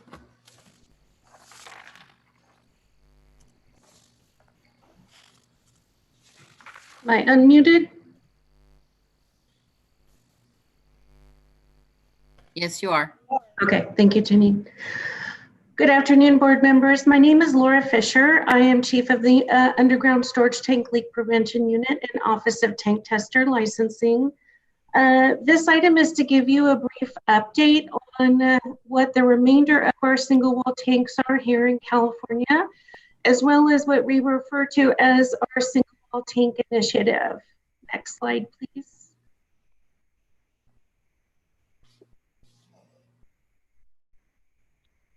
Thank you. Just some brief statistics here I wanted to just cover. In California, with the State Water Board takes lead on the UST program, we coordinate closely with Cal EP and their unified program. Currently across the state, we have 80 local implementing agencies and just over 300 inspectors across the state implementing our underground storage tank program. California's UST program currently has 37,000, just over 37,000 underground storage tanks across the state at 13,600 facilities. That includes things like your corner gas stations, emergency generators, all different types of UST, storing everything from petroleum to hazardous substances. California has one of the largest programs in the nation. California has typically led the nation in terms of the leak prevention program. And as we continue to develop our program over the years, we're now working with other states as well as other countries in those countries and states modeling their programs after many of our attributes that we currently implement. So that's one of the benefits of our program is not only does California benefit from the water quality aspect, other states and countries are also benefiting from emulating our program. Just some current statistics. Our local implementing agencies are conducting annual inspections of those 13,000 facilities. Unfortunately, what we've learned as we've obtained more and more data is the compliance rate with the regulatory requirements is relatively low. I think this will be an upcoming challenge, especially in light of Jared Blumenfeld's recent memo on enforcement expectations. So I anticipate that number to increase as we put some more efforts in working with our local implementing agencies to bring more facilities into compliance. Next slide, please. So just again, this update is to just give you an update on the single well tank initiative and what that entails. In 2015, the legislature adopted legislation requiring the removal of all single wall components by December 31st, 2025. The initiative is to focus on removing as many single wall tanks as we can before that deadline, and to prevent the abandonment of underground storage tanks as we get close to that deadline. There were some specific elements to the initiative, and that focuses on locating all of these single wall tank systems throughout the state, working with owners and operators in terms of outreach and education to discuss with them deadlines, the REST program, the cleanup fund. And again, our real focus here is to minimize the number of abandoned tanks that we have in 2025. And I'll give in the next couple slides some details about some of our activities related to the initiative. Next slide, please. This slide simply just represents our current single-walled inventory. We have 2,800 single-walled tanks and piping systems left in the state at 1,146 facilities. That's about 12% of our inventory across the state. I will mention here, I think most of the states across the nation have single wall underground storage tanks. There's very few states that do require double wall. And it wasn't until 2018, just recently, that the federal government started requiring double walled underground storage tanks in some specific situations. So we are leaps and bounds ahead of most states, as well as some other countries. Our closure progress is still relatively slow. As you can see, our projection still leaves us with a good number of single wall storage tanks if we continue on at the trend we have. So this is what the initiative is for, is to change that trajectory to increase the number of single wall underground storage tanks that are closed before that 2025 deadline. Next slide, please. So the three things that we're really focusing on that we feel are the most important to help make the initiative successful is obviously improving the reliability of single wall tank data, messaging and outreach to owners and operators, and to connect our eligible owners and operators with our REST program. Next slide, please. So as you all know, with all of the reporting tools and data systems that we have here at the Water Board, our data is only as good as the data that we put into it. So we've been working with our local implementing agencies over the last few years to ensure that the data that is getting into what we refer to as the California Environmental Reporting System, which is a reporting tool for owners and operators and our local implementing agencies to input their compliance, their design and construction information. We've been working with our agencies to ensure that that data is accurate and complete. So we now have a very confident perspective of where all of these single wall tanks are, where all of these single wall piping systems are. That improves our ability to focus on specific owners and operators. Next slide. So as we talk about the specifics in identifying those individual single wall sites, what we've learned over time is general outreach and education is only effective to some extent, but what we found is site-specific outreach and education is the most effective. So we, along with some other staff and some of our contractors with assistance, have helped us to set up a system where we're working through phone calls and site-specific correspondence. Also, we'll be doing site-specific visits with these owners and operators and really trying to create that relationship to educate owners and operators about the deadline, educate them about the sunset of the cleanup fund, and to really help connect them with the REST program.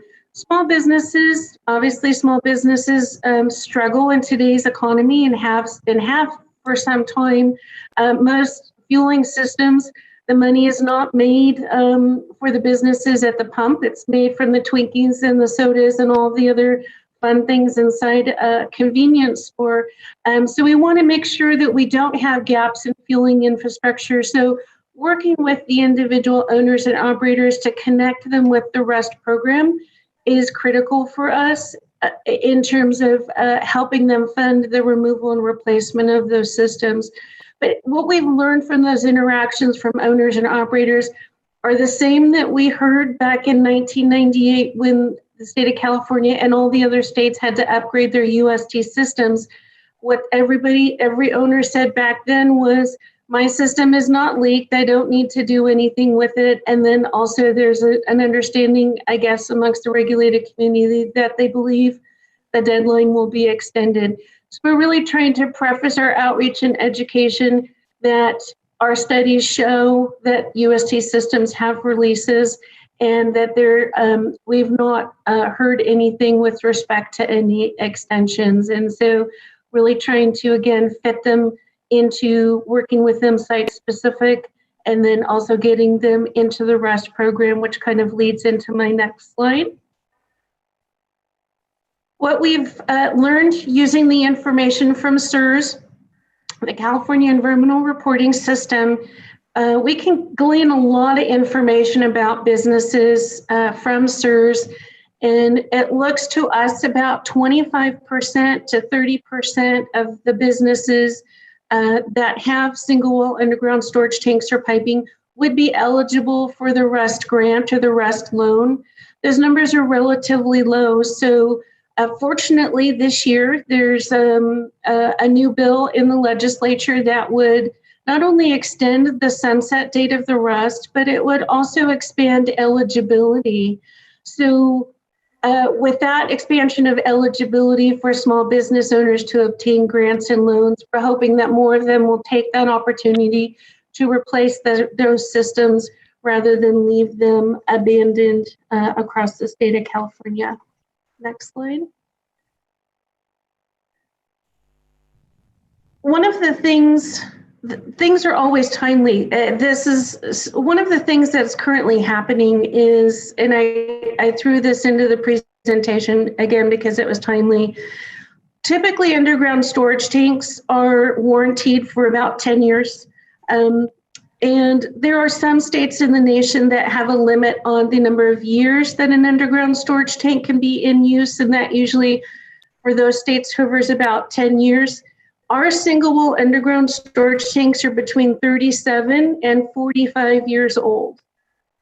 At that age, we are now seeing catastrophic failures. So it is not common for us to see from our local implementing agencies catastrophic failures from USTs.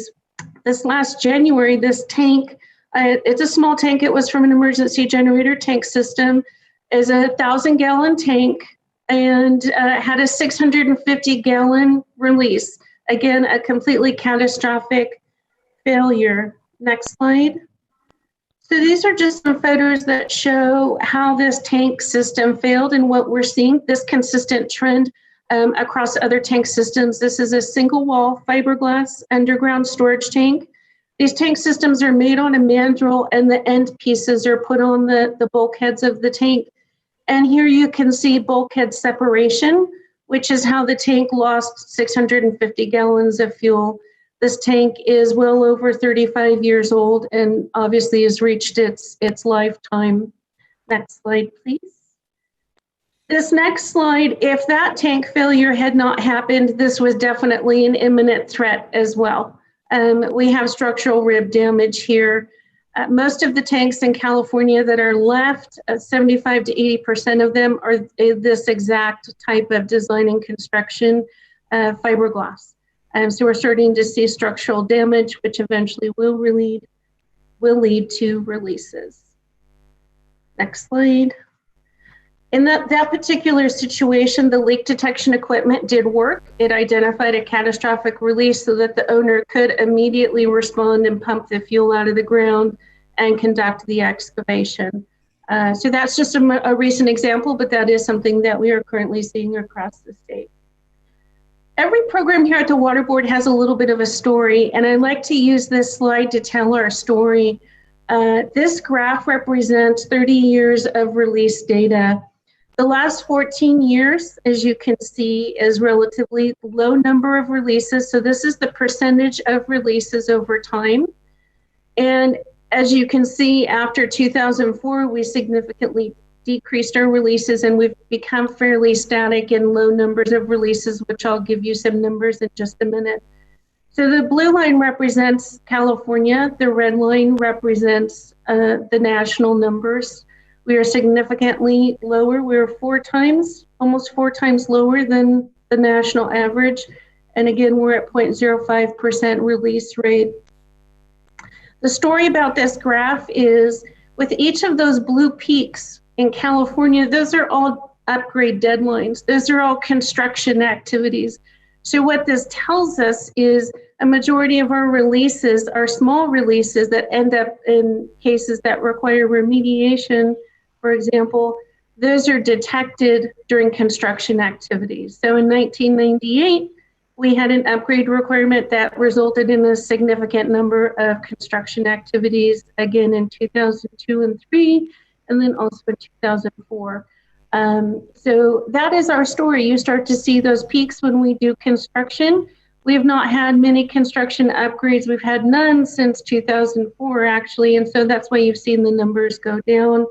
But also that is due to our design and construction requirements. We've required double wall systems with very strict monitoring requirements since 2004. And since 1984, our systems have been double walled. So our numbers will remain low until we start removing the remainder of these single wall underground storage tanks. Next slide. So this slide represents our current number of releases over the last 2 years. These numbers are significantly lower than any other state, like I said, and also nationally. So in 2018, we had 3 new releases that came from newer underground storage tank systems where the leak detection equipment identified a leak. The same for 2019, there were only 2. The new discovery of an old release, those are typically found during property transactions. So in 2018, we had 64 new unauthorized releases. In 2019, we had 57. But almost all of those numbers, except for those 2 and 3 newly accruing releases, those all come from property transactions where they did a phase 1 or a phase 2 assessment. So those are old releases that are newly discovered. And so most of those go on to be remediated. These are only numbers that require remediation. So the numbers of releases are actually higher, but they don't require remediation. They're small releases that don't require any work. So our numbers are looking really good. Next slide.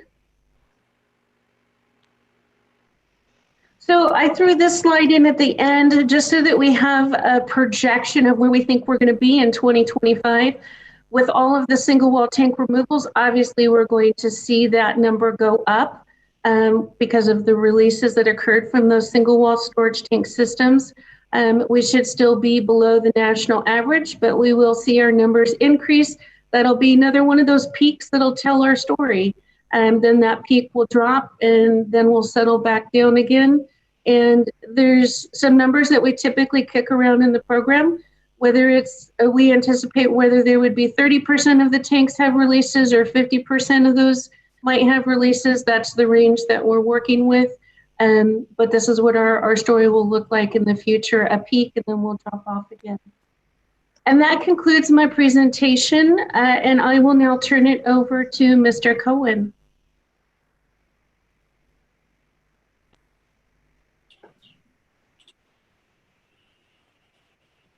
Good afternoon, board, members. This is Matt Cohen. Is that any better? I'm getting a bunch of feedback. Is that happening for everyone? There was there for a moment, but I think you're good now. Yeah, I think we just had Laura's microphone still live, so it's off now. Gotcha. Okay. I'm the unit manager for the underground storage tank cleanup and geotracker unit at Division Water Quality. And today I'll be giving you an update on the cleanup program. Next slide, please. So a little brief history. To date, we've closed over 39,000 cases. That's 93% of our total universe of underground storage tank release cases in California. We have 407 closures in the 18-19 federal fiscal year. Of what's left, we have approximately 2,500 cases left. That's split between 1,800 with the regional boards, 700 with the local agencies. Funding, about 1,450 have active cleanup fund claims and 1,050 have no cleanup fund claims. And as Laura mentioned, our numbers of new cases are dramatically decreasing based on the efforts of the leak prevention program. Next slide, please. So this slide is the closure rate. So it's the total open caseload divided by the number of closures in that given year. So it's a percentage of the caseloads closed each year. As you can see, through the early 2000s, our closure rate was relatively flat to decreasing. The resolution 0942, the actions to improve the UST program, we saw a jump in the closure rate, and then again with resolution 1262 or the low threat closure policy. But as you can see, we've dropped off significantly since the low threat closure policy increase, and we're flattening out again. Next slide, please. So why are we flattening out? We take a look at our current portfolio. We did an analysis of the average or the case age, the age in status, time in specific status, and the status, and we kind of came up with this algorithm, and we estimate that about 26% of our cases, our remaining open cases, can be closed in the next 1 to 2 years. 41% can be closed in 2 to 5 years, and then 33% it's 5 or more years. And that 33% is really what we're calling the stalled cases. And this is, you know, we're as I mentioned before, we've closed over 93% of all cases statewide. And what we're left with is the more difficult cases. So, and as I said, we're calling those stalled. So they tend to have unresponsive or unwilling RPs, responsible parties, complex site conditions. They may be ineligible for site cleanup. These stalled cases require much more staff resources.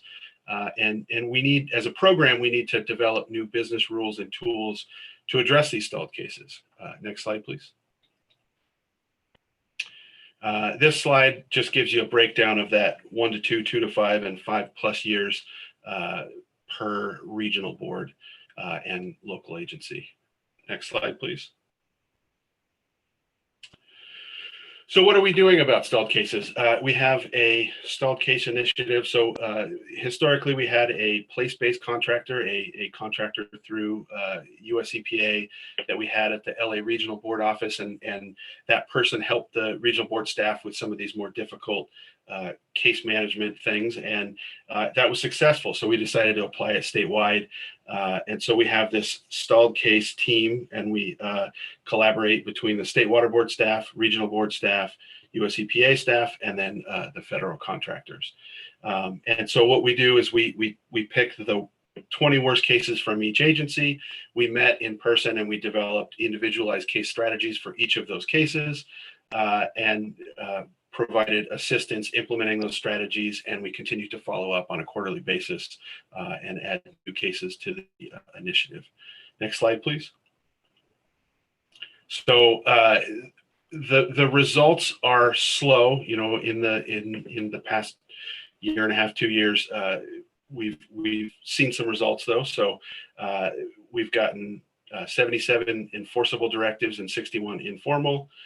We've gotten NOVs or draft ACLs for 19 cases.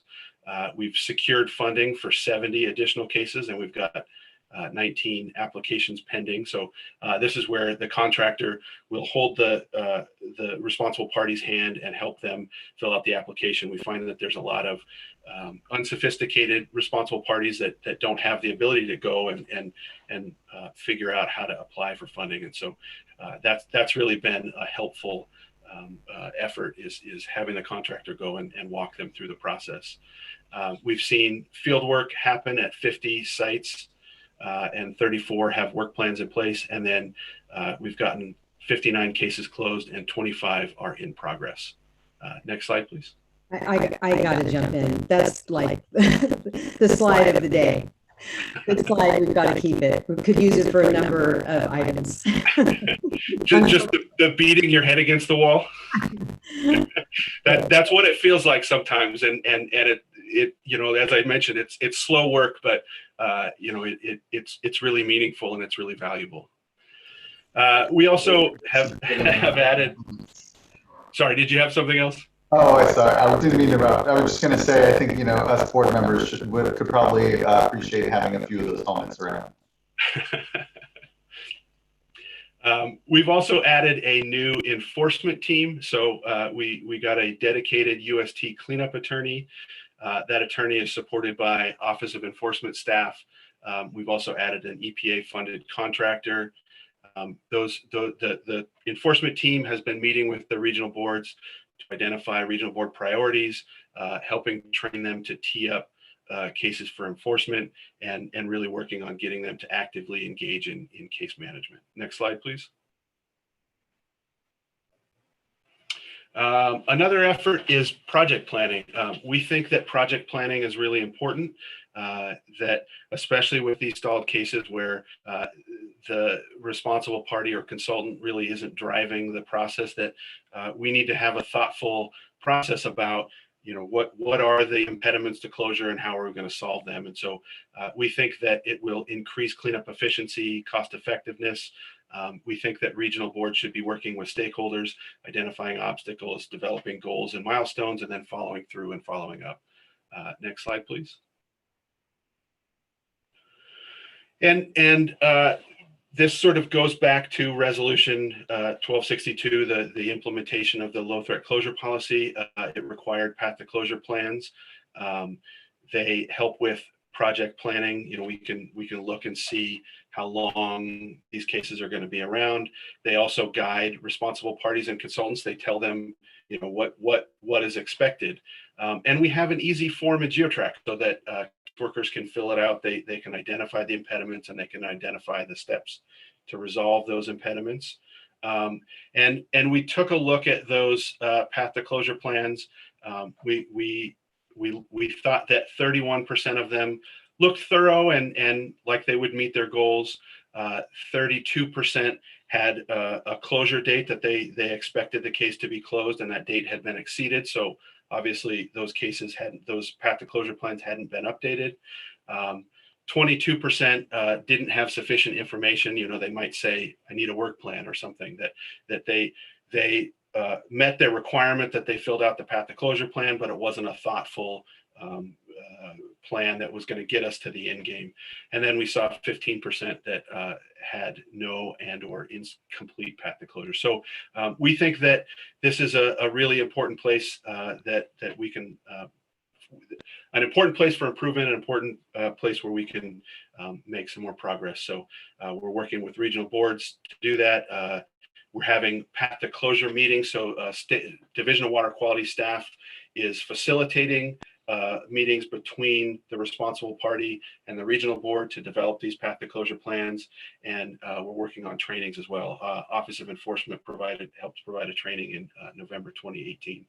Next slide, please. We're also starting a new portfolio assessment called Comprehensive Case Review. This will be similar to the Cleanup Fund's 5-year review process.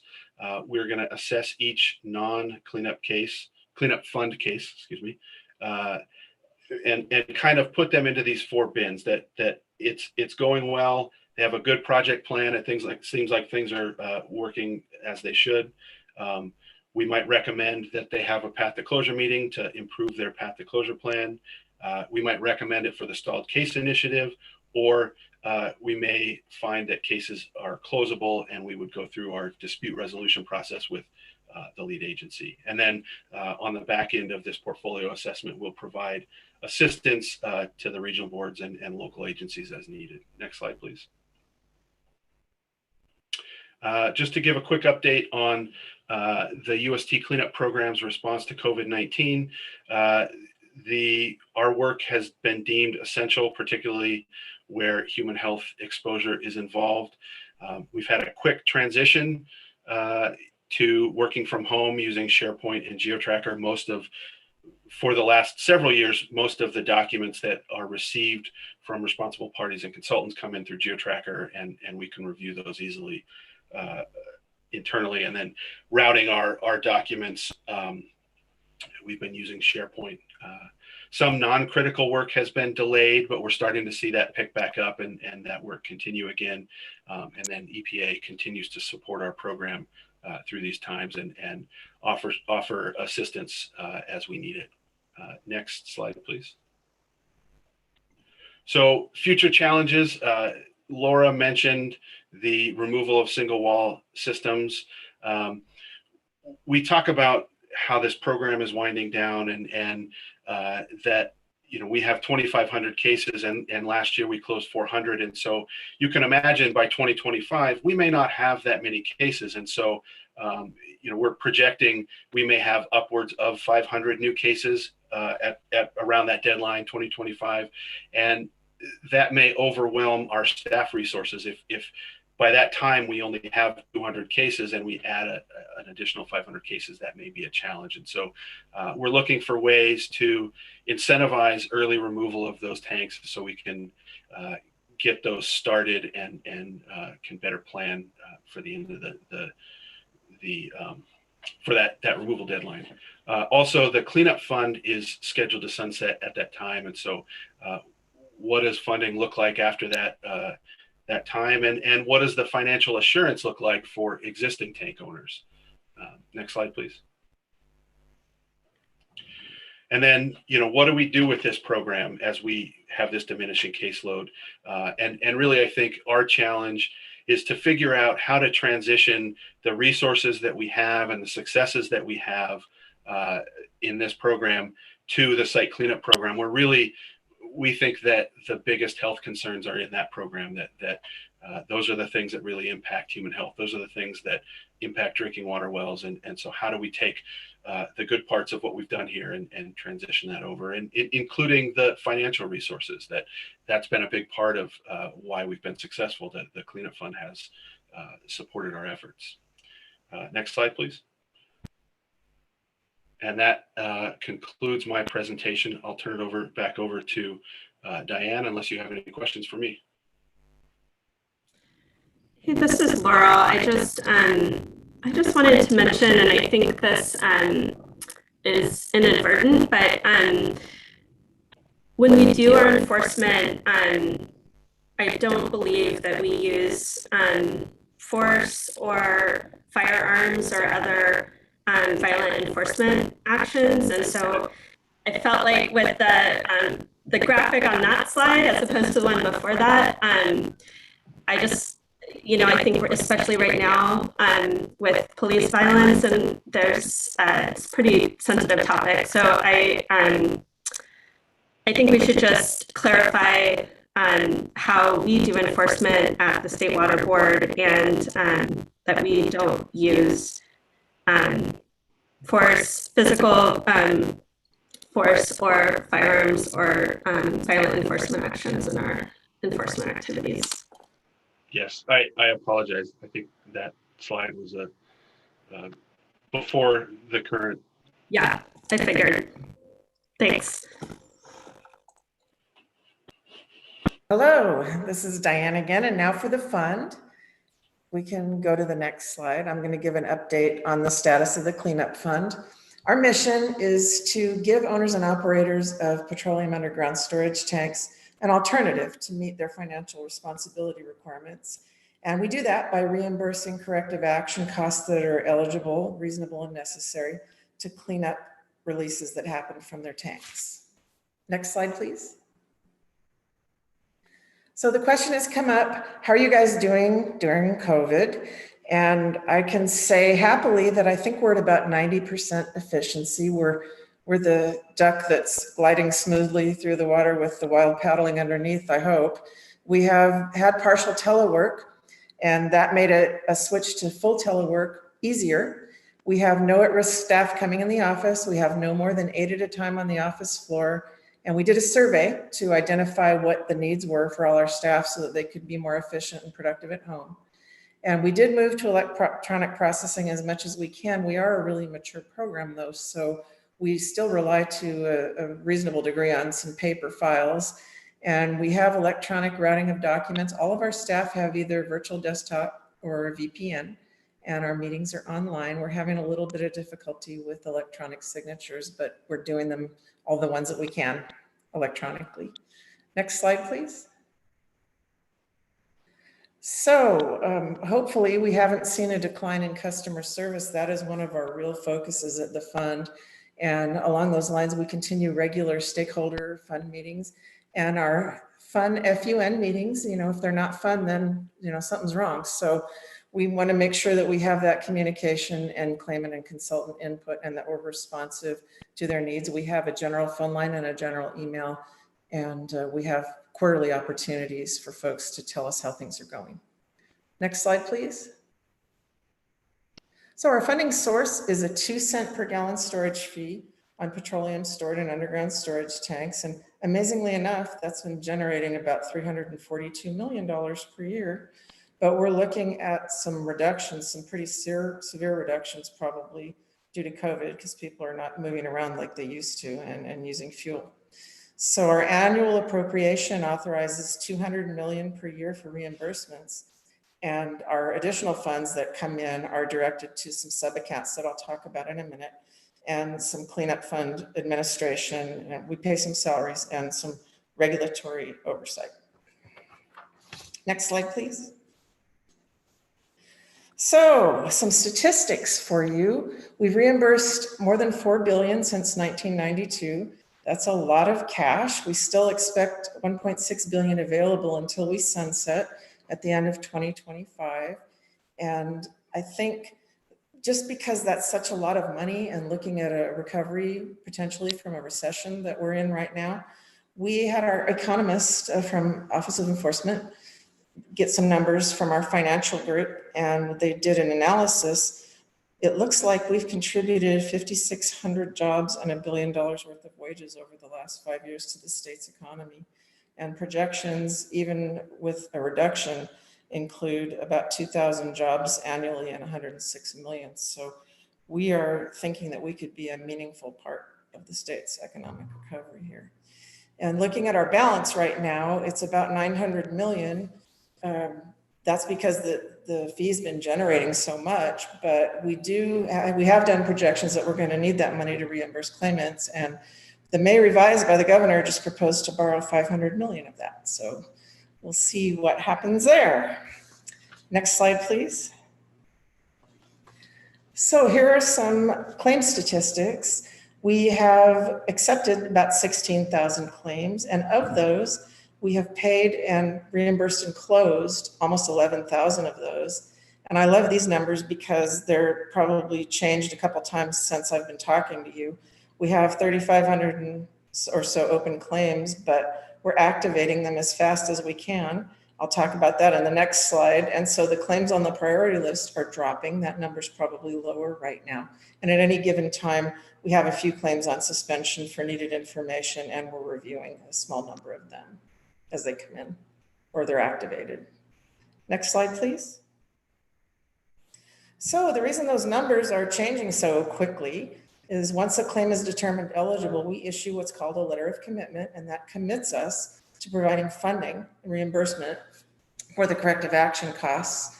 And we made it a goal to issue 950 of those in fiscal year 18-19. We beat it by 1, and we've already issued over 900 this year. That's why we're looking at 4 a day. So those numbers are moving. And at that rate, we're not going to have a priority list anymore in 15 months. So all the claims will be activated and we'll be issuing LOCs as they come in. We're kind of proud of that. And next slide, please. So the reimbursement story.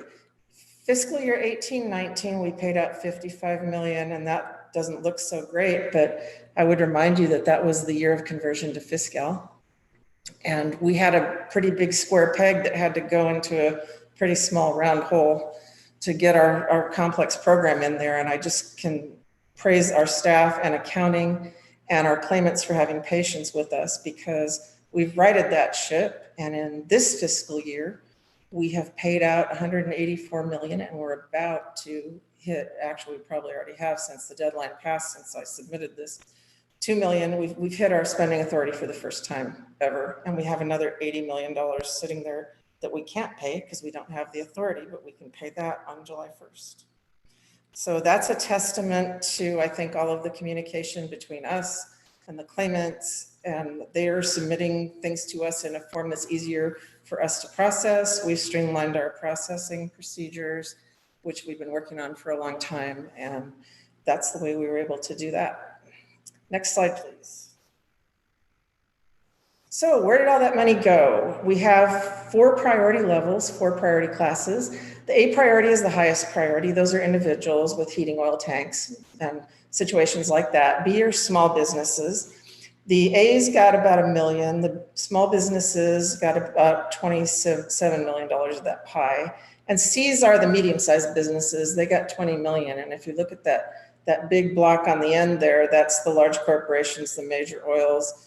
They got the biggest portion, but we are now activating only D-level claimants because we've already activated all the rest of them. So that's why the money's going there. Next slide, please. So with such a big fund, there's obviously the potential for fraudsters to come and try to get some of it. So we have a very good working relationship with our Office of Enforcement. It's a great deterrent. If we see something that looks false or misleading, or if the regulatory community does, they refer to us all the time, or the public, then we can have Office of Enforcement look into it. And they do that, and we work with them to provide them what they need. We've so far disqualified 10 firms and 13 individuals permanently from the fund. And we've had 2 criminal actions, 4 civil actions, and 3 administrative actions. So we like to pay out money, but we also like to make sure we're paying it to the right folks and for the right reasons. Next slide, please. Review summary reports are actually the backbone of what we do. They're required, I think Matt talked about them, if a claim's been in the fund 5 years or more. So we take a look at those claims, our technical staff does, we evaluate the path forward toward closure and how effective the actions have been to protect the environment and public health. And we're on a pace to do 400 of those this year. Next slide. We have some other funds under our umbrella, and if a site is not, especially a stalled case, is not eligible for the fund, we certainly try to find funding for them in some way. One of these accounts we can look at is the emergency abandoned or recalcitrant. This is a fund that we have $5 million annually for, and the regional board or the local agency nominates a case where they have someone, either a true emergency or a site that's abandoned or a recalcitrant responsible party. And we have a contractor that works on those. We have about 50 of those sites right now. And we have the ability to recover those costs by putting liens on the properties. Next slide, please. Another fund that we really love to use and get people into is the Orphan Fund. And this is sort of like the brownfields, but that's not around anymore. But this is where the grantee is not eligible for the cleanup fund. They didn't really have anything to do with the release or know anybody that caused the release. It is a petroleum release. And this is a picture of the Gateway project in Carson, one of the projects that we're really happy about. It was an abandoned gas station, and now it's a mixed-use affordable senior housing and retail, and it's right across the street from the city hall there. So that's what the Orphan Fund can do. And we have probably about $8.5 million still in there. Next slide, please. So ECAP, this is another really great success story. This is to expedite claims, actually for sites that are active, that are fund sites. We've had 225 sites go into this program where we have a joint execution team with the consultant, one of our staff, the regulator, and the responsible party, and they figure out how they're going to close the site, put together a plan to get it closed. We've closed 34% of the sites or initiated closure on those, and we've had 32 already closed. So it's about $100,000 we're saving and a year at least on each one of these. So we're very pleased with that program. Next slide. Our site cleanup sub-account is our newest and maybe most exciting program. This is a program where we can fund projects that are not necessarily petroleum. Maybe they're more toxic compounds such as solvents, metals, from platers or industrial facilities. We have 87 projects funded here, and the emphasis on these is human health risk and disadvantaged communities. That's where we focus our efforts. And so we also have made 90 million in awards there. We have tons of applications for this program. We actually had to take a breather at the direction of our exec and MCC because we needed to figure out how to prioritize them all. So we've got 4 of those closed already too. Next slide, please. And our REST program has already been kind of talked about. We did successfully accept that program into the cleanup fund last year. And we have some technical, Laura's Fisher's group provides technical expertise still too on the beginning side for the leak prevention and the single well tanks. And she already talked about AB 3039. So I won't do that again. So next slide, please. I think that's the end. If you have any questions. No, my only comment is one similar to the water recycling item where I just appreciate the quiet good work that has continued to go on in this program. Excuse me. I think that as we've heard today, it's been a long arc in this program, and it's really critical that we continue to see it through its completion. And I appreciate that there's thought being given as to how we transition after the sunset period. I know we're in a sensitive time to begin with. Certainly there is a good amount in there. It's because we've been capped at the 200 million expenditure a year from the fund. I think it's rightfully created a pool of resource that's really needed. I think we see that, and I look forward to making sure that we protect this resource, see it as not unlike the other financial resources that the board has that help accommodate what are one huge tasks before us. Certainly these goals of here removing underground storage tanks, but as we know, that has impacts on groundwater. Today's earlier discussion on SGMA, all these programs fit together in a way ultimately that do help us ensure that we're maximizing our beneficial uses of all our water resources. And if not, it's an unaddressed liability. And we already have a landscape of unaddressed liabilities. And so let's, I continue to interested in making sure that we just make sure that we, again, transition the program after the sunset period, continue to have these conversations about the impacts of the fund, and quantify the benefits as well to these activities. Again, because otherwise they're left unaddressed and would otherwise not be depress economic activity in communities that usually can least afford to even clean up these sites. So with that comment, just thank you. Again, appreciate the thoroughness of the presentation and open it up to any comments or questions, concerns from the fellow board members. I'll note, I think, one moment, I'm not seeing any public comment cards on this item, so it will just be our discussion here then. So, but again, thank you tremendously. Ms. Barclay, Mr. Cohen, everyone from the program, really appreciate it. The quiet work and critical. So thank you. Thank you.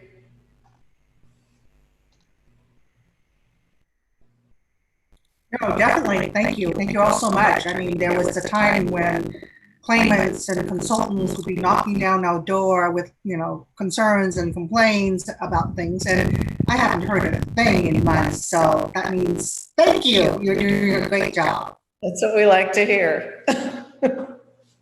Thanks. Yeah, I think this was incredibly helpful and really impressive work that the program's done in terms of actually each of these presentations has laid out on the from source control to cleanup and also just on the putting into perspective the demand and impact of this work, and I think helps frame up the next item well.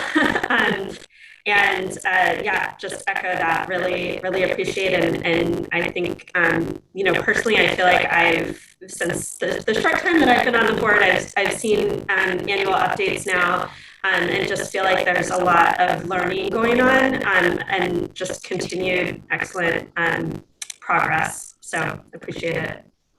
Thank you.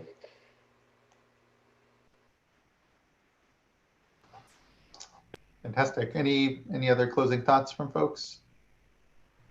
Okay. Well, I appreciate it. Thank you again. And so being mindful of that we haven't had a break since our lunch break, we could take a short 5 or 10 minute break. We, at this point on the agenda, we have item number 8 and then board member reports at item number 10. I imagine number 10 will be done within 5 minutes or so. I don't see myself taking too much time.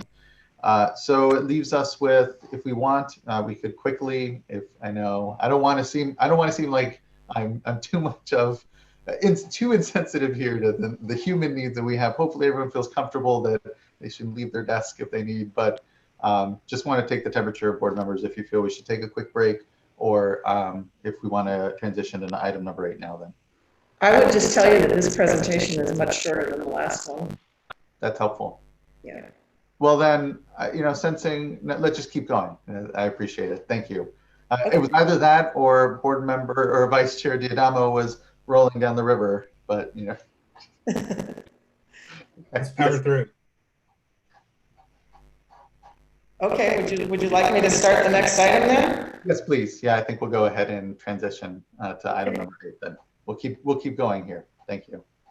Great. Well, we usually don't do these together, but I've got double duty today for you. So this is our annual item on the allocation of the petroleum storage fee between our 3 separate funds that it's used for. This was started with SB 445 about 5 years ago. Next slide, please. So I'll be talking about why we're doing this item, give you a little bit of the authority and background. tell you what the status of each of those accounts and programs are, and give you our staff's recommendation for the split of the allocation. Next slide. So the purpose of this item is we are required by statute to give the public an opportunity to comment on the allocation of these funds. And we wanted to give you the information and also hear any board discussion that you might have about what our proposal is. Next slide. Authority and background on this item is that the Health and Safety Code allocates 3 mils, 3/10 of a cent of the existing 2-cent petroleum storage fee. And we are supposed to distribute that between 3 accounts. One of those is the school district account. The other is the Petroleum Underground Storage Tank Financing account, which is different than just the cleanup fund. That's the rest account. And then the site cleanup sub account that I just talked about at the end of the last presentation. So the 3 mils has generated about 51 million a year. We also expect this to have a decrease due to COVID-19. Next slide.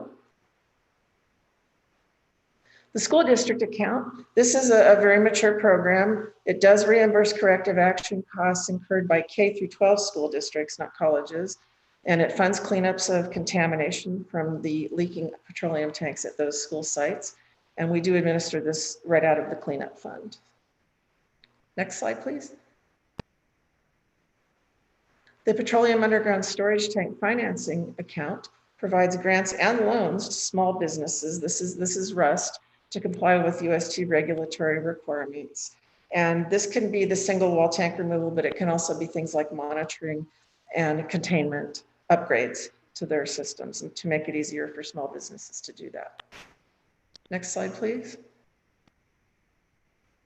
The site cleanup sub-account I just talked about, we can fund some different kinds of cases that are more toxic and more threatening to human health in disadvantaged communities here.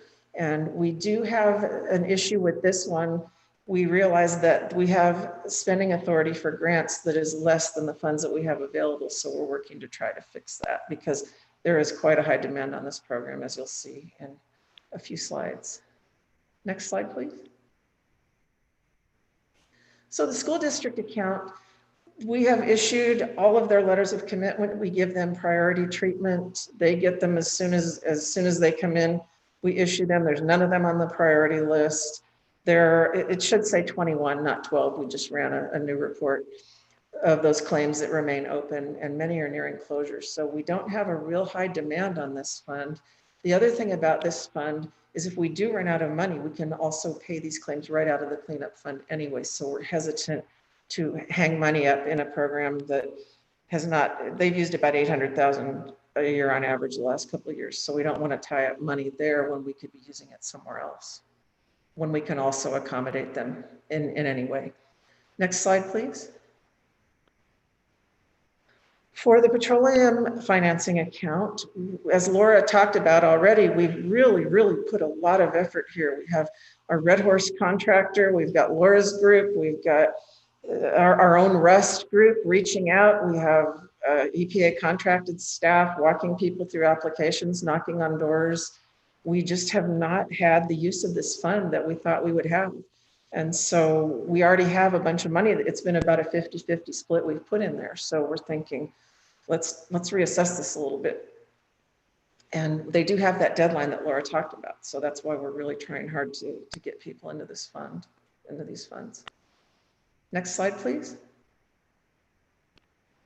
Our site cleanup sub-account has an increase in expenditures. It took a little while to get off the ground because it was a new program in 2015. And we've obligated all of our money. We actually have about 24 million a year that has been currently coming in here, but we only have authority for 17. So we need to get that fixed. But we're funding new projects. We have tried to be really good stewards in a new program. So when we give an initial grant for this, it's not for the whole shebang, it's for an initial assessment. And then we come back and look at it again and we find out what else we have to do. And so we funded projects that now are coming back for amendments, and those amendments are for substantial amounts of money. So we're managing more projects and we're increasing, and we also have a list that is being funneled to us by the regional board of sites that they would love to get into this program. Next slide, please. So last year we came before you with the same recommendation. It was not approved by the Department of Finance. And I think the reasons for that were a couple-fold. That was fiscal year. And they wanted to see that we had gotten out more money than we did, and we were hampered there. And also because we had such a flurry of sites coming in, our exec and MCC asked us to kind of pump the brakes a little bit and look at which sites we were going to prioritize. So we did that, and we went before them and got concurrence from them and the regional boards. So we have our prioritization scheme now. But we see increased demand for sites that are in disadvantaged communities and that do have probably a higher human health risk than petroleum sites, vapor intrusion, public supply wells being impacted, things like that. So that's why we're seeing an increase there. And we're not seeing folks take advantage of rest as much. And even if they do, we have quite a buildup of funds there in our reserve that we can use for that. Next slide, please. So our recommendation is the same as we did last year. We would like to put 15% of it towards rest because we're hoping that our outreach efforts will pay off in the near future as the deadline gets closer. So we don't want to not fund that anymore, but we would like 85% of it to go to the site cleanup sub-account program because we know we have the need and we know that we can use it there. And no additional funds to the school district account because, like I said, we're going to be able to pay them no matter what. And the usage, we think we have a couple of years worth of money in there, and we can reevaluate this every year. Next slide, please. So with this recommended allocation, we would sufficiently fund rust through 23-24. It's not on here, but we're looking at funding the school districts for another couple of years at least, or if something crazy happens with them, we can still fund them. And we would increase SCAP's appropriation by 15 million a year where we know we have a need for it. Next slide. So these are the folks that manage that program for us. Tim Post manages the cleanup accounts section that covers ECAP and SCAP. And Catherine Dominic is our SCAP manager. And Tim Post also does orphan. And of course, if you have any general fund questions, those can be directed to me. And that is all I have. I'd be glad to take any questions. Fantastic. I don't think I really have much in by way of question other than, again, thanks. But is there anything from fellow board members? Any point of discussion or questions for Ms. Barclay?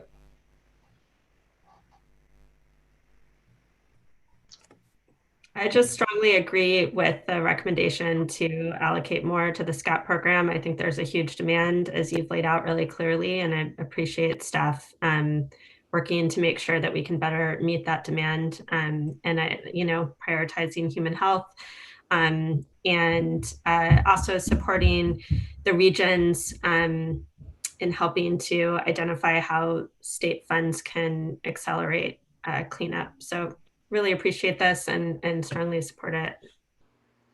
Thank you. Thank you so much, board member. Well, thanks again, Ms. Barclay. Thank you for the update, and to board member Firestone's point, look forward to further discussion. All right, thank you. Thank you as well. That leaves us just with and concludes item number 9, or rather, apologize, item number 8. Item number 9 we heard earlier in the day. This is the Sustainable Groundwater Management Act update, and it brings us to item number 10, board member reports. And I'll start by just saying that it has been another 2 weeks of webinars. Continue to get a bit more comfortable, I guess, in some of this appearances and platforms and discussions. Really a lot of briefings as well. And it's, again, I think today was pretty emblematic of what is just a lot of good, quiet work that goes on at the board. And that, again, there are some more politically charged issues before the board, but you look at the day in, day in of our incredible colleagues in the programs, and they are ensuring that our rivers, lakes, streams, bays, and estuaries are clean, that drinking water, clean drinking water is ensured to be delivered in the state. And again, I think I just feel very fortunate for so much of the work that's out there. And so nothing, I guess, to bring up specifically at this point. Just again, look forward to what I know. Actually, one thing I will flag was a rather extensive 3-day public participation event that is happening now. Today was day one. Secretary Blumenfeld, Jared Blumenfeld of the California Environment Protection Agency, Secretary Wade Crowfoot from the California Natural Resources Agency kicked off a 3-day fest of discussion about these public platforms and engagement. Certainly, I think given the current discussions around race, around the systemic challenges we face in our society, it's timely to talk about how we lift up voices through these platforms, how we democratize so much of the work that our agencies are involved in, and invite people, all communities, and particularly those that don't have access usually to the sort of decision making or feel that they do, that we're here and we are continue to foster the critical resources that it takes to actually do this work. And so there want to acknowledge, again, our patron saint, Michael Loffer, our chief counsel, who has really helped us continue to have a smooth engagement on these platforms, but also Department of IT, Kathy Owens, everyone, I give great, and Janine Townsend, the clerk of our board. I just want to give great thanks and acknowledgement to your continued daily work that allows us to function, has allowed us to function in a very strange time these last couple of months. And we continue to find ourselves in interesting times. And so would end that, of course, it's always open to that creative spirit that we bring to this work. And so want to acknowledge my colleagues and thank them as well for, I know, a lot of daily work that is very interesting in this space for us at this point. So thank you. And open up to other board member reports or just thoughts and reflections as we close out today's board meeting.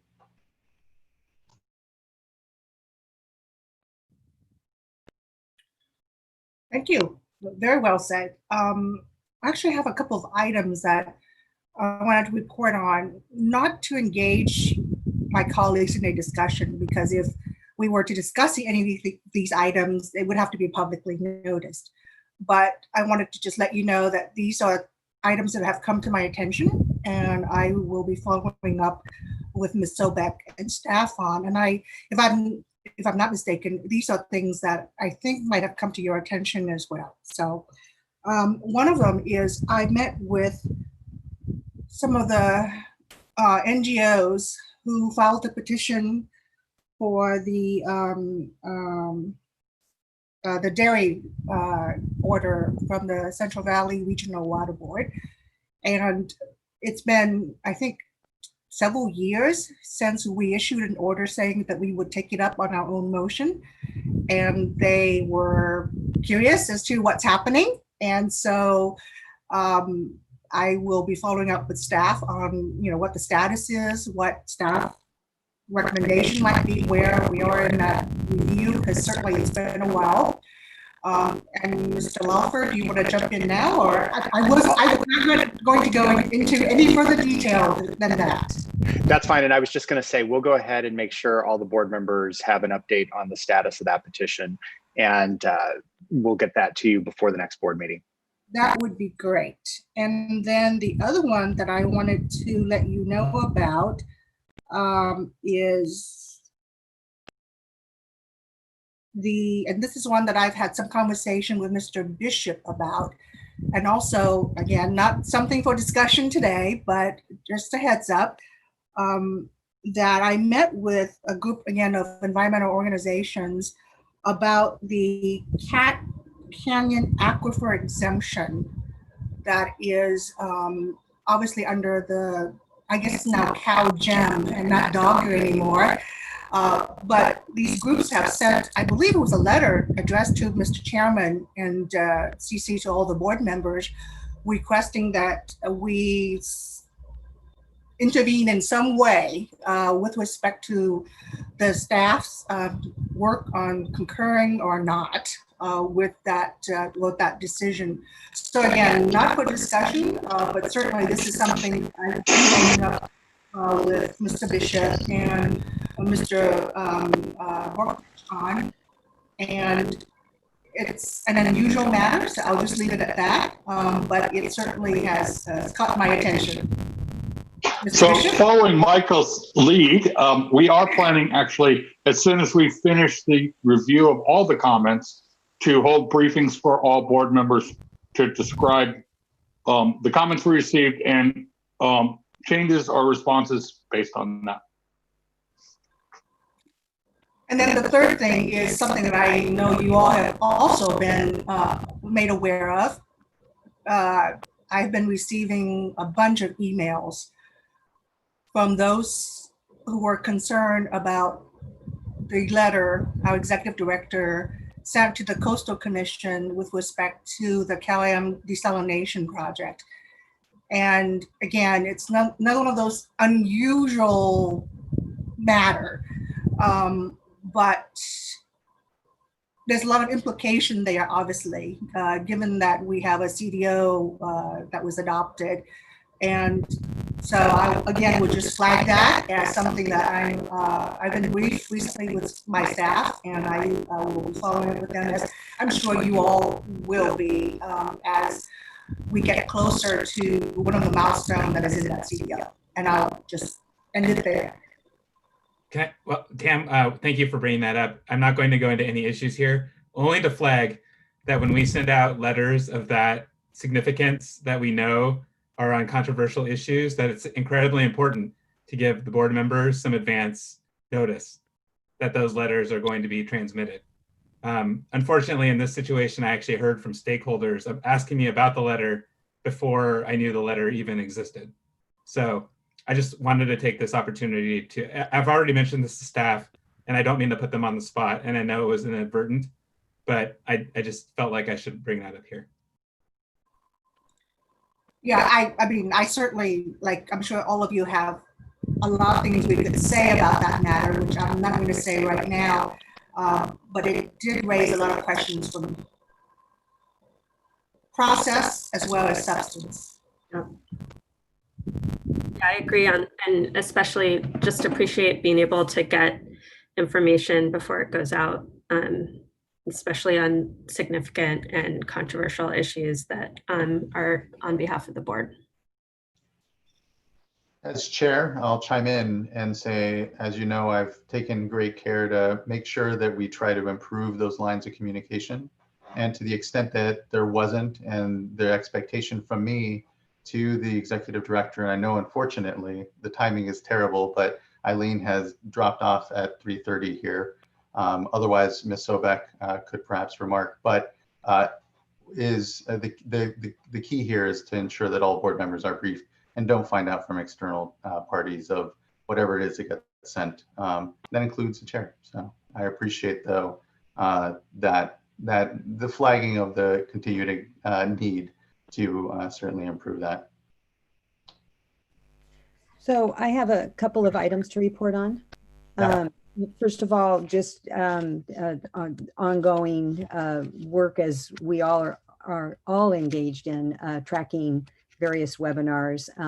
I did want to just report that I participated in Region 3's meeting, their board meeting, and just want to note their interest, their ongoing interest in the SAFER plan. They had some questions about that, and I've tried to connect a few of the board members with our staff. And then, of course, their interest in the research and our role that's going on with wastewater sewer shed research.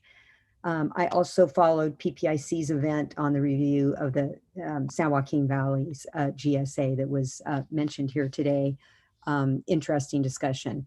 And then lastly, did just want to indicate that on the most recent letter that went out last night on temperature, that was one of those opportunities that I think that we as board members had an opportunity to participate in, or at least get staff's thinking.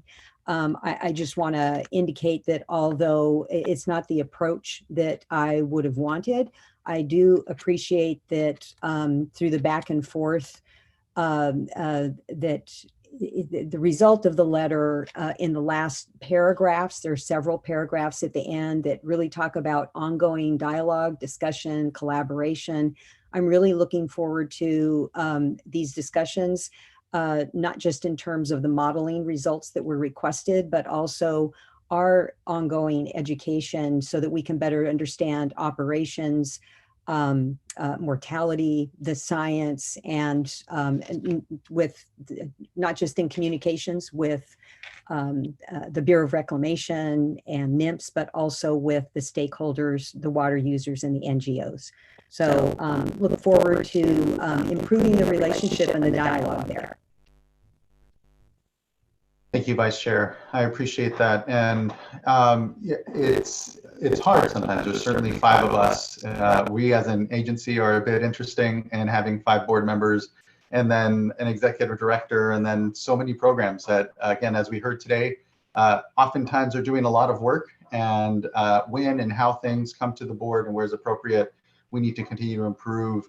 And to your point, when it came to the letter that was sent out, there was that opportunity to check in with board members, and that is appreciated.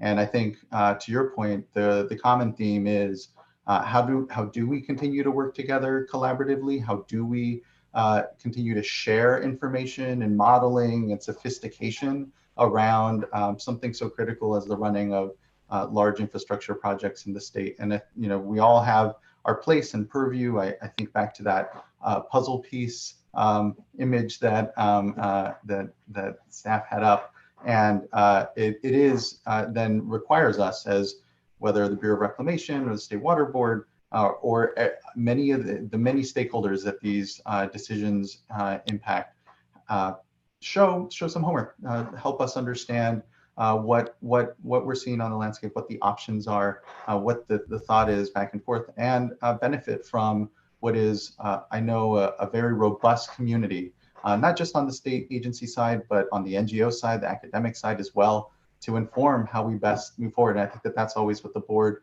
is looking forward to, wants. We're not here to dictate, I feel, and this is speaking from my seat here, solutions. We want to see the good decision making. And I think that we're not here to preference any one outcome. We're at this moment, and when we talk about the letter, the temperature management letter, it is about just having better information, understanding around decision making. That is really critical, and particularly these sort of on the edge years on quantity and cold water pool and implications. So anyway, thank you, Vice Chair. I appreciate that. And again, I think there's still space for a lot of discussion on these items here.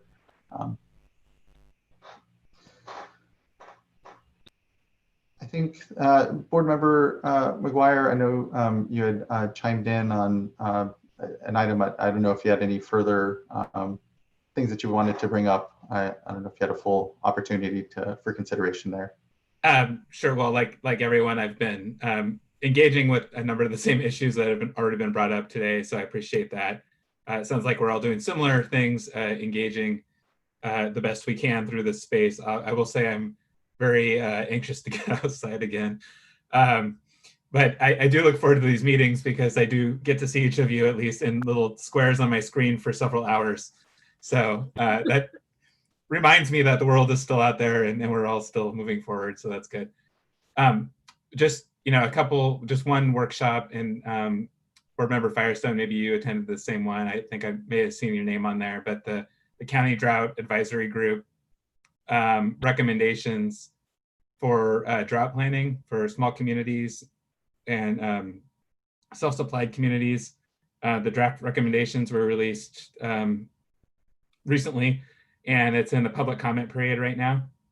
And so DWR hosted a webinar, actually a 2-day webinar, one on the GIS tool for evaluating the risk, of those communities for water supply, and also the second day, which is the part I attended, on the recommendations themselves. So I will say that just to add another layer of complexity to an already complex environment, I don't think I saw that in the puzzle piece PowerPoint slide.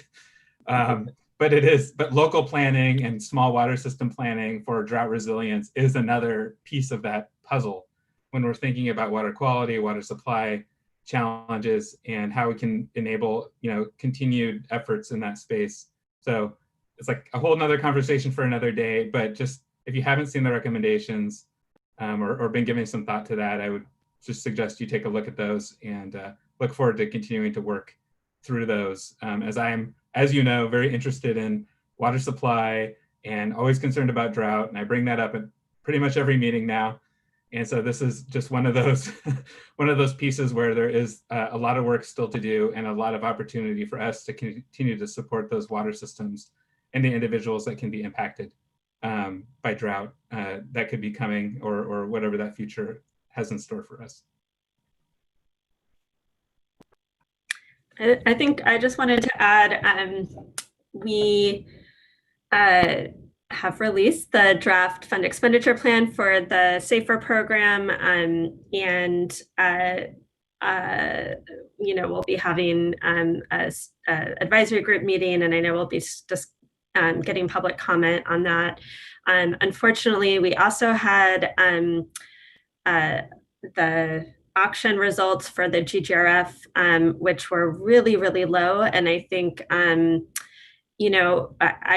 really appreciate this administration's and sort of leadership's commitment to making sure that we can figure out how to move this work forward and find backup plans for how to fund the work if that funding source is not able to do it next year. So I know there's a lot of discussions around that, and it remains a top priority, but I also want to flag that that's a major red flag in terms of potential revenue coming in to address that fund expenditure plan that we are going to be discussing, and it just released in draft. And then I also just wanted to mention, I've been, in some ways, I've been able to participate and connect a lot with the regional boards that I'm the liaison with, and it's just, I think Region 7, for example, still has a lot of vacancies on its board. And so we, I think just want to really encourage folks to help recruit people to apply, and hopefully we'll get some, I think there's a real challenge with just having a quorum there.